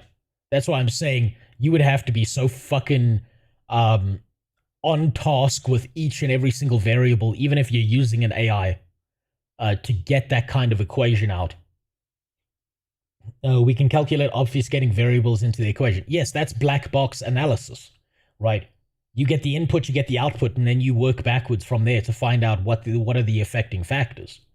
But then you've got to account for time of year, date, age, general population, how many people are dying, how many people are living, what's the infant rate mortality, how does this affect, what's the medical system, right? There are so many fucking variables that black box analysis is probably the closest you're going to get. And even then, your data set is only going to be accurate for a singular point in time. You've basically got a dx derivative of your equation for any output you occur. Maybe you'll be able to track it using a trend over time, but like future predictions and extrapolations will probably be wildly off the further away you get from what you've currently got. It's insanely complicated. It's fucking insanely complicated. Way more than I think even an AI can probably get away with. An AI will do it better than a human being, probably, because it doesn't have those prejudices, assuming that the guy who programmed it didn't put any limitations on it. But it's so, man, that's a whole fucking PhD thesis going on there. Beliefs and their values, which is super convenient, right? Because when anything goes bad, you can just say that, oh, well, it's because people are lazy or they're radical Marxist or this. All the while, there's no solution to that, right? What can you do? You can't change people's minds. So it's just like, oh, well, I guess we just have to accept the status quo. But when you fundamentally challenge that view, the sort of outcomes come from culture and people's individual decisions, and you start to realize that outcomes, you know, like negative outcomes, crime, poverty, people having less families, having less kids, that maybe doesn't. I'm waiting for him to say, after making all those statements, I'm waiting for the most absolute midwit take to come out of this man. Comes crime, poverty, people having less families, having less kids. That maybe doesn't come from culture. Maybe the reason that men and women aren't having kids and getting married isn't because they're no longer Christian and they don't believe in families and the nuclear family. Maybe it's because no one can fucking afford to have families. Maybe it's because most people in their 20s still haven't moved out of their parents. He's right, but he's doing the thing that everyone does. He's actively ignoring variables that may affect the outcome. Right? Maybe it is because no one can afford to have a fucking family. But maybe religion plays into that. Maybe culture plays into that. Maybe your culture dictates that having 9 wives and 300 children is okay. Maybe your culture dictates that you should have 1 wife and a small family. Maybe your religion is okay with certain things. Maybe it's not. But to do this whole, let's just invalidate an entire set of variables and focus on just one thing is so fucking stupid. Right? It's incredibly stupid to do that. Midwittery at its best. Parents' house. Maybe it's because they don't make enough money between 2 people that to is afford right. to have a child. There's all these things that are happening. But there's more than you realize that probably the economic system is causing this. And it isn't just that the testosterone levels in men have dropped because, I don't know, they've fucking touched receipts or something. And so, yeah, the sort of like the needle drop. Is that the expression? The pin drop? AI doesn't give perfect answers. It helped us develop a statistical norm which we were able to derive the causal relationship from. It's not like we built an AI that shit out, yep, poor people do crime. Yes, I'm aware of that, right? But your statistical norm may be altered in one way or another depending on period of time, depending on range. What's your accuracy? What's your variance? What's your percentage of tracking this? Have you done this data set over this period of 10 years? Have you preconditioned your AI correctly? Has your AI been overconditioned? Right? There's a million factors to consider there. That's the problem. It's not just about what is your statistical norm. It's how much accuracy can you extract from that, or is this just like a first overhead pass and now you've got some data to work with? It all sort of made sense. I realized that I actually don't think also, everything I've seen is that culture. Rhino heirloom. Mainly Jimmy. things come from I'm not economics. playing Most Warframe. culture comes I'll from be lost economics. forever. And yeah, of course, attitudes, values, beliefs, they also have an impact, but I think you cannot understate economics. And so from there, as I've had my fucking left-wing epiphany, my left-wiffany, I start to really realize, like, kind of the woke stuff. Yeah, it's annoying. Do we need to argue about if there's an egg in a salad emoji? Is that really that important? And you start... Yeah, none of that is valuable. That's just people getting fucking mad at everything. Seeing, like, I don't know, Matt Walsh, where he's done this whole documentary, What is a Woman? And he's the expert in this. Going on Joe Rogan, being asked how many kids are on puberty blockers because this is the real fucking moral panic. How many people have had this done? Depends on what. I don't think we have exact numbers, but it's, if we're talking... This is okay, so this is the midwit take that he's giving here. It's who cares, bro. Literally, who cares? It doesn't affect you personally, so you shouldn't care about the people around you. Haha. Right? Yeah, now, if you look back at history, first they came for the Jews because... And I wasn't a Jew, so I didn't speak up. Then they came for the gypsies. I wasn't a gypsy, so I didn't speak up. Or whatever the fuck that phrase was. Right? So it's, haha, literally, who cares, bro? It doesn't affect you directly. That's his argument, and that's fucking retarded. Right? That's fucking retarded. Because if you're noticing something, maybe there needs to be like an indication that at some point this may affect you on a personal level. if you live in California and you can see wildfires in the distance, maybe now's not the time to say, bro, who cares? It literally doesn't affect me. And so you do nothing until the fire's at your goddamn doorstep. Maybe the correct decision at that point in time is to adapt to what's coming on a personal level. You're actually asking really good questions. All of those things and more had to be accounted for. I'll say this, the research isn't complete in this area. Dude, it'll take like decades to be complete. So like, I don't blame you for doing that. We have enough evidence available to say conclusively that in general, poverty causes crime. There are some outliers and exceptions, but it's important to understand that really doesn't describe a model. It's more the other way around. Yeah, no, I get what you're saying, right? I completely get what you're saying, and I'm not disagreeing or saying like your research or whatever is invalid and stuff, right? All I'm saying is humanity is such a weird, fucking, strange, irrational, amorphous blob that, yeah, it's gonna take an eternity. So, like, you're taking one step, and you and me will probably be long fucking dead in the ground before humanity's figured this shit out in its entirety, right? And you're right, yeah, probably centuries. About the drugs, I mean, millions. It's a very small number, if that's right. It says over the last 5 years, there were at least 4,780 adolescents who started puberty blockers and had a prior gender dysphoria diagnosis. If your politics spends more time talking about, I don't know, what toilet a transgendered person is going to piss in, or the woke brigade, if it spends more time on that than the cost of living, the housing crisis, rising inequality, things that, you know, are actually important and actually affect your life. Okay, so what he's saying is the things that are actually important and actually affect your life. Okay. So what happens, and I'm not saying this is all transgender people. I know transgender people, and let me tell you, they got some real fucking base takes. What happens when some sick freak has decided that he's going to use this transgender movement to go into bathrooms where he can find little girls and rape them, and his excuse is, no, but I'm transitioning, right? And you've been saying forever, I don't want people to manipulate and take advantage of the system. And what happens when it's your little girl and it does affect you on a personal level? What then? Should we have ignored the problem? Should we pretend it didn't exist because the economy's bad? Maybe as human beings we're capable of dealing with more than one issue at the same time. His argument is, Lamau, bro, it literally doesn't affect you. And I don't like that argument, because usually something doesn't affect you until it fucking does.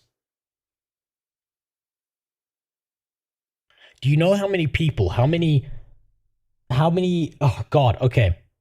Maybe I should, okay, let me give you an example, right? I'll give you an example. My wife has a sister, and she used to be, and this is my favorite part, is she used to be this very like, oh, the poor people of this country, it's not their fault that they do crime. And then I had an argument with her, and the argument was, look, you can feel sympathy for someone, but that doesn't mean if you walk into my kitchen, I'm not going to turn you into a fine fucking red mist, right? I'm gonna pull that trigger until that gun is empty. I'm gonna redecorate my fucking tiles with you. I don't care how poor you are at that point. You're a threat to my life and to my family.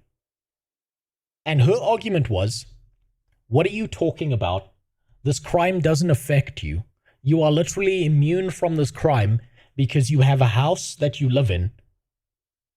And if you walk around on the street, you're not getting robbed every day. So you're talking about a problem that doesn't affect you.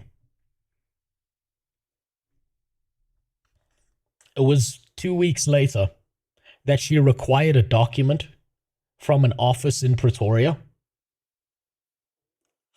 and a black guy whipped out a knife and mugged her. And it was at that point in time that she went from, these poor people, oh, the crime doesn't actually affect you, to, yo, fuck these people, I need a gun. I need to protect myself now. And I'm like, what are you talking about? It just happened. What? It's not affecting you right now. I love that moment. Just took one guy. Just took one guy. Whipped out a fucking switchblade. Said, give me all your fucking money. Touched her titty and left. And she was lucky he just touched her titty. That's and then it changed. Then the fucking shit changed. So this shit where it's like, we can just ignore this until it's a problem. Lamau, dude, we've got other problems to deal with. Maybe we can deal with more than one problem at the same time, huh? The guy in this video seems like someone who bought into a political ideology, found out he doesn't actually like it, except he kind of does, but got called out for being fallacious, and now is railing against it by doing the exact same thing they did to rope him in to begin with. Yeah, exactly. That's why I said this guy's a grandfather clock. He swings from one direction to another. He's not thinking critically. He's just absorbing information and then shitting it out. There's no processing occurring here. If you're more focused on the former, then I hate to say it, but you've been bamboozled. Google react to radical vegans screaming away by removing the egg from their salad emoji. So what? What about my rights as somebody who loves eggs to have the egg in the emoji? It's an endless trope, these sort of moral panics, these... So that's misdirection. That's called, deceited misdirection, what he's just done, right? He's nonsensed an argument by taking the weakest point of an argument, right? It's not straw manning, it's worse than that. What he's done is he's taken the weakest, most pathetic argument he can find, and instead of reinforcing his opponent's argument and then arguing against it, he's just shown the worst, dumbest example imaginable. Would you say this guy is trying to say it's not a slippery slope when it's really a slippery slope? I don't even think he's doing that. I think he's not bright enough to figure out what a slippery slope is. I think he's just doing whatever he feels like is going to get him the most positive attention possible. You know, there's people who code switch. Like, they'll talk to one guy, and then they'll talk to someone else, and instead of another aspect of their personality coming out, what they'll do is they'll construct a false personality because they believe that'll get the person to like them the most. Think about it this way. If you've played Dragon Age Origins, you can get every single character with conflicting opinions to agree with you by saying whatever they want to hear the most, as opposed to taking a stance on everything. That's what I think he's doing. Also, thanks for the follow, Pinecone. I don't think he's bright enough to actually understand a slippery slope. Not at this point. Also, are we all still females here in the US? I haven't been keeping up with the executive orders from Trump, but I remember that they tried to define sex at conception for some stupid... who the fuck knows, dude?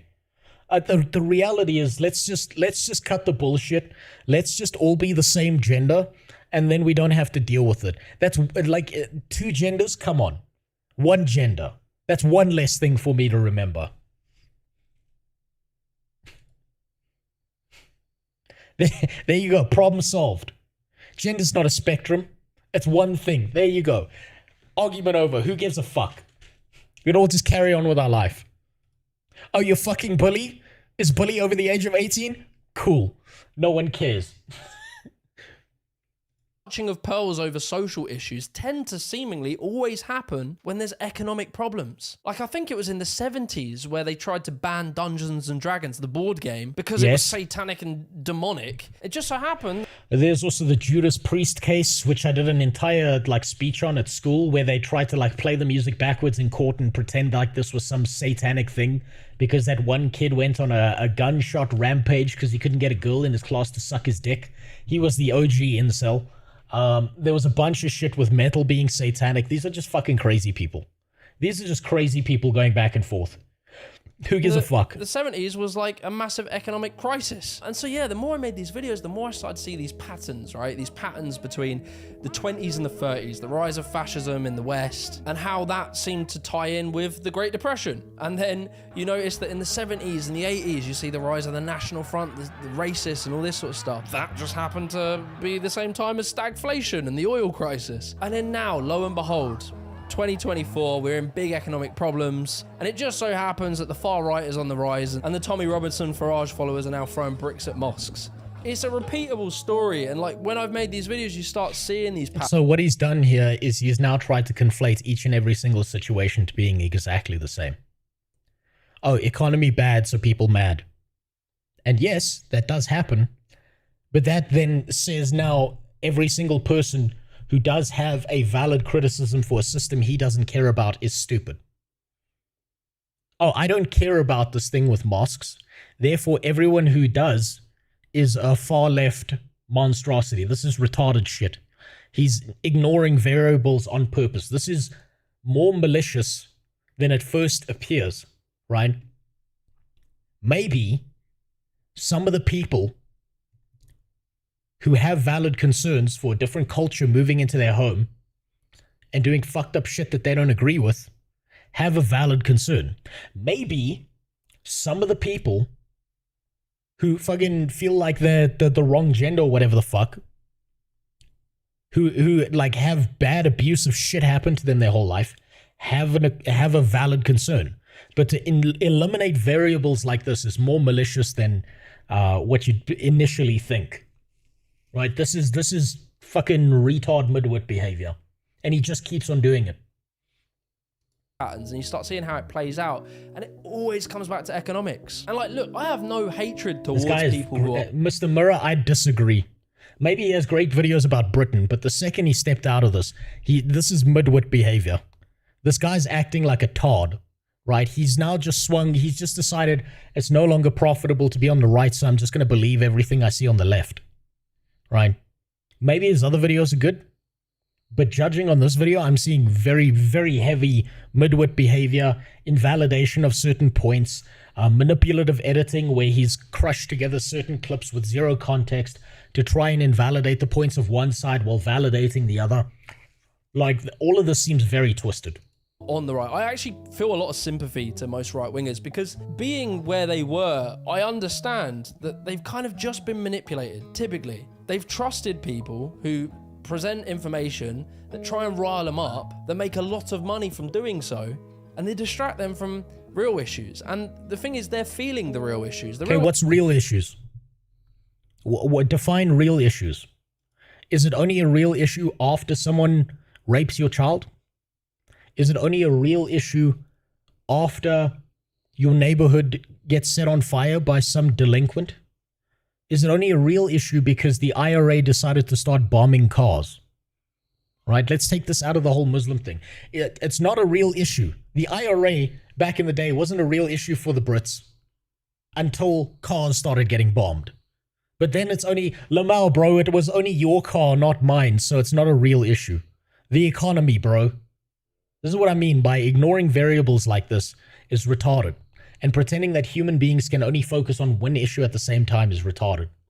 Issues are affecting them, and they're trying to work out why. What is it? And the right will always try and find scapegoats to point at. It always does it. And like, as I've learned more, as I've read the book from George Monbois, The Hidden Ideology of Neoliberalism, Yanis, I can never say his name, Vokoris or whatever, his book, Techno-Feudalism, I kind of realized, like, the argument should be about economics. The more I learn about the left and right... That's just crying about economics, but that means you're now invalidating the individual. Invalidating the individual and their concerns is not a good idea. economic theories, the more evidence that I can see that left-wing economics tends to result in better growth and prosperity for all people. Our system currently is great for the... Does it? And can he show me evidence of that? I'd be happy to believe that if he can show me evidence of that instead of just making a fucking statement about it. 1% is great for the ultra wealthy because it monopolizes money into few hands. When you don't have rules to regulate certain businesses, when you tax people less and less, it becomes this like race to the bottom. And there's a funny reason as to why I believe in these kind of left-wing values, and it ties back to my original right-wing ideology, is because of meritocracy. The right always claim to believe in meritocracy, that we should, as a society, reward people who are good at things. Hold on, I think you're looking at this video from a very strict perspective instead of looking at it as someone sharing their experience specifically about the experience in one party. It's why he mainly will show extreme examples from that side. It shouldn't be taken as a baseline for every person on either side. Yeah, but the problem is he's presenting this to people. He's presenting this to people as if you should believe what he believes, right? He's not presenting this as, this is my journey, this is where I came from. He's presenting this as, I now believe this, so you should follow me. That's the issue I'm having here. Now, if he'd started this video and said, this is my journey, this is what I experienced, this is my personal thing from A to B, here's how I got fucked up, here's where my thinking got twisted, right? As opposed to making these huge, broad statements like, guys, we should, literally not a problem, you shouldn't care about this, you should care about this instead. Do you see my problem there? I'm on YouTube and Twitch, that's it, Dubba. There's only 2 sites.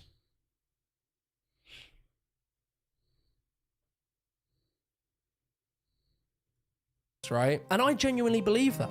One day maybe Rumble when everything gets banned. However... But I don't know if I can be in Rumble. Isn't Sneeko over there? I'm married. I can't go fuck his wife. Oh, wait, he doesn't have a wife. I can't go fuck his boyfriend. I don't believe meritocracy... I don't even have a chair to bring along for him to sit in. You got to sit on the floor in a hotel room now. God damn it. Meritocracy exists when some people can inherit the best education, eat the best foods, have time to do sports, be healthy, have time to learn the oboe and the trombone whilst doing the Free Peaks challenge. That person has such an incredible advantage over the person at the bottom of the hierarchy. He's the right. person who grew up in poverty, whose dad's in jail. He's right about this, right? Guess what? Life is pay to win and it's not fair. Some people are born the child of a Middle Eastern oil sheikh. Some people are born to Shaniqua in the Bronx who couldn't afford to get to the hospital in time, and the state said, yo, we're not drop kicking that baby. You gotta go fall down some stairs or some shit. Whose mum has to work 3 jobs.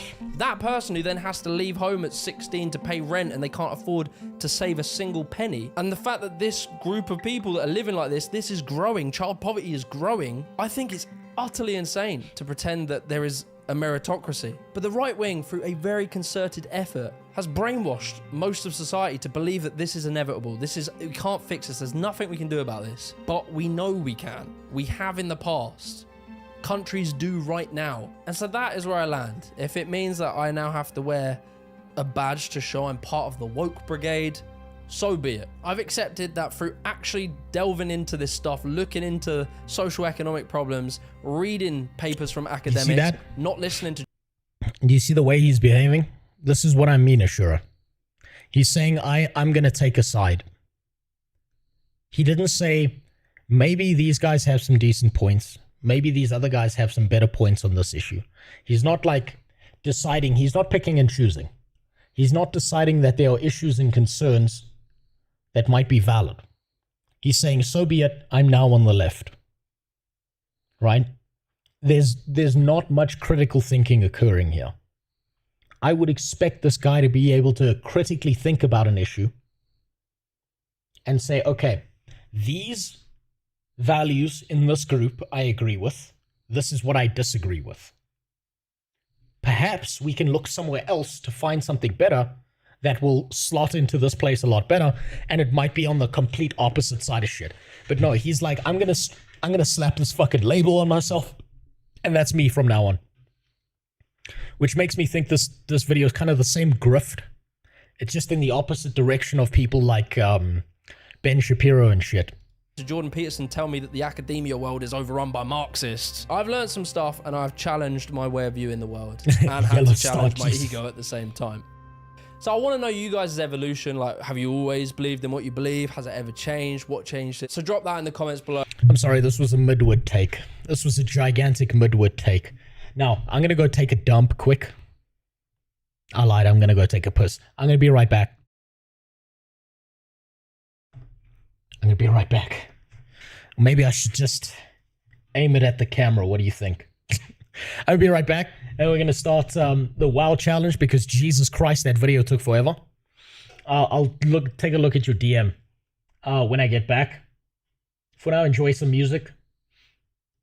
I'll see you now.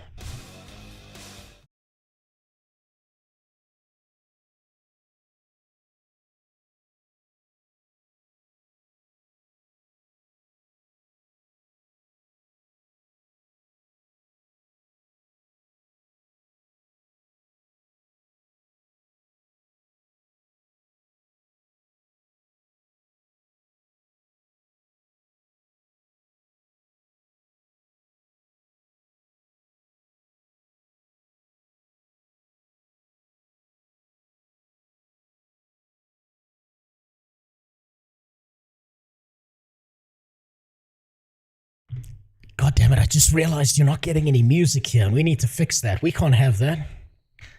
Damn. Damn, we can't have that. Someone quick. Try and see if you can get that emote of iconic on my balls.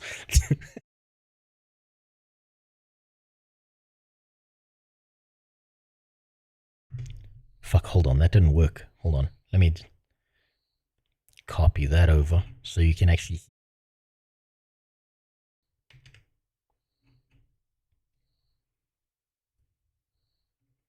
Now that should be working. That's better. There we go. Yeah, there we go. That's good.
2025, Blizzard had still not released a new game worth playing. Main issues: sky-high rate of breast milk consumption, and more players sick of retail than in any other game. Like, I don't want to play the game.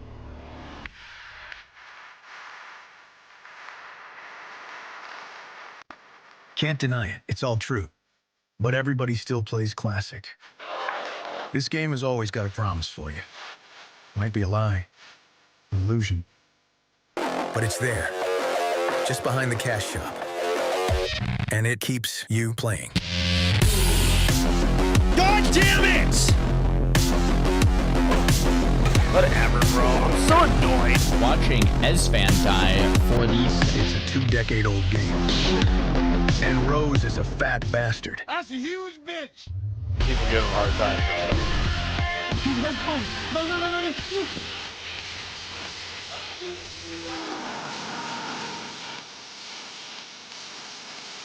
No.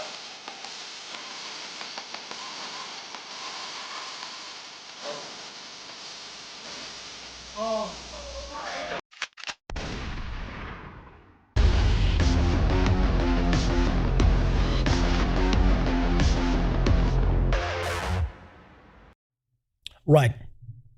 So I've got some options to give you right now before we continue on, my wayward son. First option, right? And Iconic, if you would be nice enough to put a poll in the chat for me while I activate certain commands, because some motherfucker, Dranken and Elverix, did this when I was offline. We are now at this point in time. You see that? That's where we are.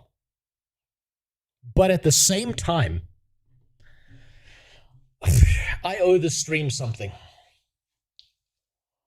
I had the whipping wheel land exactly where it fucking shouldn't have. And that was on the Eagle cosplay. And at the time, my dog kind of fucked it up. Now, I tried to replace my Eagle cosplay with a pink wig, but it turns out Temu is not a reliable source for getting shit. It has to be Hunter, Mr. Murrah. Very specifically because of the pet sponsor game. I have a game, if you look at it because of the pet sponsor game, where you'll either get banned for an hour, lose all your points, and have to start from scratch, or you might just win a game or a collection of games worth over $100. Unfortunately, I'm still in talks right now to get more games put on. But Iconic was nice enough to reveal that when I first gave out Katana Zero, he was the one who sniped it in chat. Which means Katana Zero is back on the fucking board. And for everyone's information, the giveaway is now live. There will be a giveaway at the end of the stream, or at the point that I hit the whipping wheel and something goes wrong. But there you go. We've now got a new code you have to enter to be put on the list. In honor of our great future leader and current Vice Chancellor of America. And to discourage any bots from hitting that.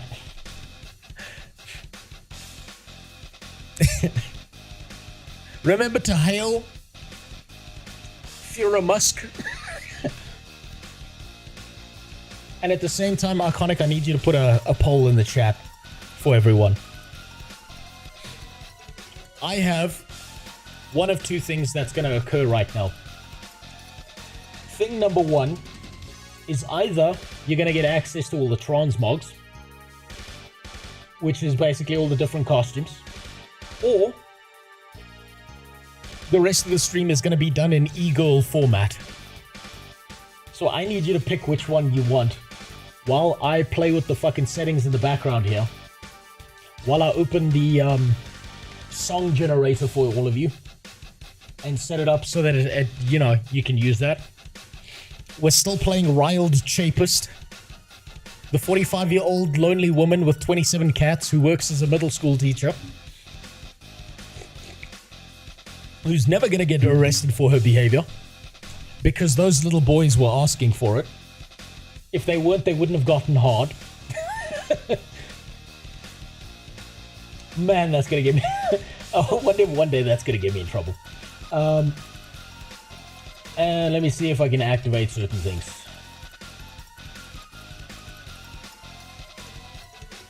Okay, that's active. That's active. All I need to know from you. Oh, fucking course you put it that way, Iconic. You fucking bastard. You motherfucker.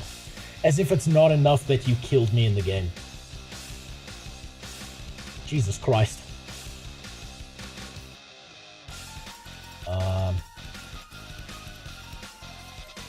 All the other things should be active now. You should be able to generate songs whenever you want. But I just might need a lozenge. Because if I'm gonna be an e-whore, you know I've gotta take care of the moneymaker. If I'm gonna be the throat goat of Twitch, you know for a fact I gotta make sure that this is nice and softened up. Especially for when my pay piggies visit.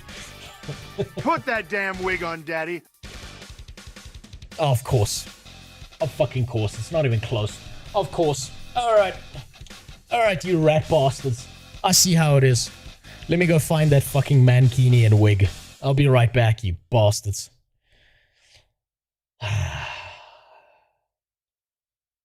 Wonder whose name is going on me today, huh? I wonder whose name.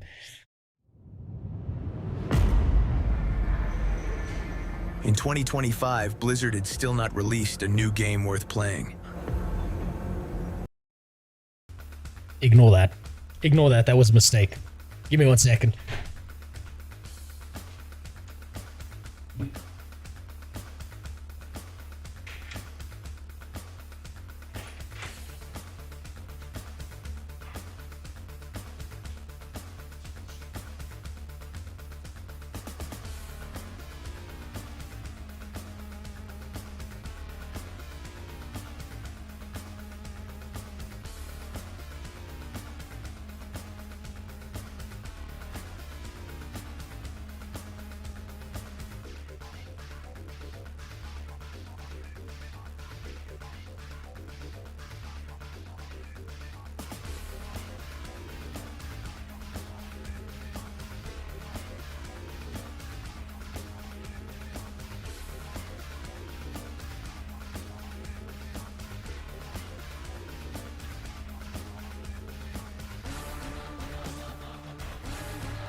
That's better.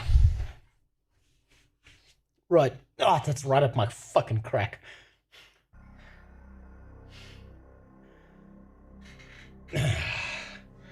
No, I'm not shaving. Why would I shave? I'm what you call au natural. You know the bottom of the barrel? OnlyFans girls? The ones that look like sentient pudding? Yeah.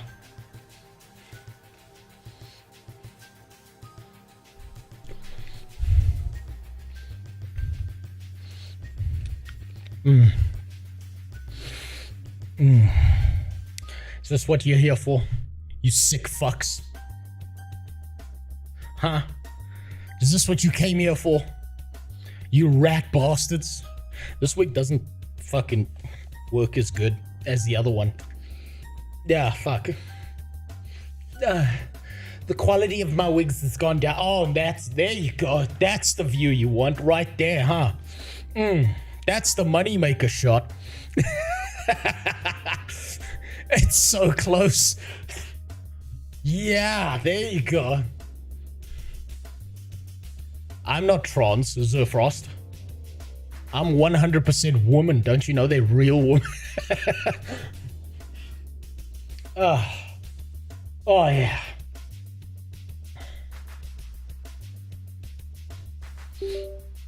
This is, I want you to know,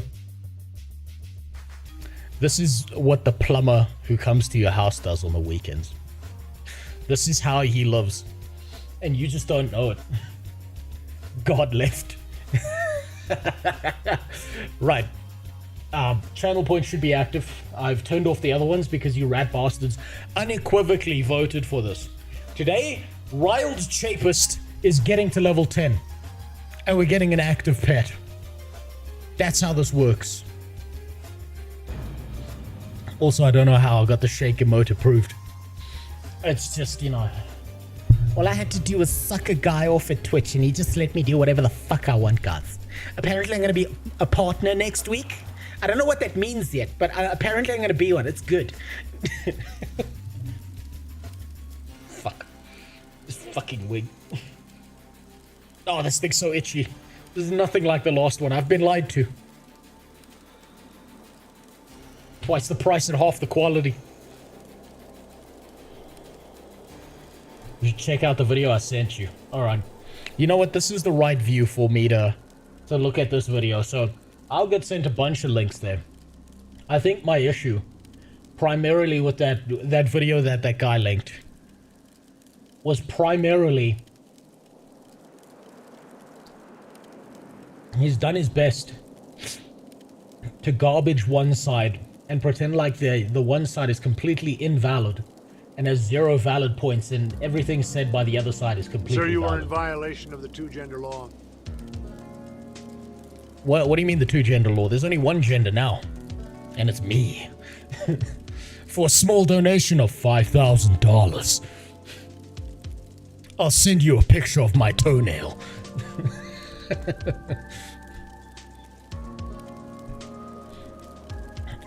City's comment on. Hold on. What is your gender? My gender. I'm a mechanic. I appreciate that. Well played. Well fucking played. What's this other bullshit I've been sent? Daryl Davis with the KKK. What the fuck does that even mean? This is definitely gonna get me copyright struck, by the way. What is this shit? Where are your links? Pay me $5,000 and you'll find out, baby. Final hour of CNN Sunday Morning. I'm Bob Kane, and today for Miles O'Brien.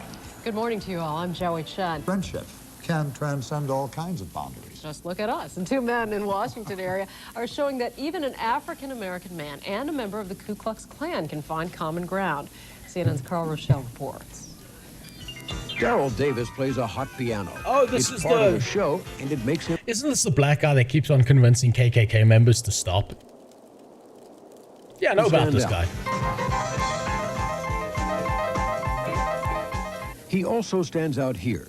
Davis is one of the few African Americans you will ever find Isn't it attending strange? a KKK rally. Okay, I know I'm going to get copyright struck, so I'm going to stop there. I know about this guy. Isn't it strange how that guy just treating the other person like a human being got them to alter their behavior, but screeching at them didn't? Isn't that odd? Huh. What a strange person.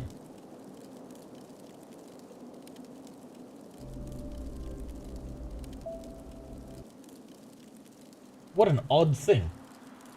Interesting, right? Still missing my DM. Listen, if you want me to read your DMs, you're gonna have to send me at least $25,000.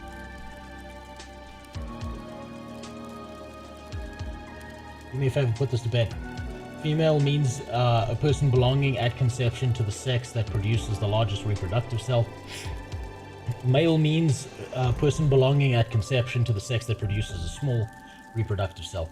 Well, you could put it that way, but then what happens if someone's born with a deformity where they're not able to produce either of those cells, right? Then what? The problem with very hyper-specific definitions is that it starts leaving people out in broader groups and aspects. That's a hard one to actually handle. From that EO that everyone is having a fanny wobble over, the at conception can be removed. Who cares about the at conception part? Who gives a shit? How's about this? How's about we all collectively agree that whatever the fuck a politician says, no matter what, we just ignore it. And we actually start dealing with issues that cause problems.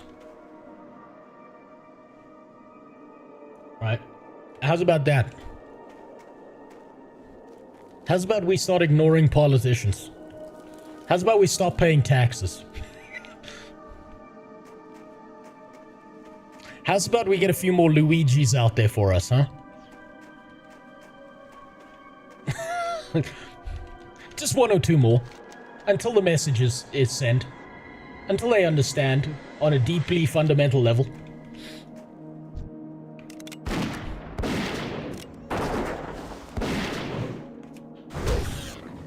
I don't agree with what Luigi did. That's a very smart thing for you to put in chat. That way, when they come for you, you can point to this Twitch stream of you watching me, and they'll be like, oh wow, he's very progressive.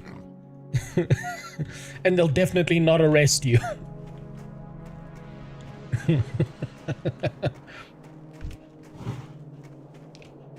I agree with what Luigi did.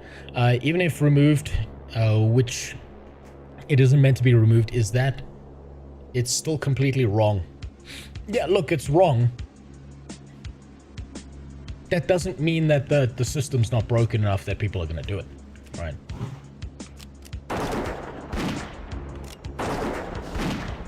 Something can still be wrong and people can still agree with it. Maybe it's wrong to chop people's balls off. But maybe you can understand if someone chops a pedophile's balls off after their kid gets touched, right?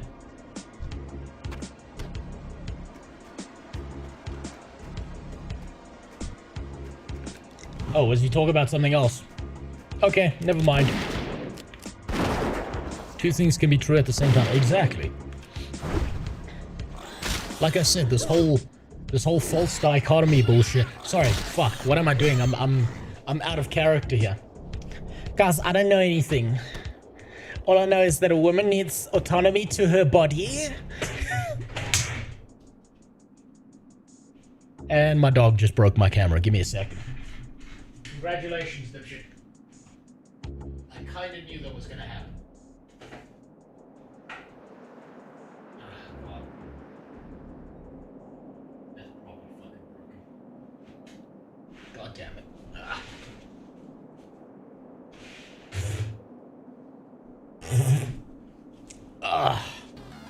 Man, this thing really rides up.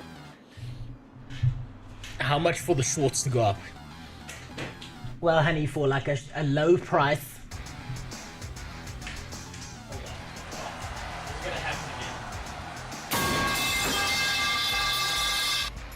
For a low price of $500,000. I'll get naked on stream. Hold on. We can't show off the pepperonis just yet. that needs to be private content.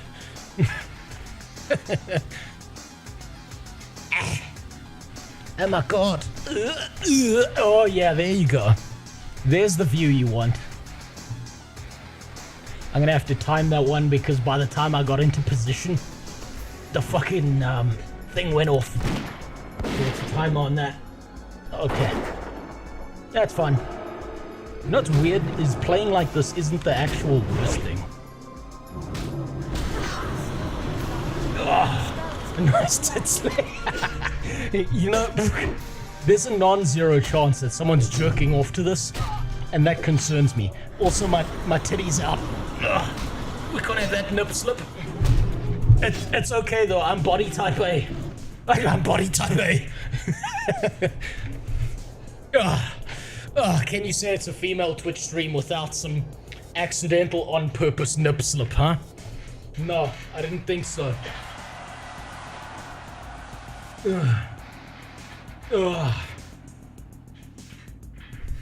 That's how they get you. Right?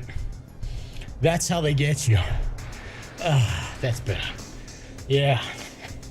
Enjoy the frog eye.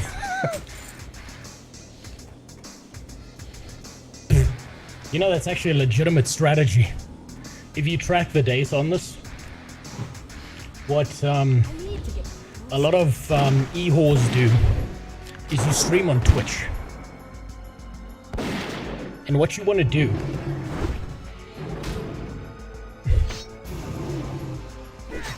is you want to position yourself by getting as much attention as possible and then have your titty pop out and then you get banned, and then when you return to stream you've got 3 times the viewership if you're a woman. So all it costs is the low price of your dignity, and you too can be famous online. At least for 10 minutes before someone else finds a VTuber to jerk off to. Then it all goes to shit. You want to end women's suffrage? Oh no. No. No, we're getting the fuck out of there. Not playing that game. Yeah, there we go. Not playing that game at all.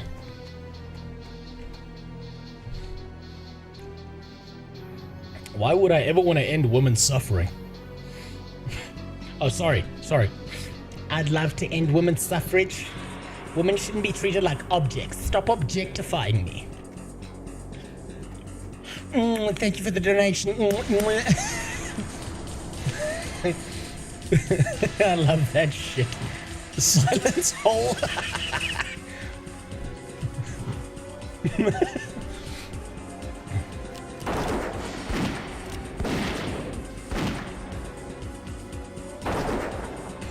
God damn. Dignity girls would go nude all the time if it didn't matter. Well, I gotta say, it is a little bit wild that you can see a guy's head get blown clean off in a movie, but if you see a nipple, it's the end of the fucking world, right?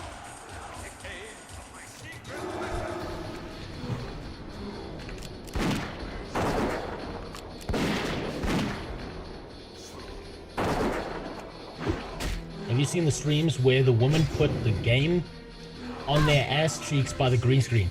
I haven't, Iconic. But now I feel like I need more than a mankini because... oh man, hold on. Hold on.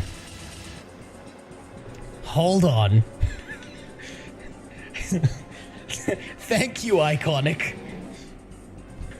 Hold on, fuck. Get the fuck out of here. Oh, thank you, Iconic. Oh, that's so good. You have such brilliant ideas, Iconic. Where's my camera? Where is it? Oh, there. Oh, yeah. Oh, it's about to get good.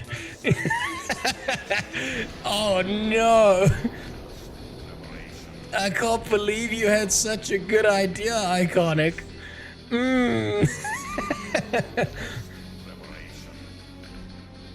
I need a donation right now. $5,000. Where's my filters? There we go. And we need a chroma key. That's what we need. Yeah. Oh yeah, that's good. Oh, just like that. Is that good? Is that what you came here for? You sick fucks. Thank you for such a good original idea, Iconic. Oh yeah. Yeah, Oh, you can't see my character? Let me just help you out. Gotta really stretch it out sometimes.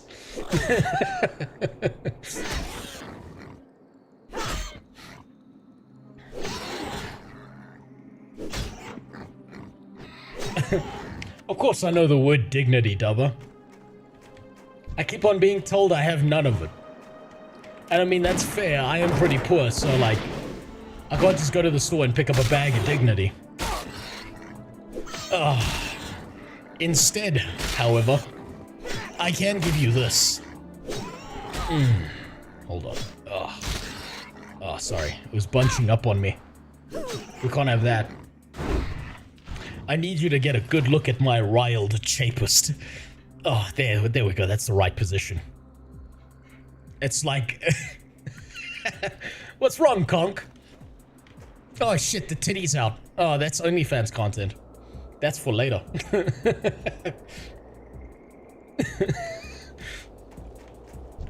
Iconic had this brilliant idea where he just told me that this is how the professional female streamers do it. I'm out of range. Oh, yeah. I'm gonna change it back just now. The shadow on my frog eye is not making this any better.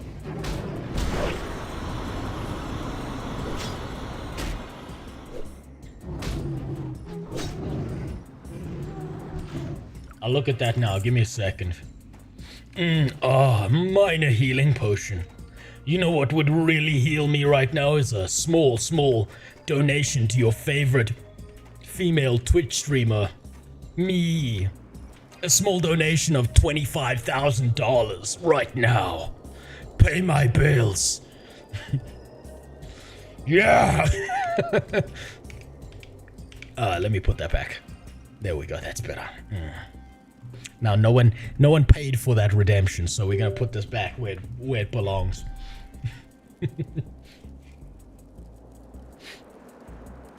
What the fuck is this? This better not be dicks.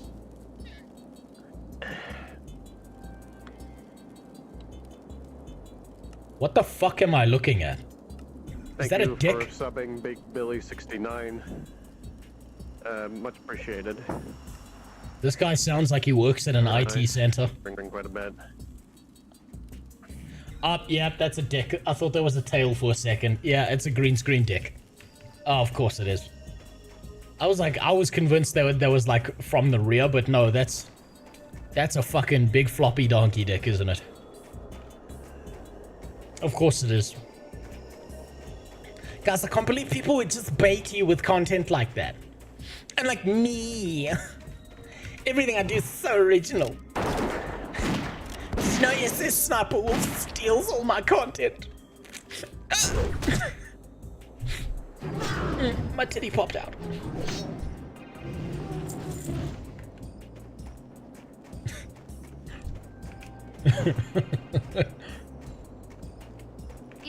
At some point, I'm gonna have to pay for my sins.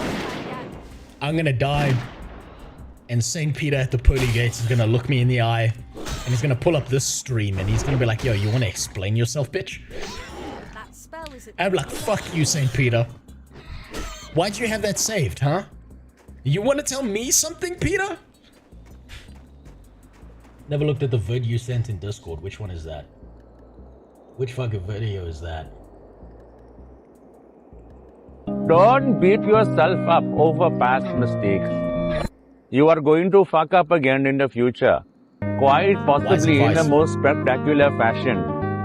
Why worry about yesterday's fuck-ups when you have tomorrow's fuck-ups to look forward to? You are a fuck-up, and fucking up is part of your growth process. Yes. Embrace the process. I do love that he's trying his best to look like a Bollywood actor at the same time. That's fairly impressive. I love the Bollywood actor look.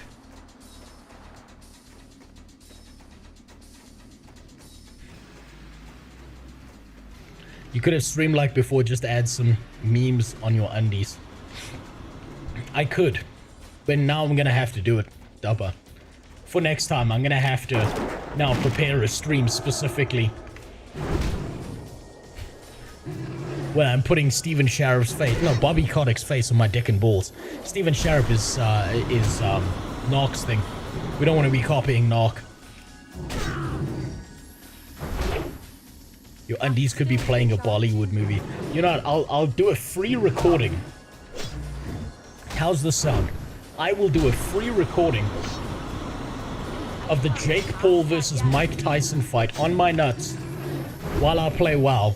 That way you have something to fall into a coma to while you have something to fall into a coma to. You want to kill yourself twice as fast as usual. Did you see they added a fat ninja to Assassin's Creed Shadows? At this point, I'm not surprised, Iconic. At this point, it makes no difference. Everyone knows that Ass Creed is gonna fail. That it's a miserable, shitty fucking DEI bullshit garbage game. And no one should care. Fuck that game.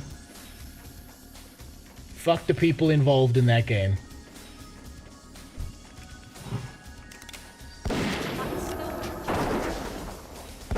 I hope Ubisoft dies. I hope their shitty little studio that obviously can't fucking keep a game straight. I hope they flounder and collapse like they deserve.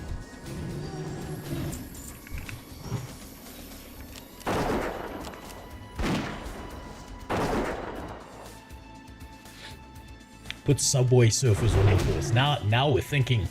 Now we're thinking in 4D chess. That's brilliant. Subway Surfers vids just on repeat. For the next 4 years, it's just my balls on camera with fucking Subway Surfers on them. Well, like, what are those, like, you know those videos and shorts that you see all the time? Where they, no, I'm not gonna kill that one, fuck that. Where they, it's just some random guy making some stupid shit.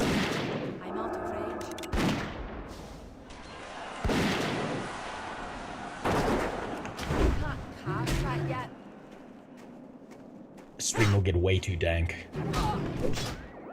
And then I'll come on stream just like that guy in that video and say, guys, I have black friends, so this is okay. And just give no further context. The black community said this was fine. So it's okay.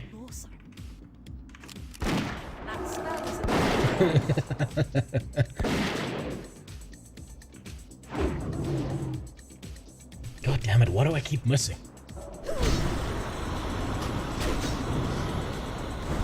Oh shit, my ping is good today.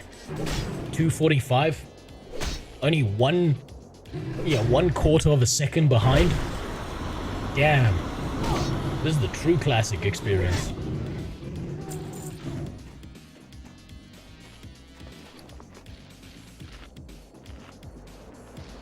What other quests do I have here?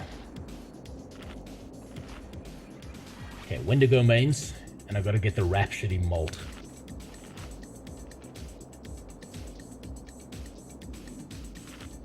At least was for 2 weeks. Yeah, dude, I was so dead fucking convinced. You know how lucky you are that you told me? I was about to go back to Humble Bundle and be like, yo, a bot sniped this fucking game from my chat. So if it shows up on any secondary sites, just know I don't condone this. It just fucking happened. So don't, like, don't burn the deal we have just because I fucked up, please. And then they would have like invalidated the key. You would have tried to play the game and the game's like, yo, fuck you. I'm not playing this bullshit right now.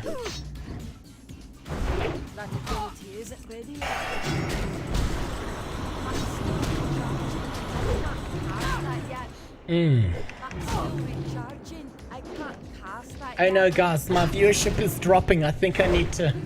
The pepperonis. There we go. Oh, that's the right position. And then, wait, hold on. I've got to get the lumbar lordosis. So we got to like arch the back. There we go. And then we're going to push them together. I need like one of those like nipple things that like rip the tits together as close as possible. Then we can game. Then we've got some serious gaming going on. Right now, this is still amateur hour.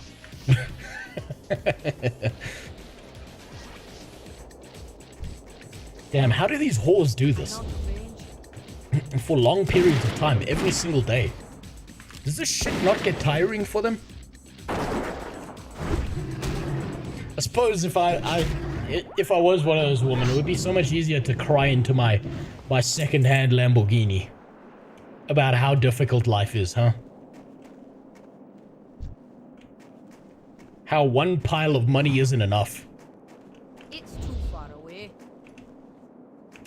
How my life's too difficult because in California I lost 3 houses to the fire. That's not good. That's not good. Let's get the fuck out of here. Yeah, fuck off. Leave me alone.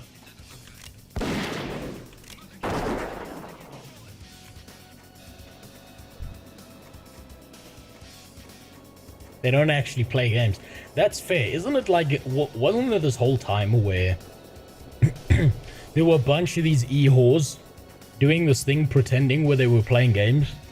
And it was like their boyfriend was in the other room styling on people in COD. And they just were like an overlay pretending to play the game. I'm sure I've heard that somewhere. I don't know. I don't pay attention to the general behaviors of women these days. You know, usually their opinions mean very little to me. And whatever the fuck they do, they're like, you know, they're like deer in a game ranger park. Was it Sniper Wolf who did that? Damn, that psycho is really into it, huh? Why does it feel like I see her name everywhere whenever there's something wrong? Whenever women are being blamed for it, she's like case number 1. And it's just a picture of Sniper Wolf, and the title of the video is why they should be in cages.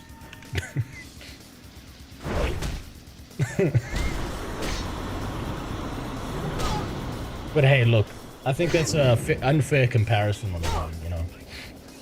Not every woman is going to behave like Sniper Wolf. A lot of them are worse.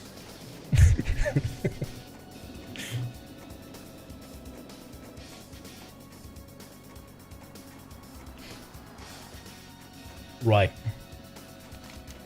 What do we got? Rhapsody Malt. Done. All I need to do is make it back home. Not die. Get to level 10. We're at level 7. This is definitely going to boost us up a little bit. I think we get concussive shot. Makes my life easier.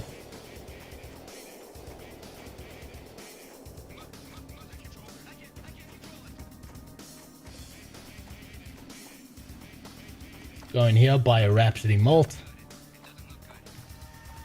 From one of these fuckers. How are ya? Not him, obviously.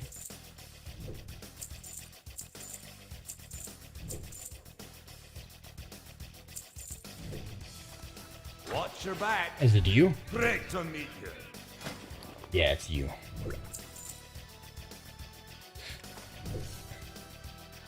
See you soon. Now, where do these dirty bitches want me to go?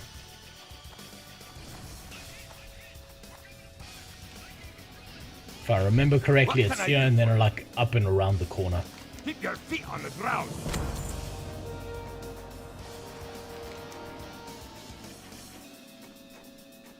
4 chunks to a pilot. Okay, that's these clowns down here somewhere.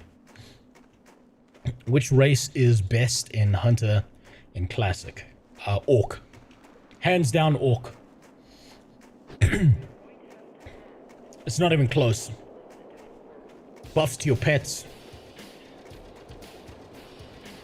I think it's a bow specialization somewhere there. I might be wrong. But I just remember there being like a lot more benefits being Orc than anything else when it comes to Hunter. Safe travel. Be good. What's on your mind? Watch your back. Be good. What about Alliance? Alliance, it's a mixed bag because it really depends on your gear. Because elves get whatchamacallit, bow specialization, and they also get the racial passive, where if you play a female elf, you can suck off people in RP and Goldshire for free money. But on the other hand, dwarves get a lot more defense because they get stone form, and they also get a gun specialization, right? And they don't need to suck people off in Goldshire because they get the find treasure. So think about it this way. Dwarves are kind of like... Can I say this? No, I'm going to skip that one. What can I do for you? Oh, fuck it, I might as well say it. They're kind of like rabbis at a charity, right? They can sniff where the pennies are. But also, yes, they get stone form, which is fucking fantastic defense. It really depends on how much you want to drop targeting, because you can also do the double blind with a night elf, where what you do is you do shadow meld, you drop targeting, you make them have to retarget you, and then you do a feign death to drop targeting again, and it really fucks up people's timings if you can do it right. But this right here is fantastic. This here, immunity to bleed, poison, disease effects, 10% armor, really good. But I think, if I remember correctly, the legendary hunter weapon, or at least the purple weapon, the Biss hunter weapon with the private, like the individual quest that you can get, is a bow. So at high end, it might be that Night Elf ekes it out mildly.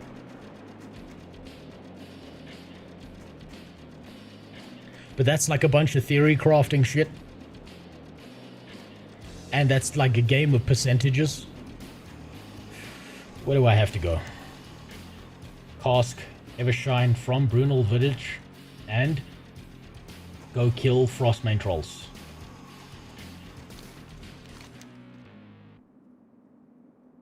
I think it's this way. Or do I have that wrong? Yeah, this will tell me.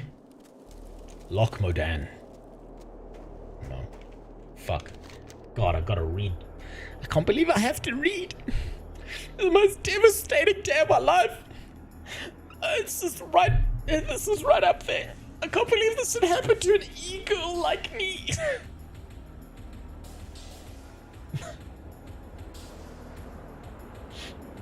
Making me read. This is almost as devastating as when my dad called me a whore and walked out. I was 3 months old. I wasn't born yet. That's when I knew my future was gonna be stripper. Or Twitch whore. But I didn't have enough dignity to be a stripper. I'm behind on my report, blah blah blah. Here's what I need. Go down to the cave, poke around inside. Oh baby, poke around in my cave. Take the road north. Alright.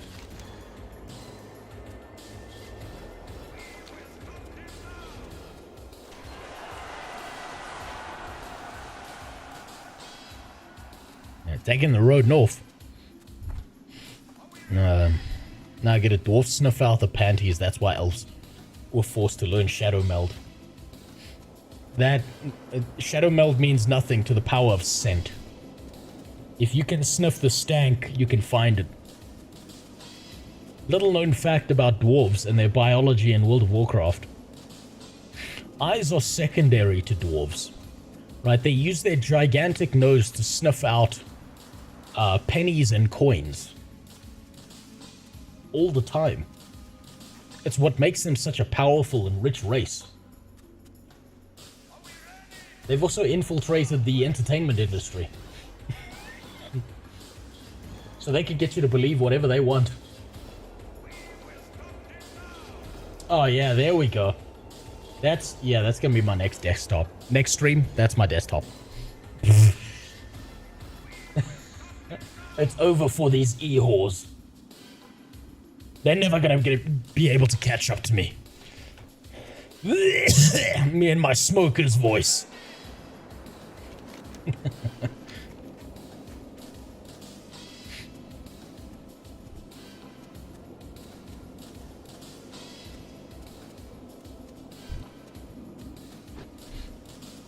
God, I can't believe I'm not level 8 yet. What is this bullshit? Nah, I fucked up last time. By, going in the opposite direction. And picking fights with things that I shouldn't have been picking fights with. And then Iconic fucked me over. So we're gonna be real careful now. I'm getting to level 10.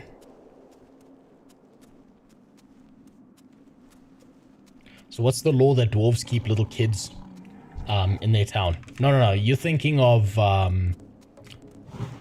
what you're thinking of is you're thinking of gnomes. Yeah, there you go, gnomes. And it's not a town. It's an island. But you can only reach the island if you've got over 2 billion gold in both your bank and your bags, right? Which is like a secret requirement for opening the doors to the golden yacht that takes you to the island via Disneyland.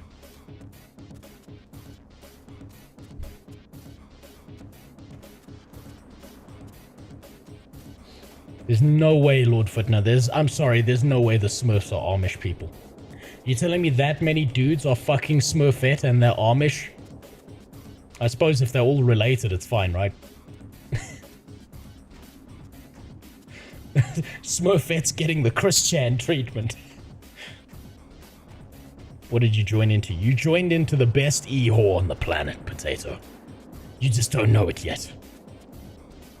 Amaranth ain't shit compared to me. And you can prove that true with a small donation of $200,000. I've definitely gone too far. Oh no, I haven't. There's Brunel Village. Blah.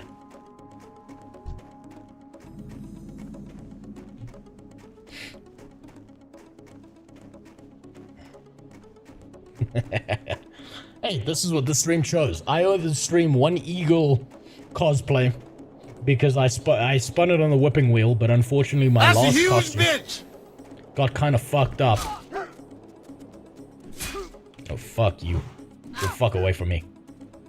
Dirty little goblin. You Jeffrey Epstein looking motherfucker. Get away from me. You dirty bitch. There we go. Okay, I'll put on that weight. Let me bend over for... Oh, you didn't pay me $5,000, so you didn't see the camera change. So you couldn't get a... You couldn't get a fucking... Oh, goddammit. Motherfucker. I don't like this place. I disagree heavily with the opinions of these goddamn things trying to murder me. I could have probably killed that.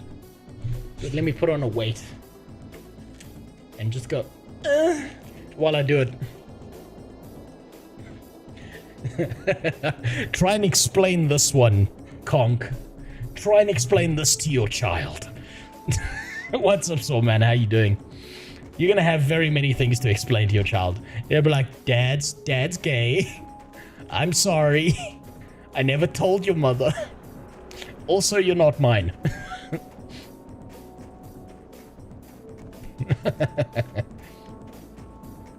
I don't know how your name got past the report bots.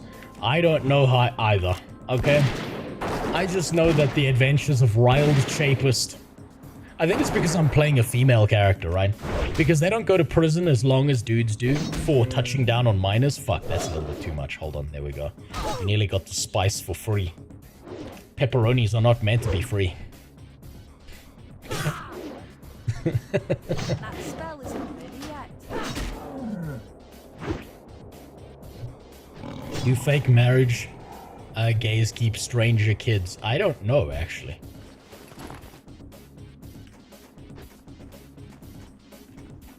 Yeah, but that's the backstory. That's the lore of this character. Zofrost has got it. Realizing she was going to spend exactly 1 week in county jail, she feared for her life after touching 72 little boys of the age of 14 and ran away into the snow, not realizing she'd taken a portal to World of Warcraft. Now Rild Chapist is trying to find her way back to the past and undo the evil that is accusing women of pedophilia. Because I, Donald Trump, the shape-shifting master of blonde wigs. I'm out of range. Where's the Samurai Jack music when you need it? I don't know if anyone is old enough in this chat to understand what the fuck Samurai Jack is.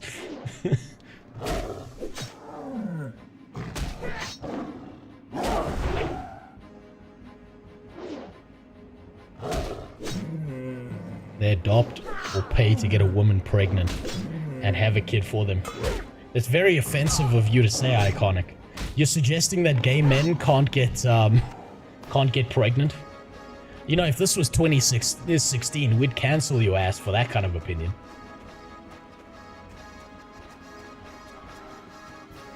I've heard very many femboys talk about how they got butt pregnant.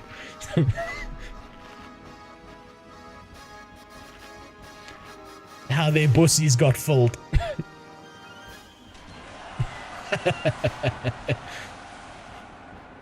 But you're lucky. You got off scot-free.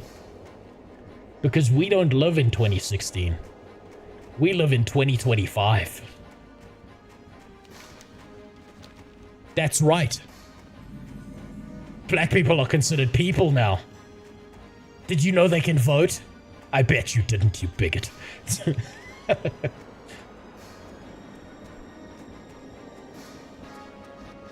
What Rild Daddy wants a ban? Maybe. Fucking maybe. Good. Kill 6 Ice Claw Bears, 8. Okay, that's fine. Perfect Stout. Shimmer Weed. Great to meet ya. You know the dwarves, famously known for their drug habits. God, this wig is really fucking up my ears. Watch your back.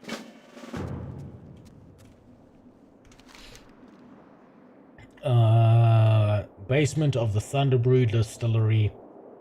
Ice Bear Claw. Snow Leopards. Frostmane Hold. Still no idea where that is. Probably there, actually. There's a cave, that means there's trolls in it. Guys, you should know there's been there definitely hasn't been over 3,000 guys in my cave troll. I mean my troll cave. At least not all at once. When I'm done with the stream and I'm an old whore in her 30s, I'm gonna be a born-again Christian, guys. I'm really gonna believe in Jesus. You just won't know it. And I'll marry some dude who's got incredibly low confidence, but a fucking massive bank account. I can't cast that yet. And then I'll go on the internet and cry about how guys used to fuck me.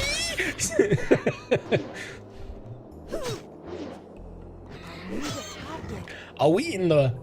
This is a question, actually. Are we in the post-hooker era? Are we in the era where people have seen the trends of the opposite gender? We understand all the dudes are buckets of dicks.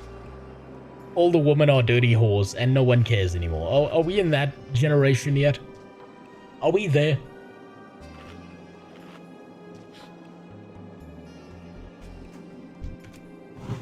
In the post-shame era? shame. Shame never changes. Long before man invented the nuclear bomb,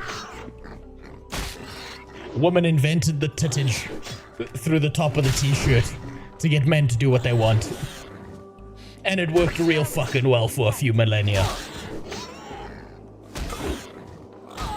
But then men started getting real gay. And they started wanting to see some frog eye. Whores. Whores never change. Fuck me. I think that this is the first time Twitch went out of the way to stop my message and auto modding as well. So I have no modding. I have the lowest modding settings that Twitch will allow. If you put a message in chat and it gets stopped, it's not me, it's Twitch. It's literally Twitch. I don't believe in modding because it's outside of what I would consider the US free speech laws, where Twitch operates as a business and therefore they should be adhering to those laws. You want to come in here and give me wild conspiracy theories? About flat earth? About the 5G? About how the Jewish children learn to control the weather with their magic powers in school? You can come in here and do that. This is an all-inclusive... Sorry, this is an all-inclusive space. Everyone's allowed here, except the people that disagree with me, they're not allowed here. They can fuck off. Just don't be a dick, okay? Just don't be a dick.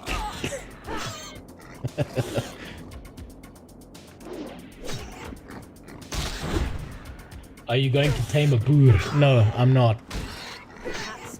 They're too Christian. They wouldn't go for whores. I think maybe Super got that joke and no one else.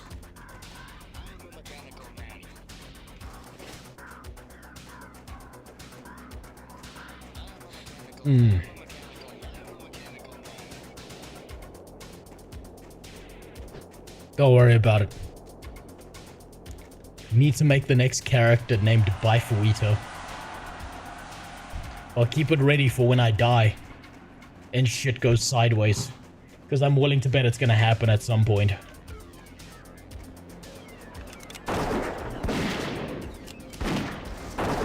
Oh, that's so itchy.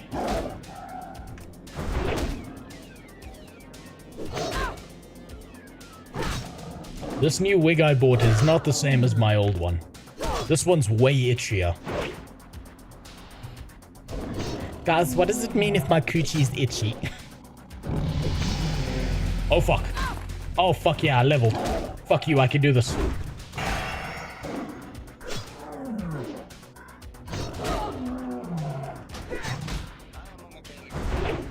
Guys, sometimes when I pee it burns. I promise I'm still a virgin though.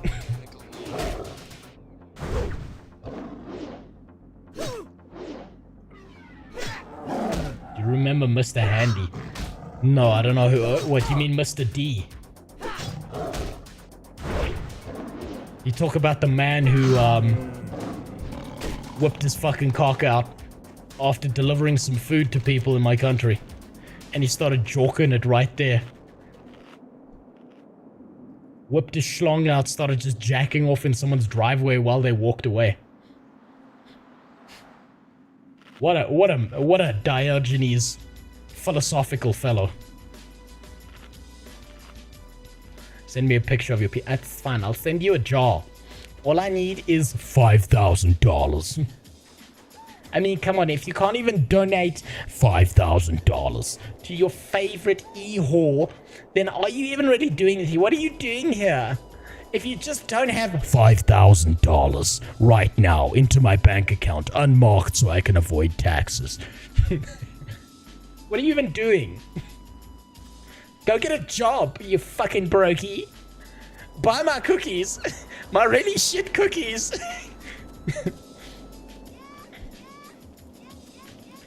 What's on your mind?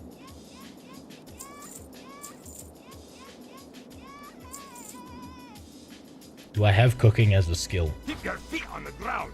Ah, fuck. I suppose it does match the cosplay. If the E-whore doesn't have the cooking skill in World of Warcraft. Because of course she can't cook anything. Not even a fucking fried egg in a pan. So now I'm not going to pick up the cooking skill because it just matches the cosplay that well. There's no law giving you free speech rights on someone else's property. If they ask you to shut up and leave... Okay. Sorry, just kind of touchy over people realizing it isn't some god-blessed magic.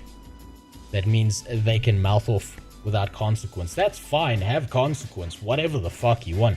But you should still, at bare minimum, have the right to say whatever the fuck you want. You want to be a crazy person? You go ahead, be a crazy person. Rild Chapist is a teacher. Yeah, the only thing Rild Chapist knows how to cook is microwave meals. Because that's what the kids like. When the ones she takes over to her house. It's also easier to slip Rufalin and Viagra. Just like P. Diddy. It's much easier to slip that combination into microwave mac and cheese. Rather than actually cook something.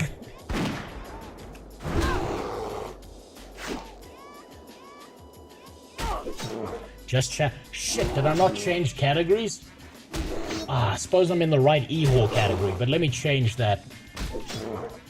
Damn. Damn, my bad. Oopsie, I'm so sorry. If only you'd paid me $5,000, I would have realized that earlier. That's a huge bitch! Well, there we go. Oh no, you didn't change the camera so you didn't see my ass crack. Oh, that's your loss. If only you paid me $5,000. Oh yeah, there we go. There we go. Let's settle in for the long haul. Damn. God damn. Both nipples are off. Oh shit, that's the pepperoni content for OnlyFans. Thanks for letting me know, Conk. We can't just give that shit away for free. Let's see, my gym opens in the next 1 hour 20 minutes. That's plenty of time to keep being a dirty whore online. And then I can be back tomorrow. But only if you give me $5,000 right now into an escrow account that's untraceable by the tax man.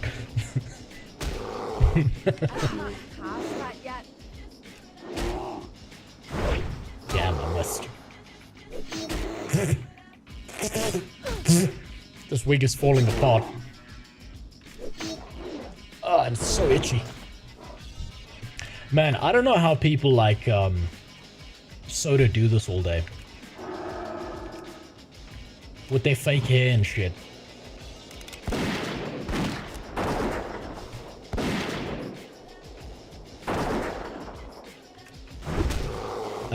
You're showing your age. You should be e-thoughting for shit coins. You're damn right I should be, Spins. What I should be out here is doing is saying Gucci, Rizzler, Phantom Tax, whatever fucking brain rot terminology I can, and then ending it with buy my meme coin. It's going to the moon for real. No god, no cap, slash e-horse for life hashtag.com. Meme coin hashtag pepperonis. And it's just a picture of her asshole. And what's really happening is there's some dude called some retarded shit like Doc Hollywood or something who's really running the meme coin account. And this poor e-whore who's not bright enough to put 1 + 1 together and get 2 is just about to be taken for a ride by some federal court in the US. And she has no fucking idea what's about to happen to her.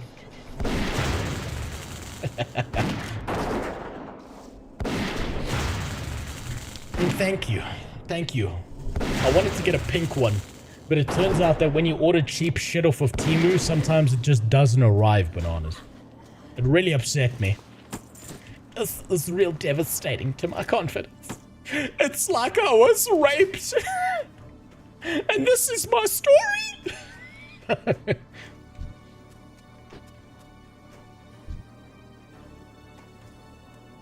But Temu is known for their quality.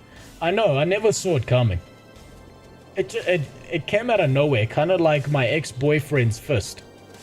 When he asked for a sandwich and I didn't know what that was. It just devastated me. I never for one moment thought to myself, hey, this is gonna go good. This is gonna go bad, I mean. Never had a moment's hesitation. Plus it was the only pink wig I could afford. These other motherfuckers wanted like hundreds of rand for that shit. I'm like, what the fuck are you doing? 100 fucking 300 rand for a goddamn wig. What the fuck? I don't need it to be realistic. I just need to look like the cheapest e-whore on the planet, that's all. Okay, I can see how this is going because I've got 2 enemies on there. Come on. That spell isn't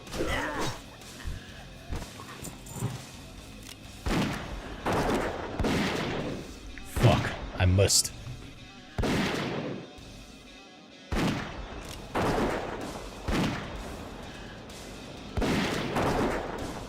Oh, get the fuck back. Va te coucher. No, va te coucher. Hold on 1 second. I gotta let my dog out.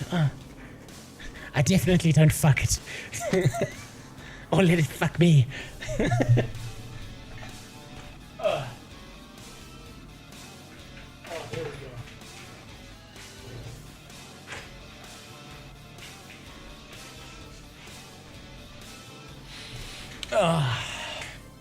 Oh man, my service animal. Oh god, that's even worse. The fact that you put it that way makes it even worse. How horrifying, Jesus Christ.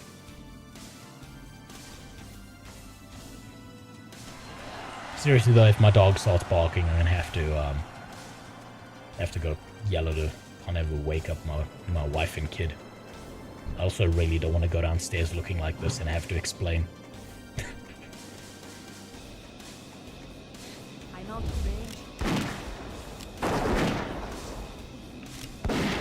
God damn, why am I getting so many fucking misses tonight? What the hell's wrong?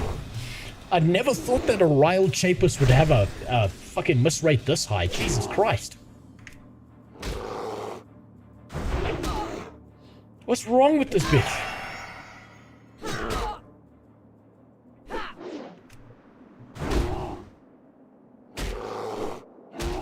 I bet you wear that outfit for every fun time. I don't, because it rides right up my fucking ass crack. It's devastating how far this thing is up my ass right now. I don't know how women do this shit on a daily basis. It almost makes me think that maybe they do deserve human rights.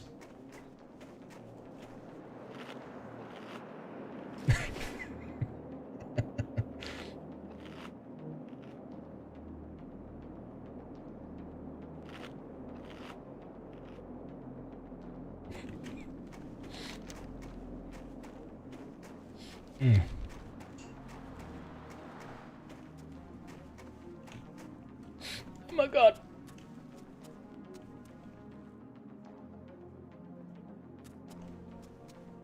Hey, Zur, thanks for the follow. You should use the Guild Wars 2 UI mod to confuse people. You know what I should? I want to actually install, I want to spend a day installing like a bunch of social mods. And nothing that affects gameplay, because that would break the rules of what I'm doing here. But I want to install a bunch of social mods so that I can fuck with people, like voice proximity chat and stuff. See if we can get some interesting interactions with people.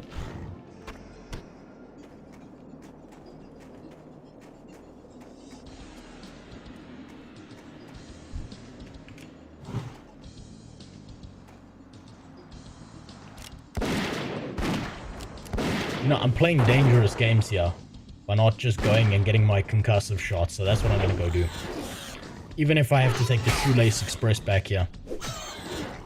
There are Twitch emoted chat mods.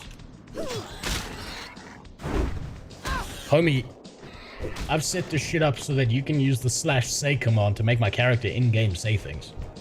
Emotes don't mean shit to me. Oh yeah, look at him. Oh.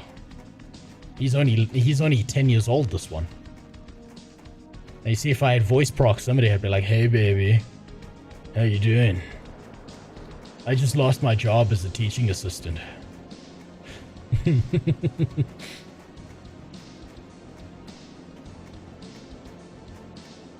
He's reading my name. Right now. He's realizing I'm coming for them cheeks. Why doesn't camera controls work?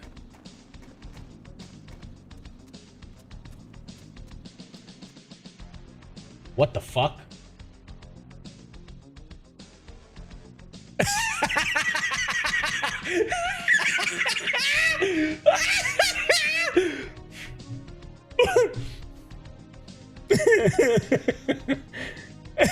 Has been temporarily.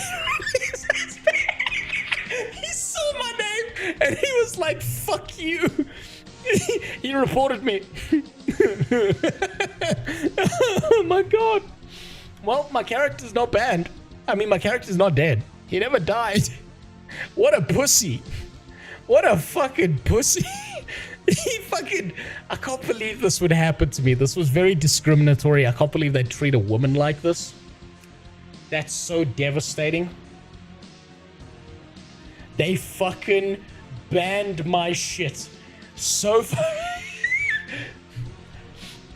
the suspension expires in 0 days, 23 hours, 59 minutes.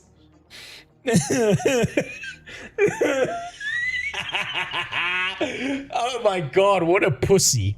So we know who that is, right? We know who got we banned. We know what little bitch got me banned. We got his name there. What a little bitch. God damn. Oh. And so ends the adventure of Rild Chapist. I suppose that means that's where we end for today. Because some little pussy bitch couldn't take a joke, huh? It looks like we're going to have to start being a little bit more subtle with the names. We're going to have to start calling ourselves Joseph Fritzl and shit like that. Like stuff that your average retard in WoW can't pick up on. Play Warframe for the rest of the stream. No, I'm not going to do that because I'll disappear. That's devastating. God damn. Fuck. Let me check what time my gym opens.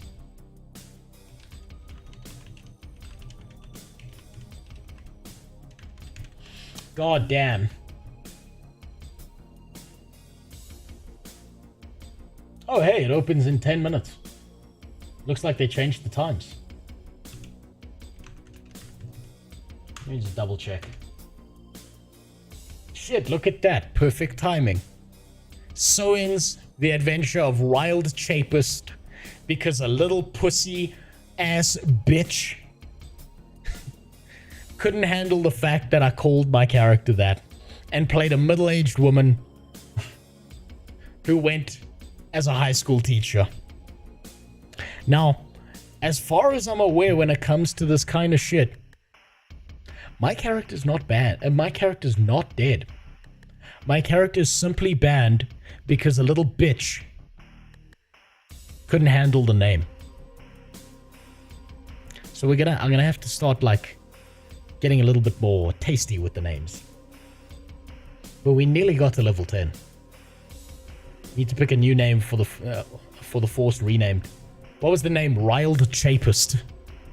Got me devastatingly banned. Apparently they don't allow you to play as a middle school teacher in their 40s. That's not allowed in game.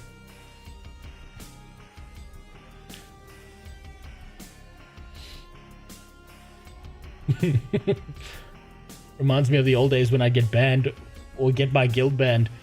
Man, it's so fucking typical, huh? That some pussy just sees your name and goes, we're gonna need to ban that. Man, everyone's gone soft these days. They can't handle the pepperonis on stream. They can't handle seeing a name.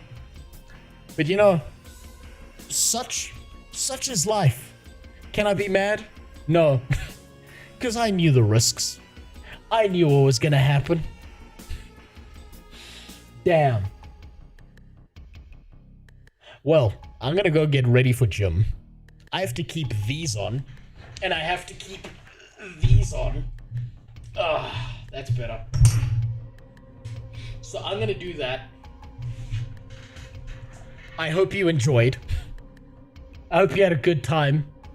And I hope that Misha bitch pussy. There we go. That's. Oh fuck! Can't show you the pepperoni. That's a huge bitch. This is like. I feel like, you know what? The more I think about it, this was very discriminatory against trans people for Blizzard to do this to me. Will that work if I use that excuse in 2025? Will that work? Do you think? Or do you think that's like not, you know, that doesn't work anymore? something discrimination, something, how can they do this to me? Something protected group. Make a Twitter thread about it. Oh man. Such is life. Such is life. Hopefully I'll be able to log in after a day, which means not tomorrow, but the day afterwards. Fuck, which is Guild Wednesday 2. So I'm gonna have to figure out a plan. I'll see you dirty motherfuckers later. And when it comes to naming, I'll let you name the next one. But damn, we're gonna have to start being like a little bit more, you know, subtle about it. A little bit more under the radar. Because otherwise this guy, it doesn't keep happening. So ban doesn't mean giveaway. There's still gonna be a giveaway.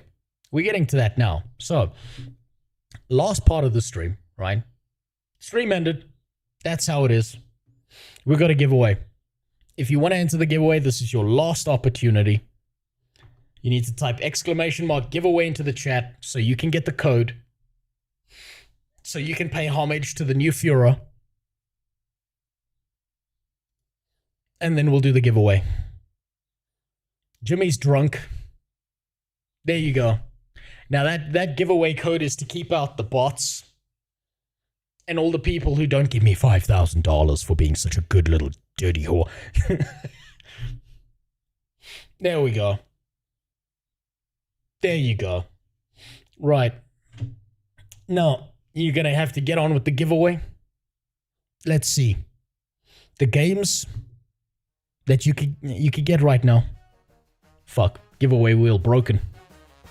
Let's see if it fixes itself. There we go. The games you have access to today. Katana Zero is put back on the roster. Because guess what? Iconic is the one who sniped the first game. Frostpunk 2, I'm still not sure if I've given that one away or not. I can't remember.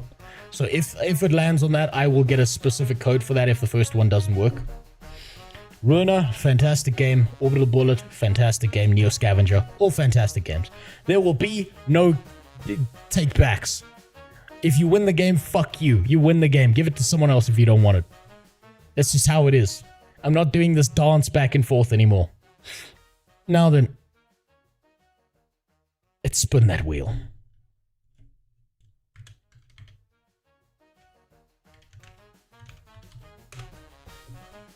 And the game being given away today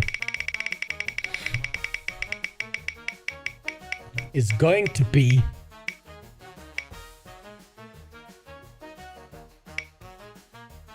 Neo Scavenger. Just barely on the line. God damn, look at that. Just barely. And then the winner. The winner of Neo Scavenger today. And remember, I better see your fucking name in chat. I'm not tracking you down like I did last time. If you don't reply in chat, you don't get the fucking game. I pick again. The winner of Neo Scavenger. Oh shit, that played too early. That's supposed to wait for a while. Damn, that's not set up properly. I'll have to fix that later. The winner of Neo Scavenger is going to be who? Come on. Give me a name. It's going to pop up now in chat. It just takes some time.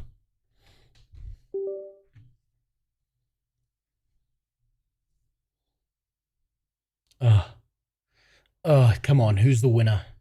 Don't make me wait like this. I hate waiting. Scuffed as everything is in the stream. Exactly. It's a brand now. Is nothing works. It's all fucked. Welcome to Africa.